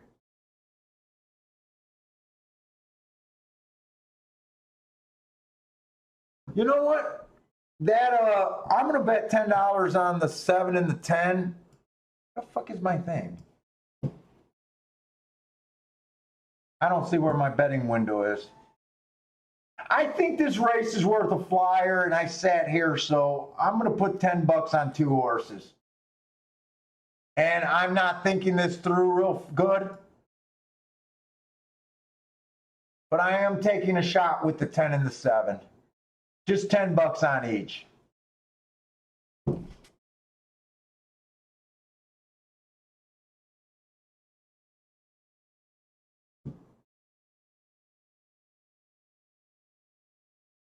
Wait a minute. I want to keep looking at this. There was a lot of interesting horses in this freaking race.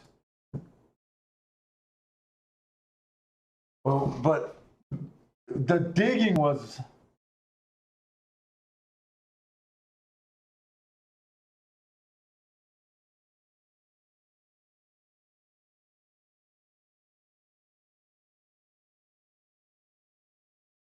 What's up, Bentley? I'm almost done.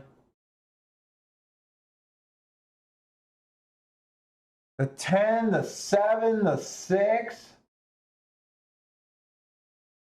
I even think the 5 got some upside here.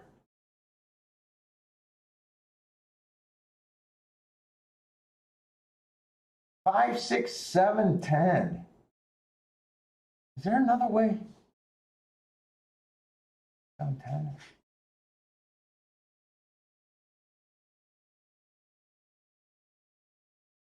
Oh yeah, I keep forgetting about the 14 on the outside. Yeah, this is a really good betting race. I could have spent a bit more time. I got distracted.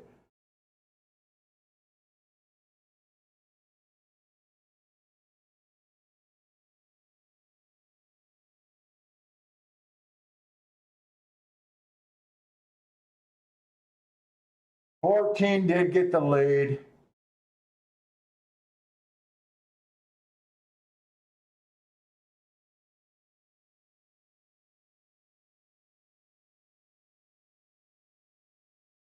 Boy, for a bunch of horses that didn't look headstrong for the lead, this kind of looks like a fast pace to me. 22 and 3. I dutched the 7 and the 10 here.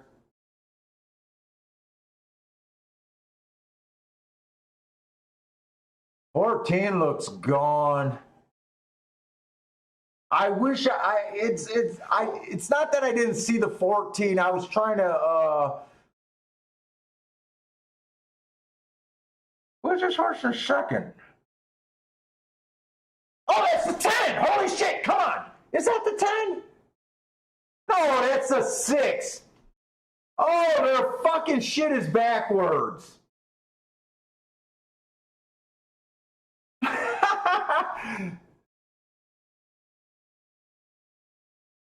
Do they got their chiclets backwards? Doesn't in America it reads right to left when they're coming down the stretch?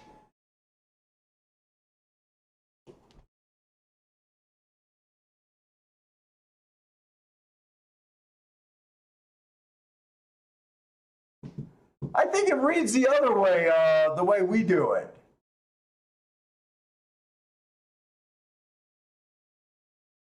Six was the horse. Six was the first horse we liked. I knew I wasn't going to bet that much, and I kind of thought I wanted long shots. I kind of wish maybe I should have. I got a feeling this exact is not going to be bad. Did the 14? If the 14 got second, I still think it isn't going to be bad.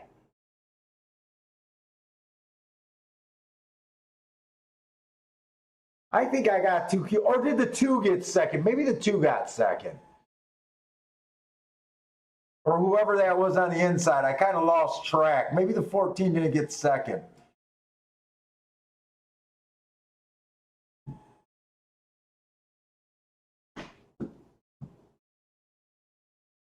Did the 14 get second?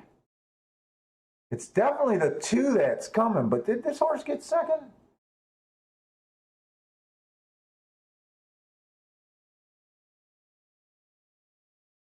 Okay. I don't think there was any way in hell that I could have came up with the 2. Other than if we would have thought that the inside of the track was better, but I kind of maybe the inside of the track is better today.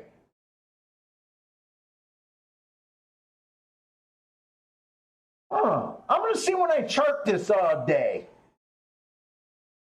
You know what? Because the 6 was in the 6 hole.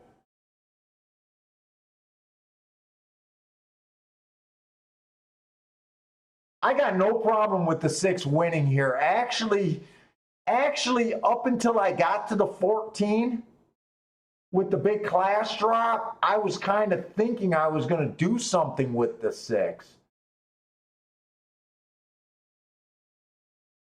And I kept saying, I thought the main contenders that I was willing to do something with as I was thinking my way through there was the 5, the 6, the 7, and the 10. Let's see, that 2 has showed nothing. Could the inside of the track be a little bit better? I don't know.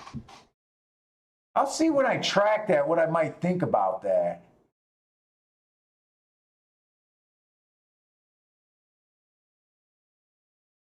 Yeah, the 2 ring, this is what I'm kind of thinking. So when we first started today, we were kind of thinking that the inside of the track was good.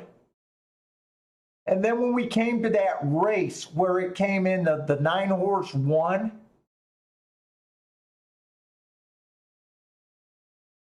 But he had speed. I kind of started thinking that maybe it wasn't just inside, maybe it was speed. With this 2 horse getting second and the 14 getting the lead, I know the 14 got over, but I always say they work so hard to get over.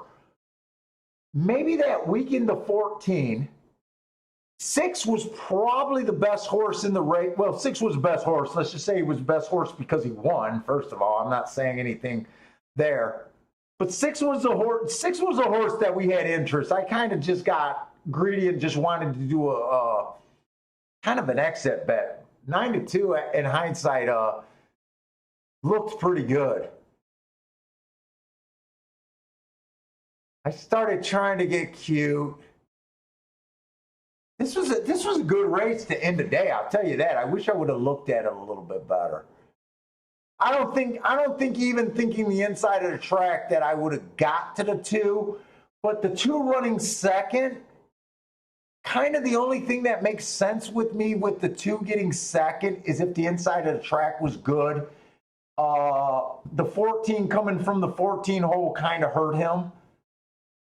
And the 6 was probably just the best horse towards the inside. It's kind of how I view that. I mean, it's very unscientific, right? I mean, you know, but to me, the results kind of make sense if you view it a certain way.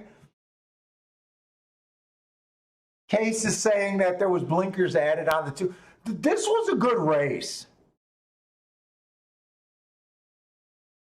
The 2's also making a very big class drop. He's dropping from 25,000 and even 40,000. If you go back far enough, he ran some $40,000 races. He would have been hard to come up with. I'm not trying to sandbag and be like, oh yeah, we could have had it. I'm just always looking to see if race makes sense. Putting a win bet on the 6 horse, I knew I wanted to Dutch 2 horses, and I knew I was going to do small bets.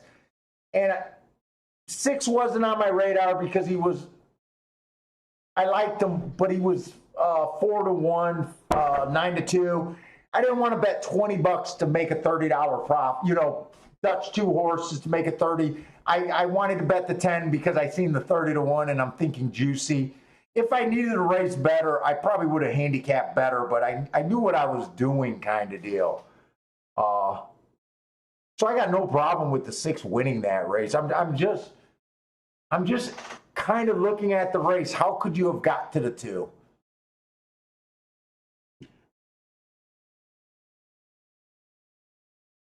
Oh, who had it? Wait a minute. Did someone have that? Did someone have that? Wait. No, Paul, we did have it.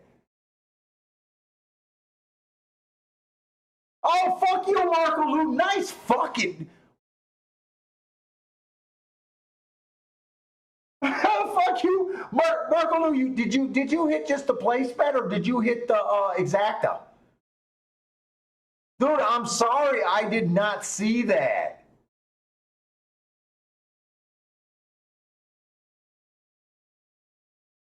Fuck you, Marco Lou. Nice fucking handicapping. I'm sorry I got so caught up in my own thinking.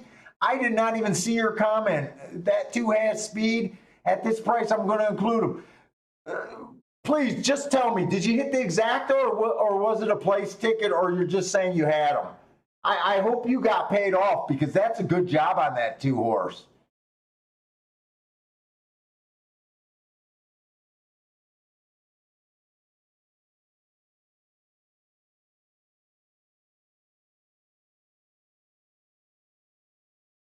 Oh shit! You didn't have the still. You know what? I'm gonna give you extra. I'm giving you real credit because you didn't even do a soft comment. That's a fucking good job handicapping that. I wish you would have got paid off on that. But dude, I love the way you put it up there. That 2 has speed at that price. I'm gonna include them. Dude, I give you. Like I said, Marco Lou, I pointed out quite a few times before, that you're one of the sharp guys in the room, man. And you did a great job. I wish you would have got paid off, but fuck, you did a great job on them.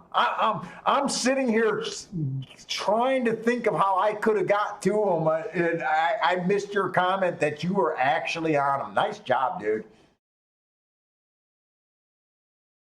Dude, like I said, I respect handicap. I respect guys that handicapping. But all right, guys, that's it for me today. Good luck. I'm glad some of you guys hit that Arlington race. That some of the races. I think we had a good show today. Thanks for joining me. I'm definitely not going to be on next Thursday and Friday. We are going up north. So 2 weeks from now.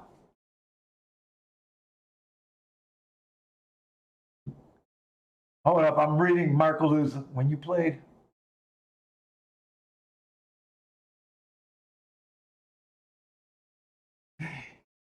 Yeah, you want to know why I switched so heavy? It was just because on that first inside call, it was kind of when that 9 horse beat us. I was actually going back to that race. What race was that?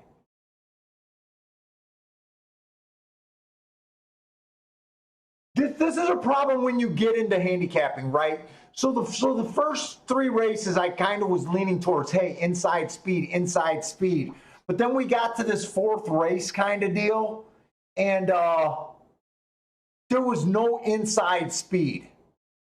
Right? This too, I did not trust at all for speed. This was and he was stepping up, right? This was a race that shook my confidence on the inside. I think I did something with the 5, the 6, and the 7. Yeah, the 5 ran second. I did a 5, 6, 7, and I was looking at this 9 horse. This 9 was catchable off of those big drops, but kind of when that 9 horse won and kind of almost went wire to wire is when I got off of the inside speed call. And you know what? If I was thinking inside speed, I probably would have been able to, well, I don't know if I would have bet. Maybe I would have just did a $20 on the 6. I don't think I would have had the 2 exacta unless I was being really crazy. You know, the 6 too, but that's kind of how I did it. But Anyways, guys, thanks for joining us.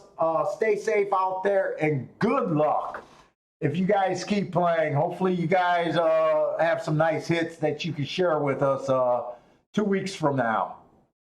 Take it easy.